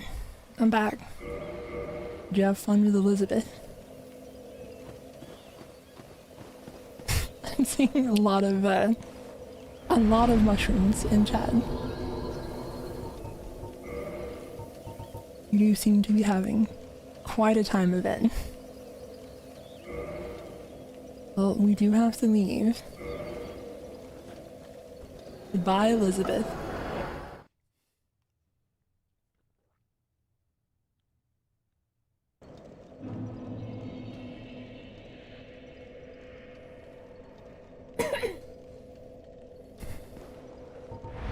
And now, go ahead and repair all of our stuff. One.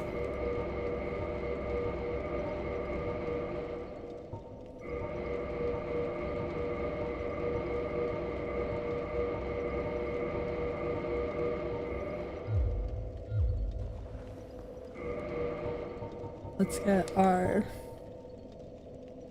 most magically defensive equipment.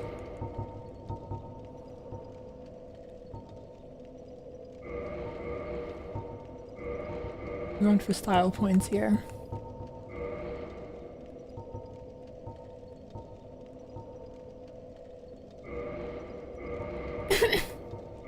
Oh, thank you for the super chat, Matthews. Hello, Zuli. I hope you've been doing well. Yeah, I've been doing pretty alright. Have like missed a couple streams because of like health stuff, and has not necessarily been great for my financial standing, but well, I've been very generous this stream, and so that's helped a lot. I do need to like get better about consistency and such. Thank you for the super chat, Bean Dip. How many of us actually do challenge runs? I attempted Dark Souls 1 at Soul Level 1. I just got bored, honestly. I'm still excited for the Zuli Dark Souls 2 no hit, no healing, no bonfire, ladle only run. Yeah, as mentioned before, the Dark Souls 2 run will be Soul Level 1 until they level up. It'll be no hit until they get hit, no healing until they heal, no bonfire until they use a bonfire, and ladle only until I use something else. So, as long as you're okay with all of those caveats to the challenge, it will be all of those things. So, yeah. We're just gonna get through that.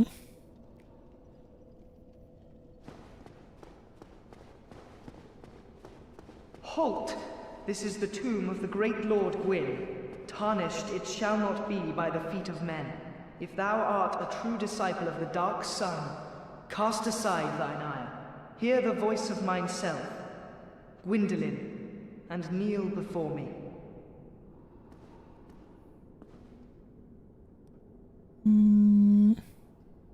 No.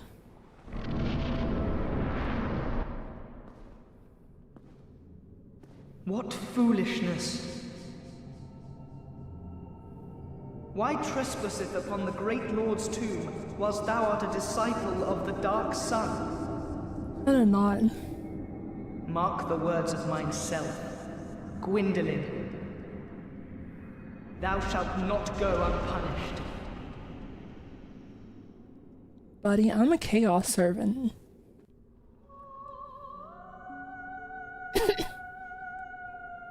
This is a good friend, Gwendolyn.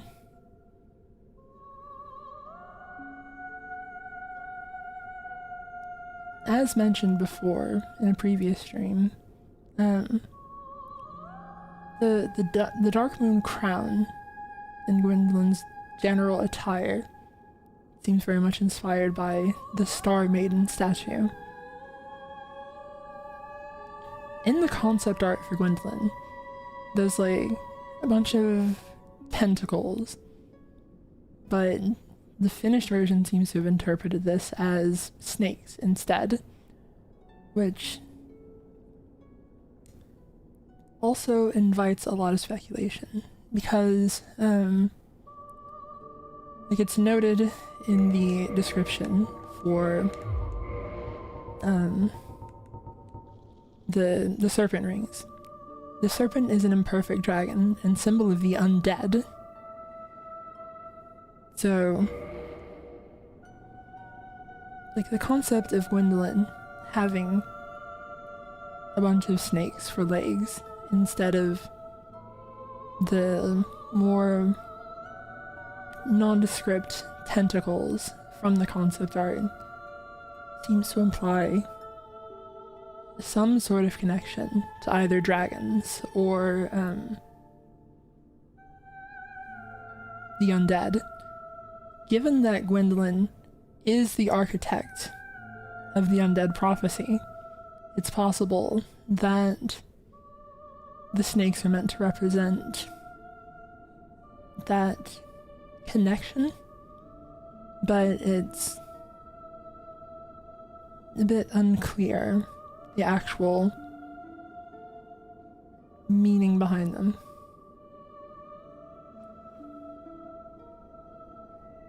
Notably, Gwendolyn does not have an actual face under the crown, sadly.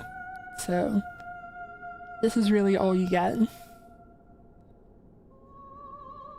And in terms of legs, snakes, like, come to a point around, like, a little bit below the knees, seemingly.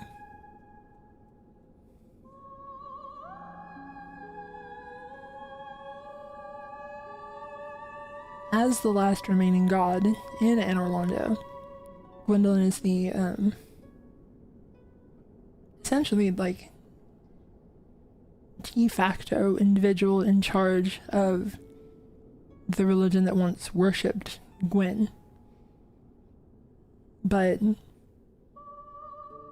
is sequestered here in Gwyn's tomb instead of, like, actually, interfacing with the world outside, and prefers to act through the puppet of Guinevere instead.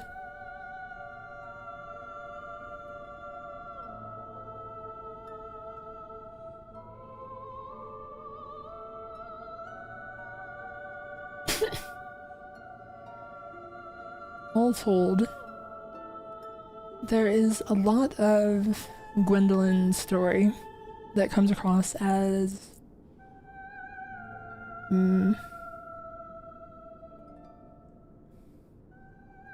being ashamed, I suppose. Like, Gwendolyn is perceived as, you know, something that, like, should not be the face of the religion. Although Gwendolyn does have followers, such as the Dark Moonitis and the other, like, Dark Moons.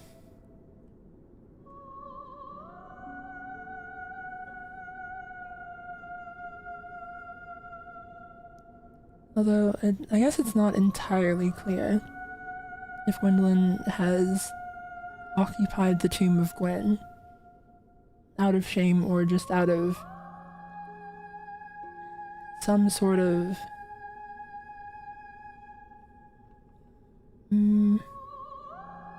funeral rite or like a vigil for Gwyn. But one way or another, it seems that Gwendolyn is not, like, a very public entity. Also, the boss room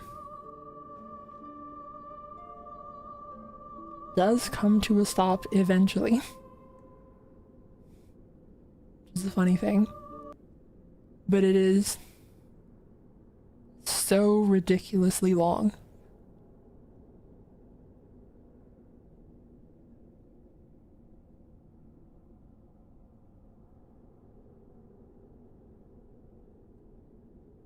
You can manage to actually, like, chase Gwendolyn down all the way to the end of it.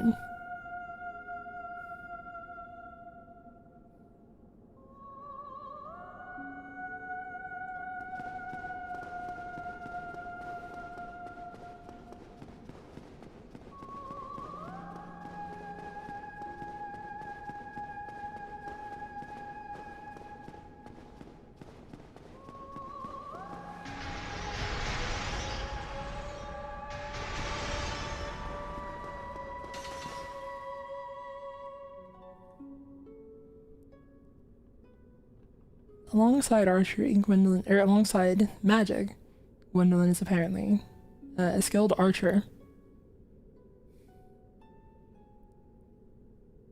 Because that bow was shooting like a semi-automatic.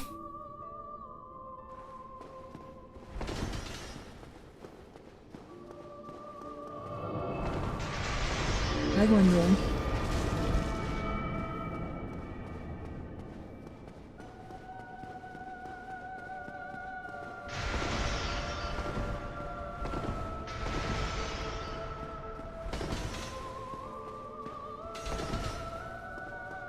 Gwendolyn kind of serves as a puzzle boss.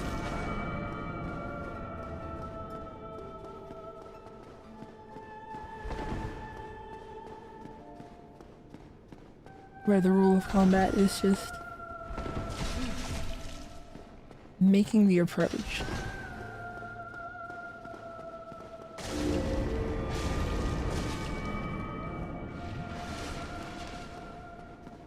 It's not necessarily super difficult.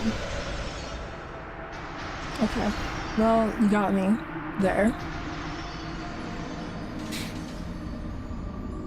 That's what I get for saying anything about that. Admittedly, I'm kind of not doing myself a favor by wearing the Dusk Crown.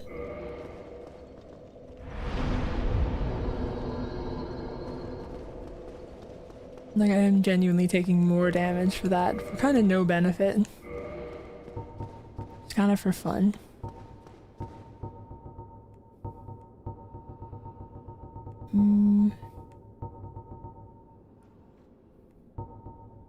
That does mean that all of my stuff is like so deep in there, I think. I think I'm gonna have to go quite a while to get my bloodstain back.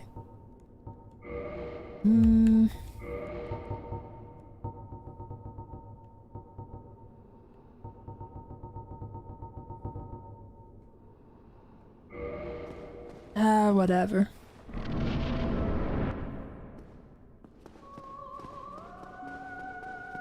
Hi, Gwendolyn.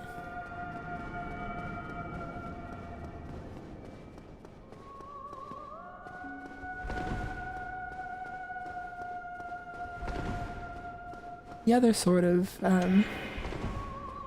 element to the fight is basically pattern recognition.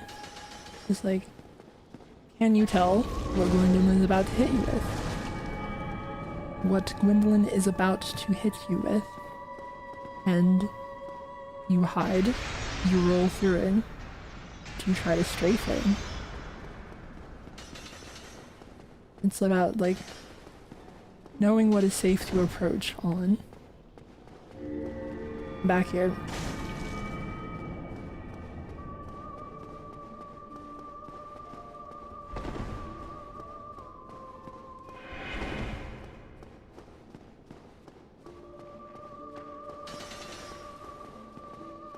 Hi, Gwendolyn.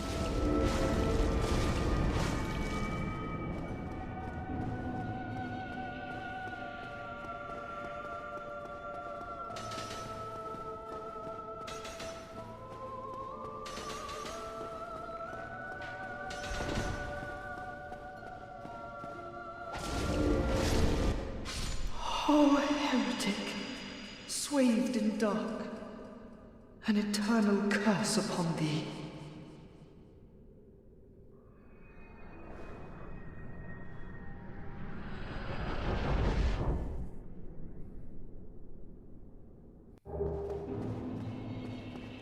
And we're all good.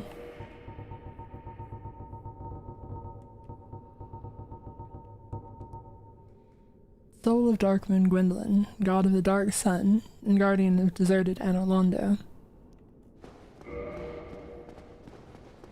Unfortunately, you don't get as much lore in the base game.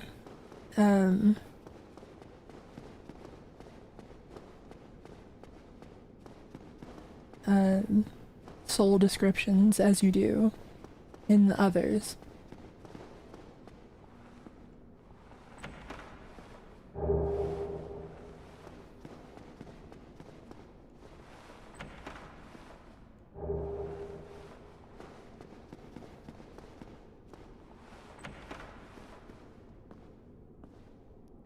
There's always a fun thing of the empty chest. There's been a lot of speculation about it, and honestly I don't remember if there is like a particular conclusion about it or not.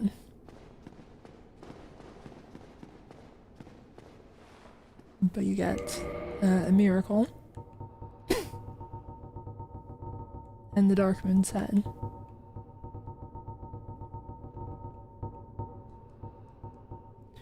Miracle wielded by Lord Gwyn's firstborn.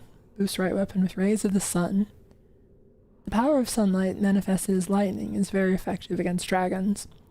When the eldest son was stripped of his deific status, he left this on his father's coffin, perhaps as a final farewell.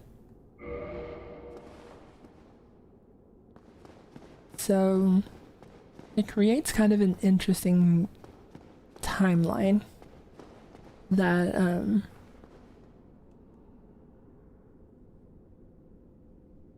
the firstborn was exiled after the Tomb of Gwyn was constructed. But it's not necessarily clear if that's implying that Gwyn was already gone and linked to the fire instead, or if just Gwyn's tomb already existed as his eventual resting place.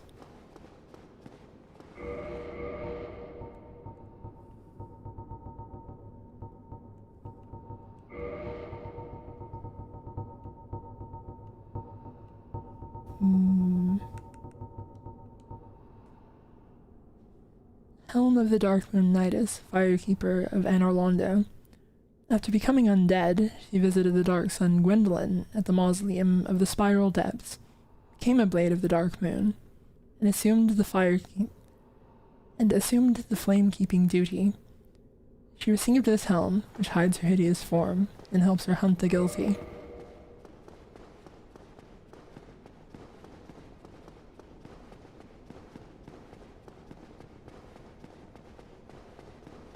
So there is some,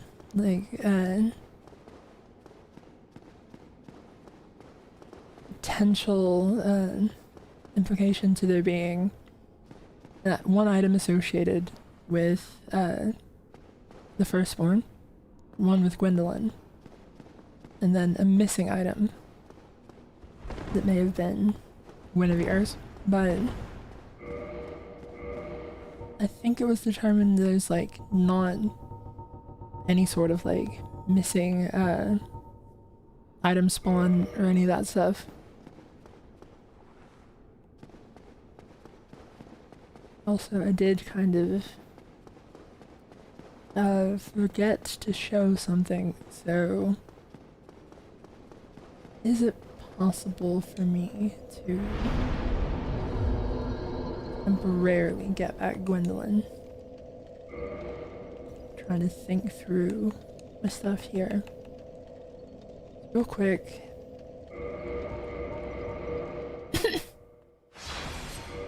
And essentially tell it to save in a new slot through the debug, so just gonna do that real quick. Let's try the event stop. I think that might be able to do it.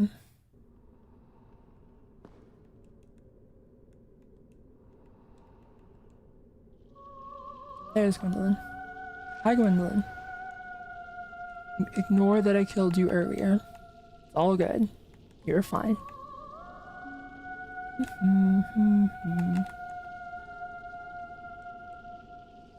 No, that's not it. There we go. So, Gwendolyn does have a sitting animation. that does like match up to, oh, that's the boss room. You can actually like seat Gwendolyn in the chair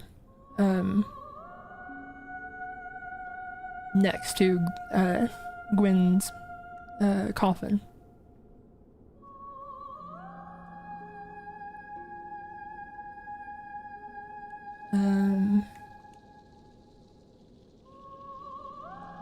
Let's see.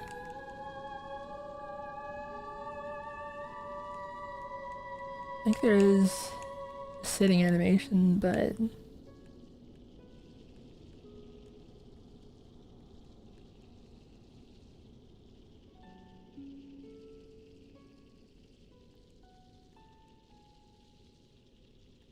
not that.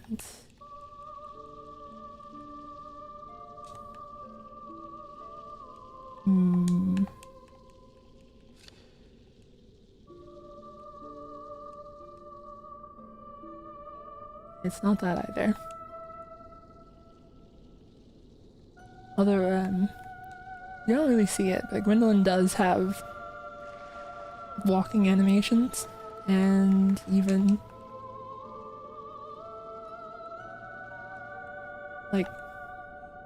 like Gwendolyn does have faster movement options that just don't come up.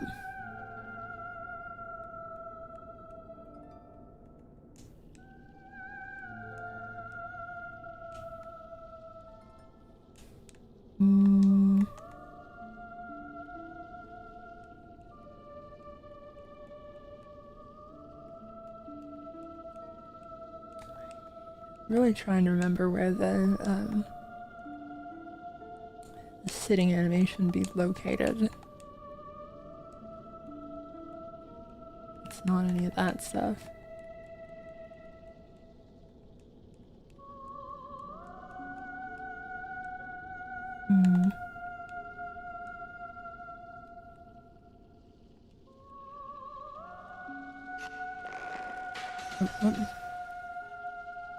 Alright, well,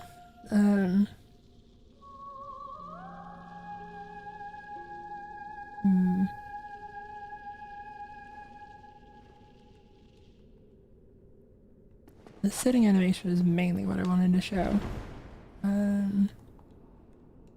Although I guess we could bring Gwendolyn over to the chair. Just for fun. This is kind of an inelegant way of doing everything, but it's easy. You can just kind of phase through stuff like that. Since all of the event script stuff is turned off, you can't, like, get rid of that.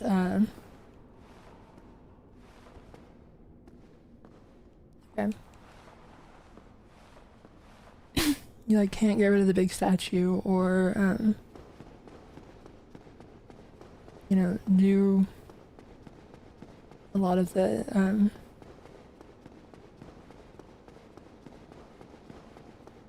like you can't go through the fog wall or any of that kind of stuff.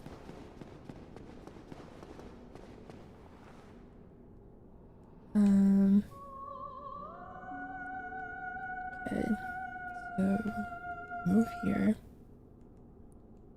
Turn control to me. I have to leave here real quick. And then go back. Oh no, that's right, that's not gonna do it. I need to have Gwendolyn enabled when I do that. So reset position. I have to go here to start with. What is a convenient way to do that?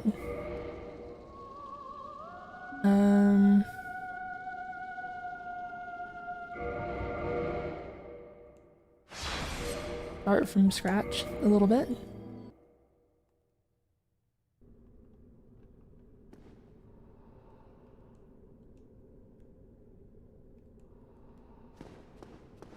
Where actually does Gwendolyn get loaded in at?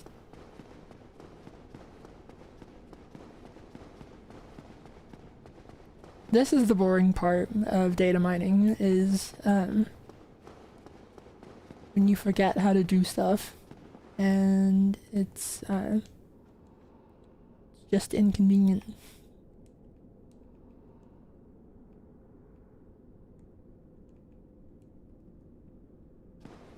Okay, so Gwendolyn is loaded at this point. Move Gwendolyn up here.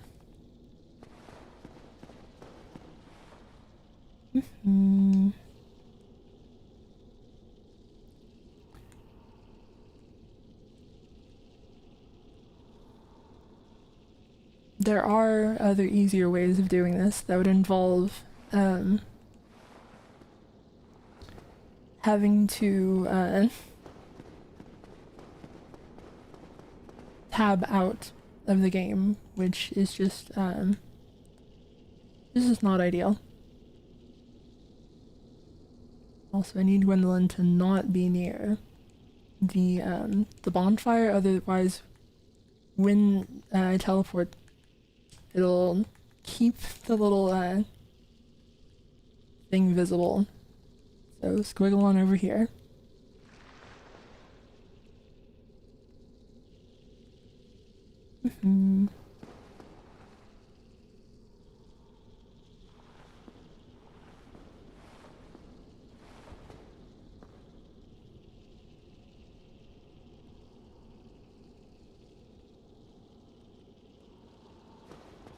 Alright, and I think that should make Gwendolyn loaded the whole time that we come over here to the chair.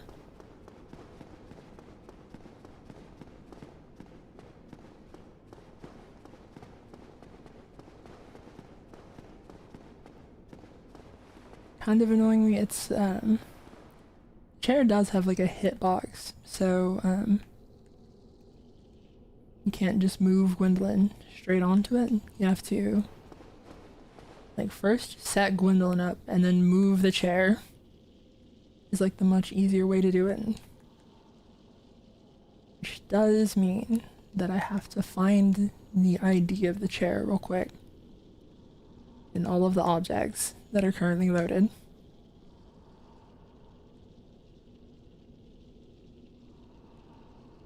Might be 5911.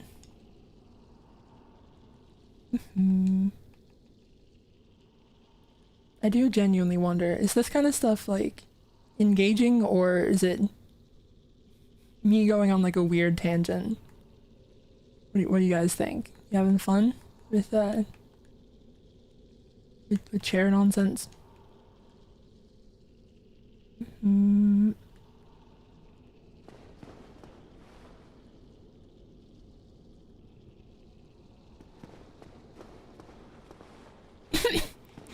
Someone said a bit of both.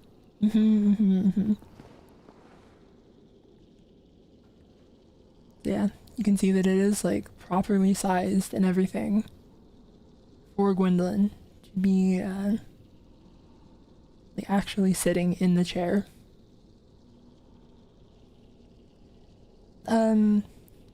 There was a like a PS3 theme that you could get.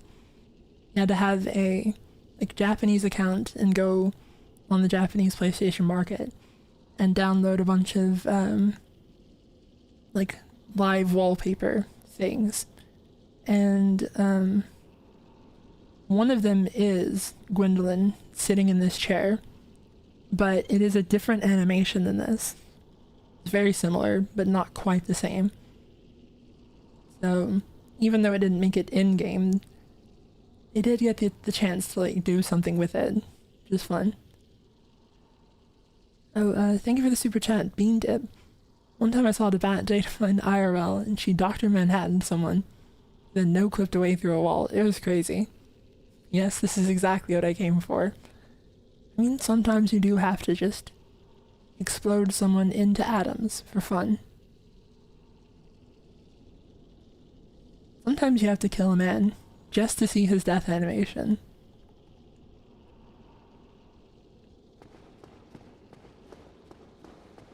Yeah, it's interesting that it's all like properly sized and there's an animation for it, but no opportunity to actually use it in game.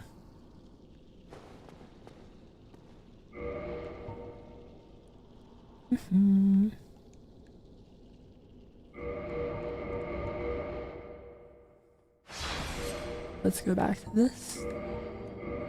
Get rid of that and resume as usual.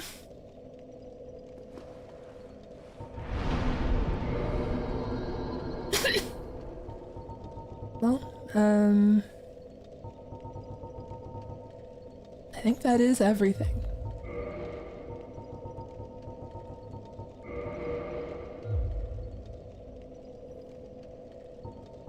Except actually, I guess, I don't think I ever killed Hellkite Drake. So I think that is the one sort of thing, like one optional thing that I would do. Bye Hellkite Drake. Bye Hellkite Drake. I'm trying to fight you.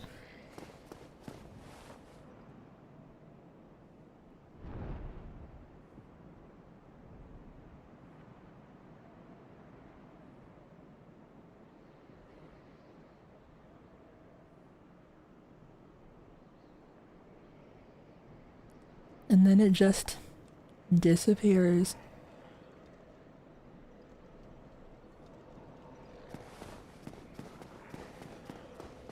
And said, Hellkite Drake has done nothing wrong. He should be allowed to live. Alright. We got to watch its majestic flight. And we'll consider that enough. That's all the closure we need on Hellkite Drake. When they do the like end of credits update on where everyone is later in life, Hellkite Drake just flew away. Hi, Kath. What is it? I am your guardian. Go on, state your wish. You look a lot different from my usual guardian. Very well. Be still. Entrust thy flesh to me.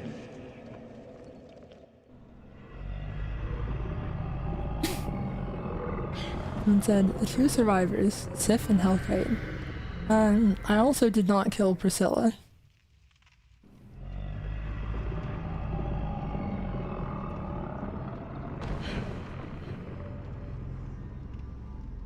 Eaten a little bit. But not enough that it's actually a problem. Thoughts? What is it? I am your guardian. Go on. They failed me. Every last one of them.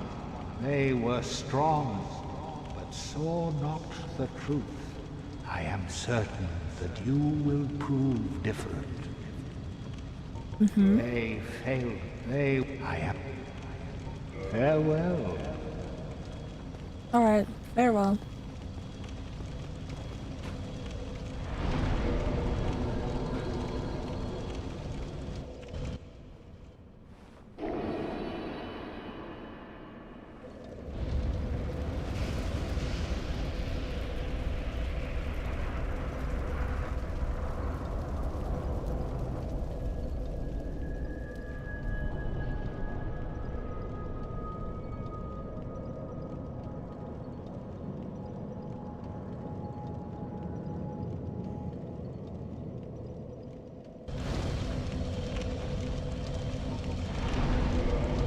Let's reverse hauling, just for fun.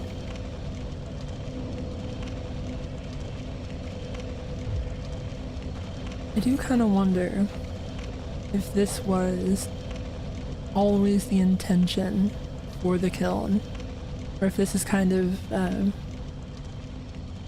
making the most out of figuring out how to fit it into the game. Have this ethereal staircase with the procession of knights. Souls presumably burned in the kiln. Leading into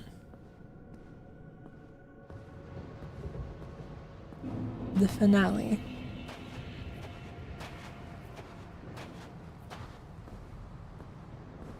The actual, like, connection point of the kiln being so otherworldly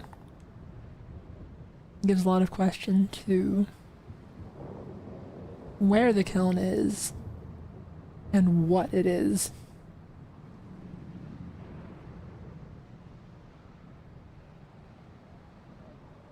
You can see that it is seemingly built into the trunk of an arch tree.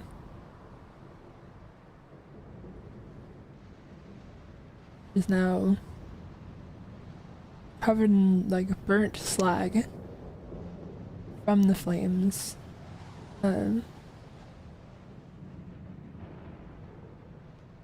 Potentially from its kindling or from it being lit to begin with.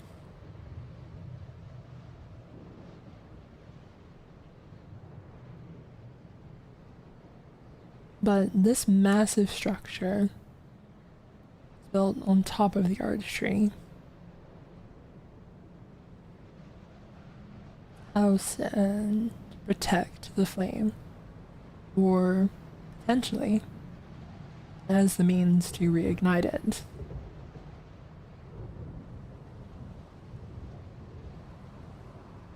There's this huge,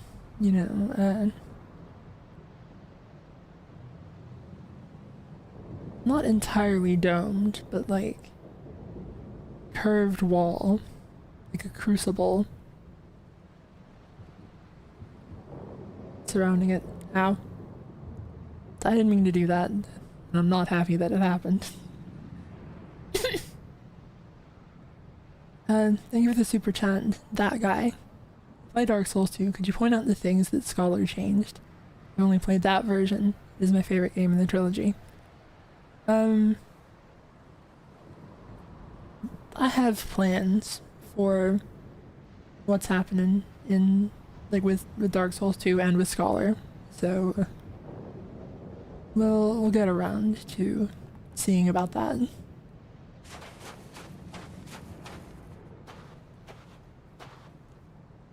Something that's kind of interesting is there's like a directionality to all of the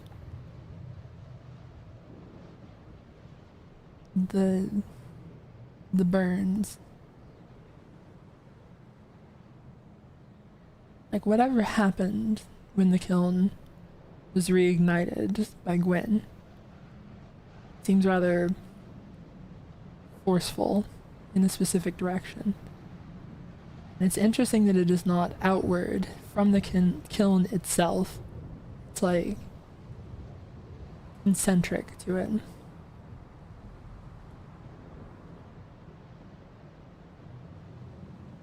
Oh, thank you for the super chat. Is Theomarin. Elden Ring Erdtree repurposed as the first kiln. There is definitely a fondness for trees that Miyazaki has exhibited across the series. This is less, the same idea repurposed and just playing to the same theme repeatedly. That kind of didn't notice me.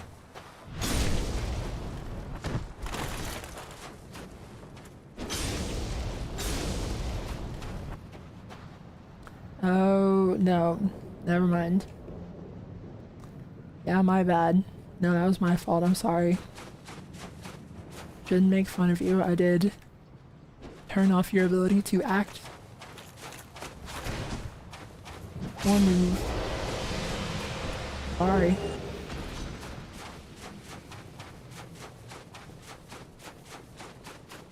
Whoops.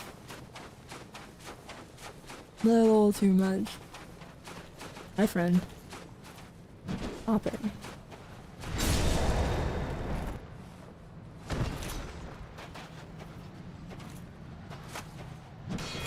Ow. No. I told you no before. You do it again. Someone said, Zooey, are you using cheats? Let me just, hold on. Yeah, I can't remember how to, oh, there we go. Trying to close it, and I thought if I did it promptly, it would have been a better joke. But instead I just kind of fumbled on the buttons for like a solid 10-15 seconds. So I don't know, maybe that was a good joke after all. Who can say?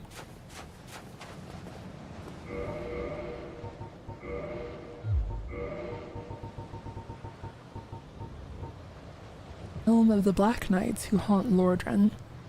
Knights followed Lord Gwyn when he departed to link the fire. They were burned to ashes in the newly kindled flame, wandering the world as disembodied spirits ever after.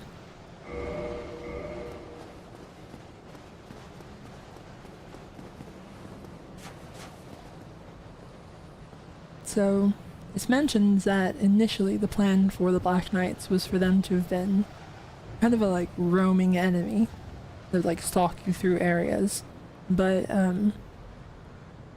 instead they got like given this role as like powerful mini bosses in certain areas. But like narratively, this was resolved into the idea that they are phantoms, more or less.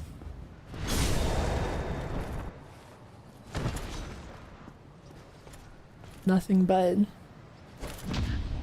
souls bound to living armor.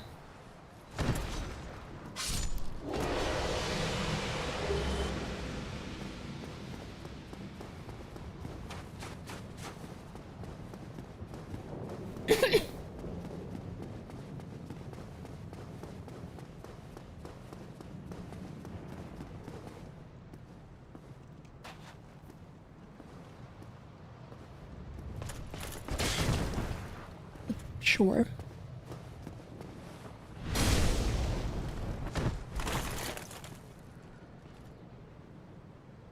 That was weird.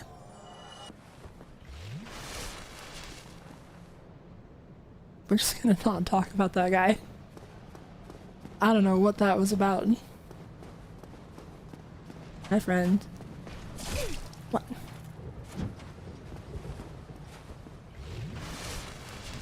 Oh. I still had the no move on.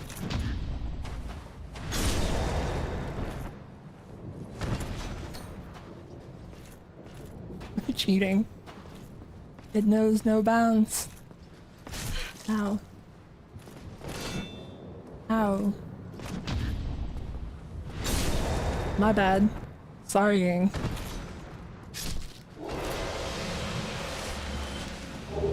I did think it was a little weird that one knight was like just hanging out, you know, shield up, having fun.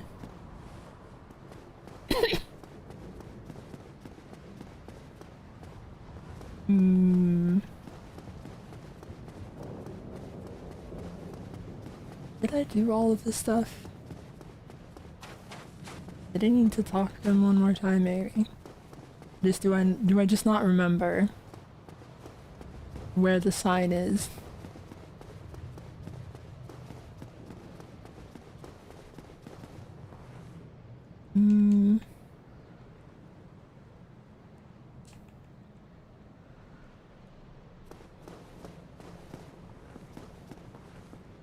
Alright, so I guess I missed something.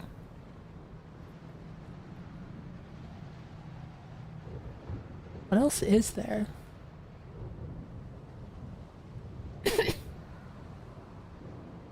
Oh, that's right. I killed the bug, and then I didn't actually talk to him in the corridor after. I just kind of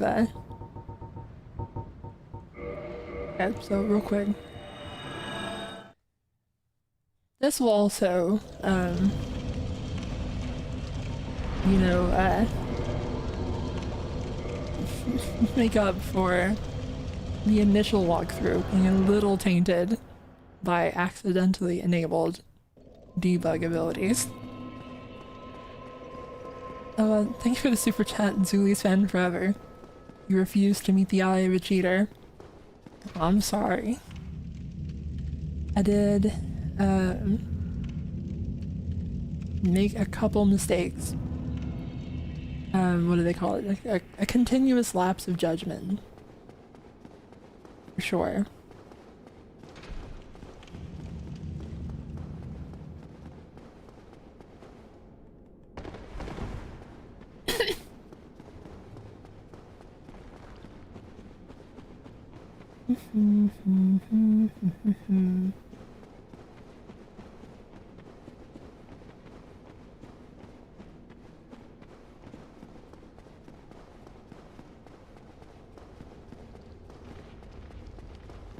Hello, bugs.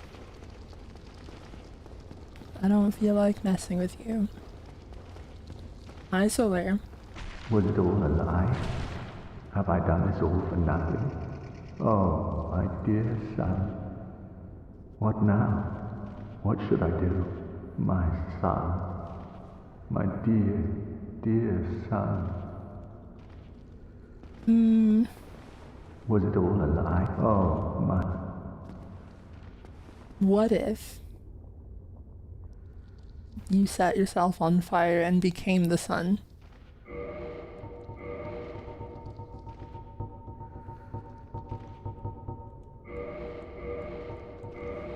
Anyway, see you later.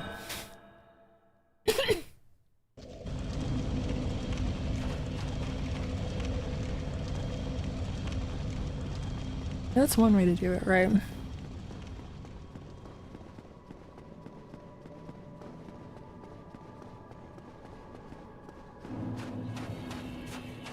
It is kind of interesting that, like, you save Solaire from the Sunlight Maggot and, you know, losing himself to this parasitic insect, only to then, like, open the way for him to sacrifice himself to the kill. It's like, not necessarily a better situation.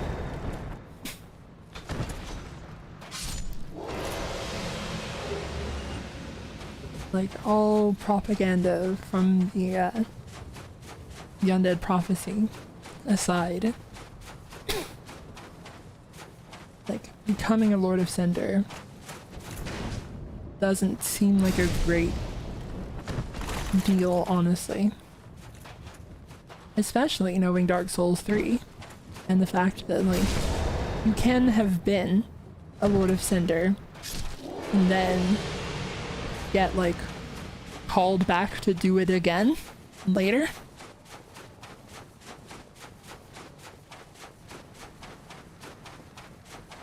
Like, it kind of makes sense that the returning Lords of Cinder, other than Ludleth, are all not too jazzed to try it again.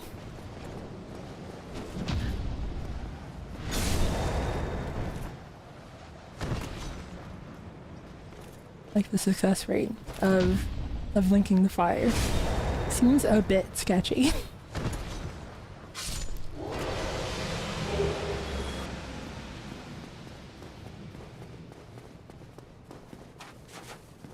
And here it is, Isolair. I went through all the trouble of saving you and bringing you here. Just to leave. See you later.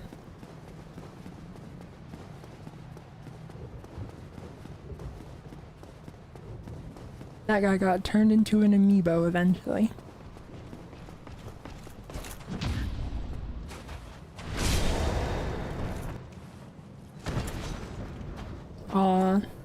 wasn't quite far enough for that.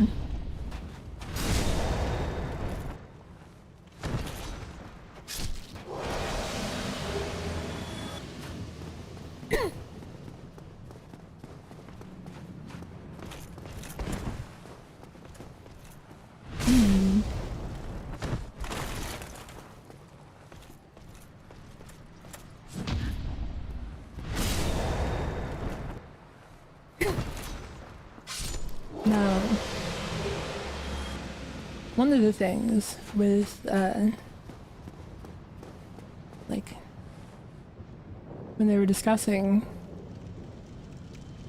Gwyn and their intention behind his design, they said that it was meant to be like a final challenge that tested the player on everything that they had learned up to this point. And then in the interview, one of the other members of the staff went, Perry. Like, Miyazaki was talking about everything he wanted to accomplish with Gwyn, and then just, Perry. And that is unfortunately pretty much what Gwyn got boiled down to is, you know how to parry? Good at parry?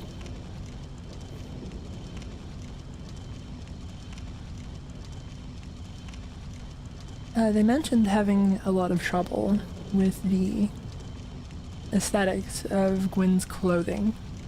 They wanted to give the impression of something ancient, a king from a forgotten past. And so, these flowing robes, the almost like feathered lining,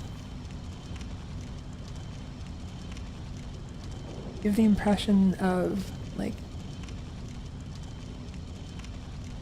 an old warrior king of a bygone era. Is in some ways what Gwyn is.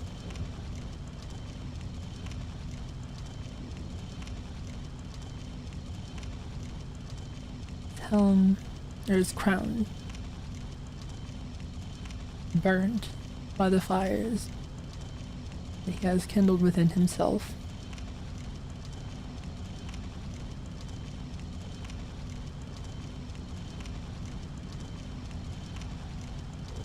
And in truth, just a scared old man running from the future.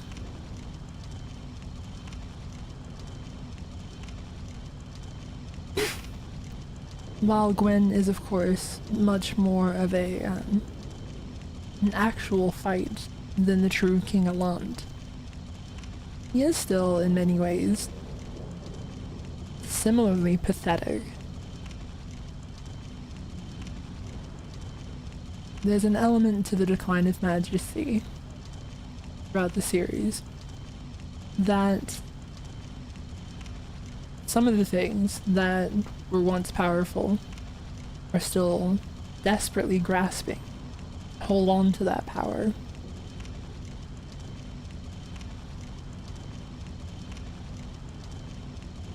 And in some ways that makes the decline even more of a degradation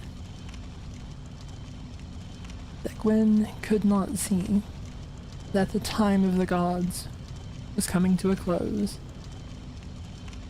He could not bow out gracefully. Instead, as seen in Dark Souls 3 especially, he would torture the world itself, burning it until there was nothing left to burn but ashes.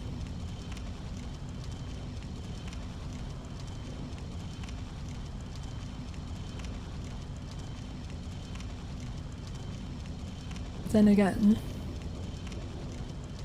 who could blame him? Before fire, there was no life. And so, what would remain of life without fire?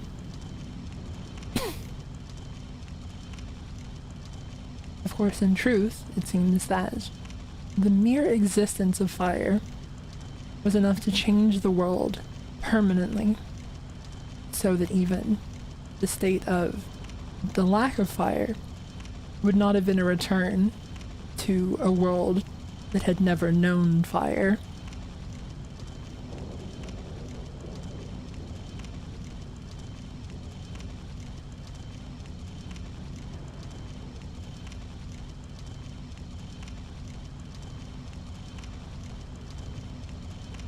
It's not entirely clear whether the undead prophecy was at all Gwyn's own plan, though. We know that the architects, and rather, the operators of the prophecy are primarily Gwendolyn and Framd, but it's not clear if they are acting on their own accord or carrying out Gwyn's actual will, or if Gwyn simply thought that he could sacrifice his own self to the flame, and that would be sufficient.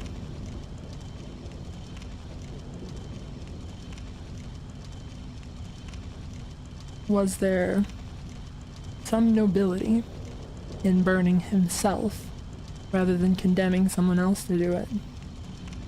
Or was it always a stopgap, and he always intended to have successors, to have future Lords of Cinder succeed him?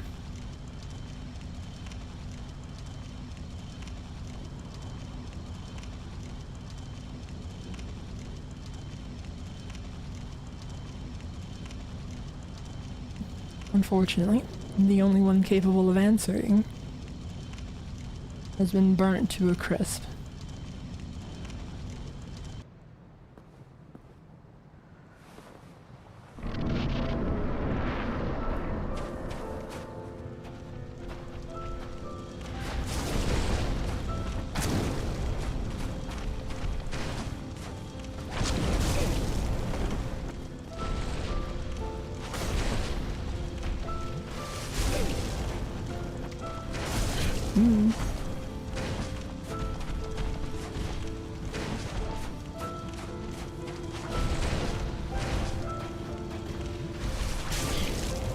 Okay. He really does not want to let you have a heal.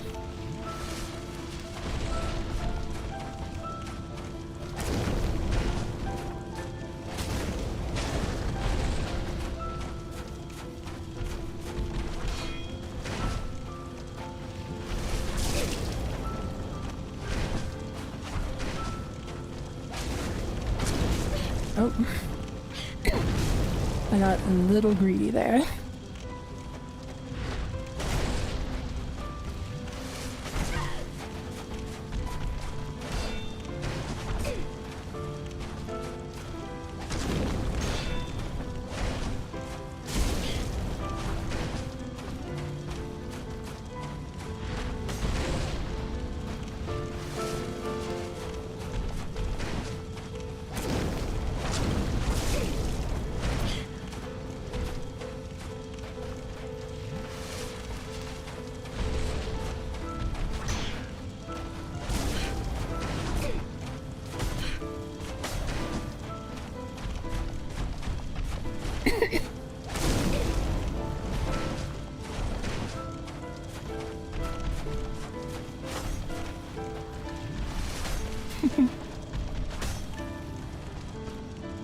Yeah, that wasn't gonna work.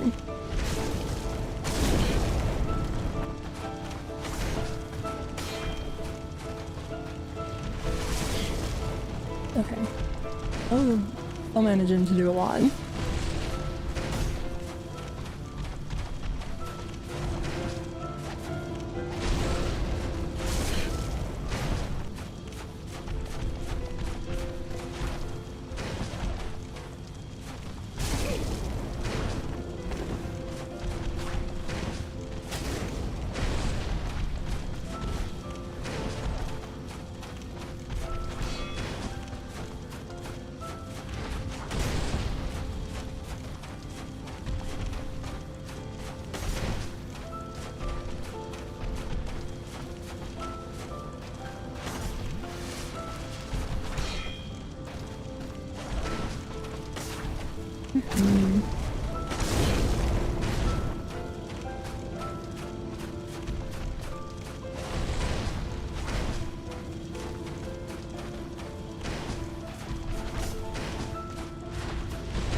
Oh, okay.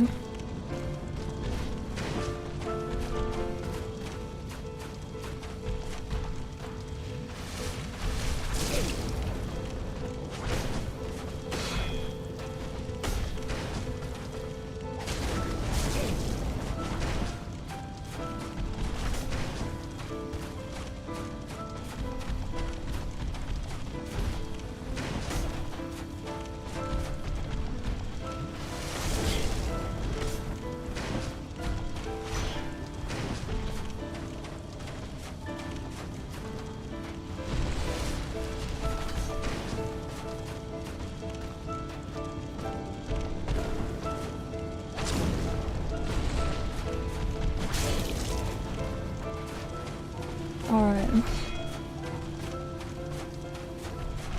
Set my sorcery.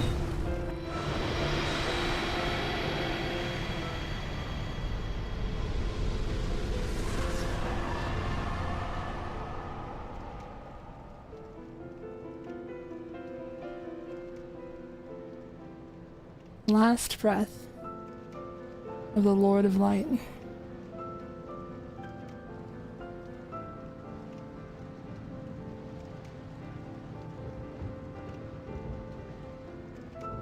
A tired old man, finding rest.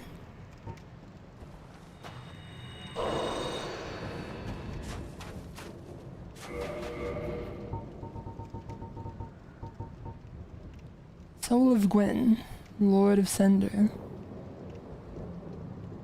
Soul of Gwyn, Lord of Sunlight and Cinder, who linked to the first flame. Lord Gwyn bequeathed most of his soul. Lord Gwyn bequeathed most of his power to the gods and burned as cinder for the first flame. But even so, Lord Gwyn's soul is a powerful thing indeed.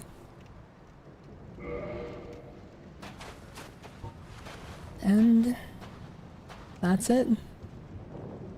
The last challenge in all of Lordran. The final hardship for the chosen undead.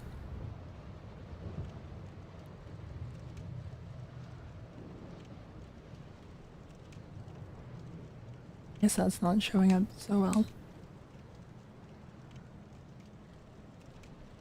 The thing that I've found kind of interesting in that, like, there's not really a way to draw attention to it.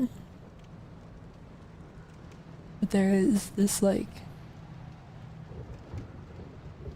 black sun motif hanging above Gwyn the entire time.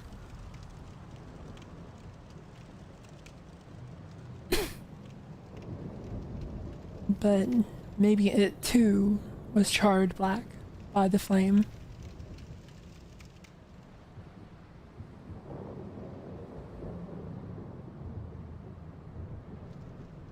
Ah.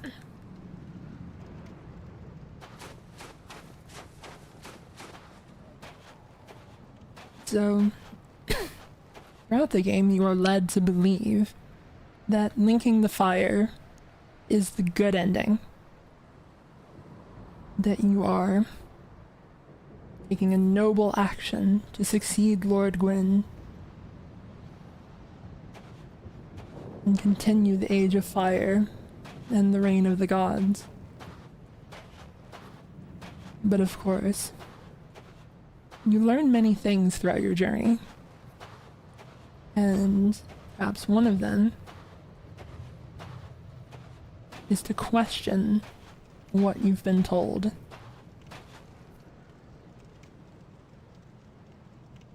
Of course, there are also things that are meant to give you pause on this consideration as well.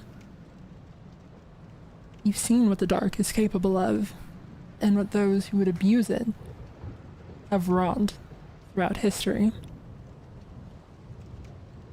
So what's better? The comfort of the oppressive flame that has burned all this time so far,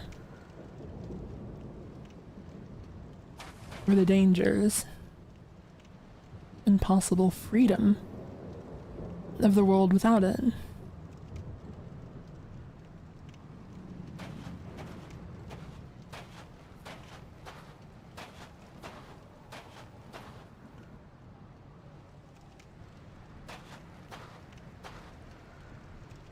The nature of Lordran is fractured. There are many lives of different undead playing out in separate timelines constantly, weaving throughout each other and overlapping as timelines shift and fade in together.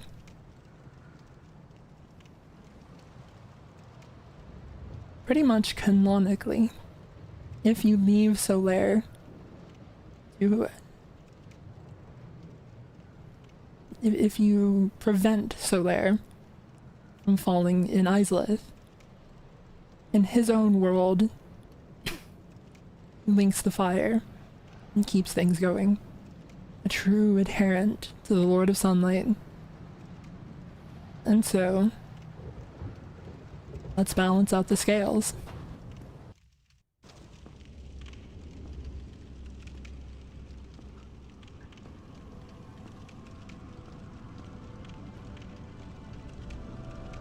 My lord, bless thy safe return. Let Karth and Framt serve your highness. We are here to serve your highness.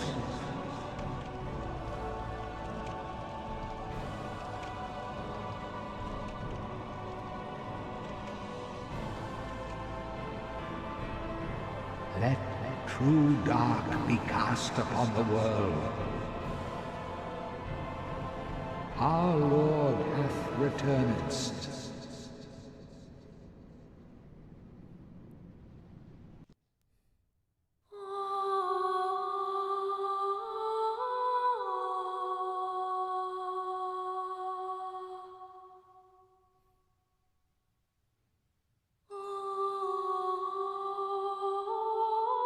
There's something just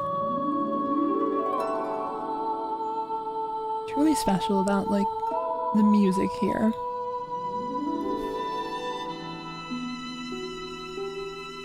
It has, like,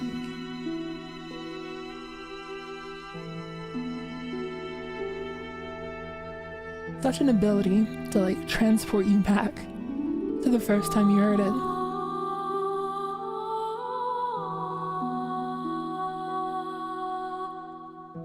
Like, playing through Dark Souls initially was,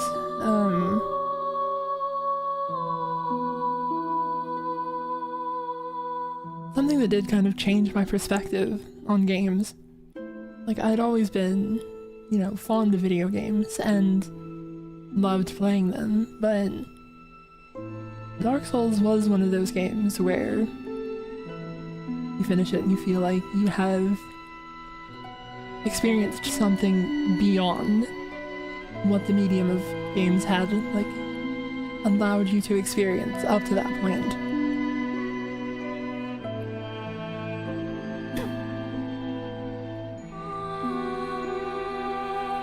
And of course, it's no wonder that it became like a cultural phenomenon after this. Something so different from what was happening through the gaming industry at the time. So particular and unapologetic. A game that was designed to service a specific niche and was okay with the idea that not everything needed to be in service of the entirety of every player base possible.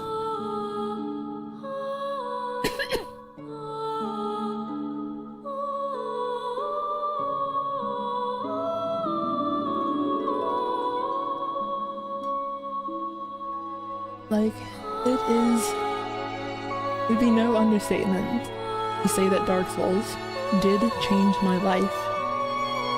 I'm in an unbelievably different position from any life I probably would have led without it.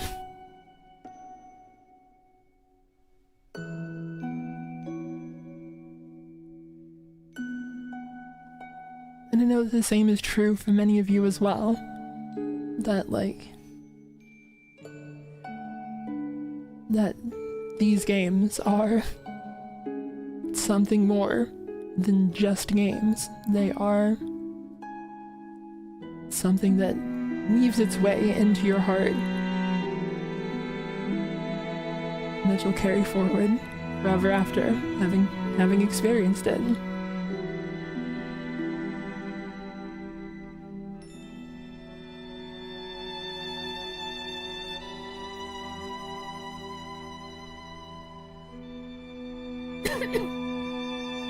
There are, of course, any number of things to talk about in terms of the art direction, the level design, the balancing of the game, the challenge it presents, the opportunity to overcome challenge that challenge serves to facilitate.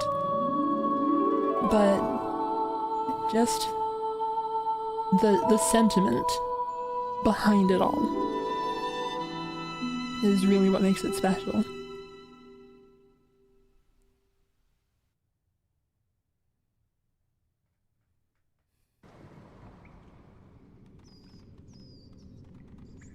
And after everything, yes, indeed. Just the go dark right back. sign brands the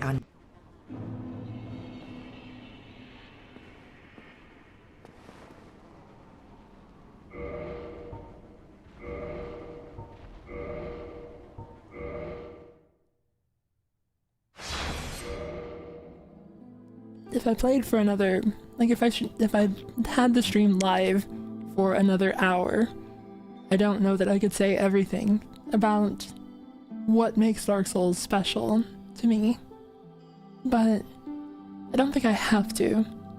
I think that most of you probably understand in your own way. So, it has been wonderful to get to go back through it with all of you. And I hope you enjoyed it. And I hope you have a great whatever time of day it is, wherever you are. Oh, thank you for the $100 super chat, Bean Dip. Dark Souls, Bioshock, Shadow of the Colossus are what taught me that games can be art. I'm glad the series is so successful. It's truly life-changing. Thanks so much for the data mine to play through, Zooey. I hope everyone else enjoyed it as much as I did. Non-parasocial. I hope that it did. Like, I hope that through all of this, I got to convey at least some part of my love for the series and share it with all of you.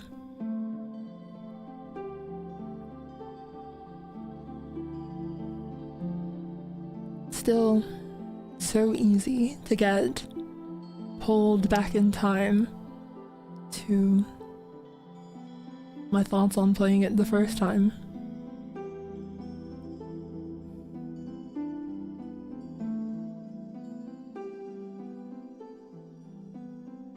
Well, I suppose this is the end of the stream after all, so I'll see you all later. Bye-bye.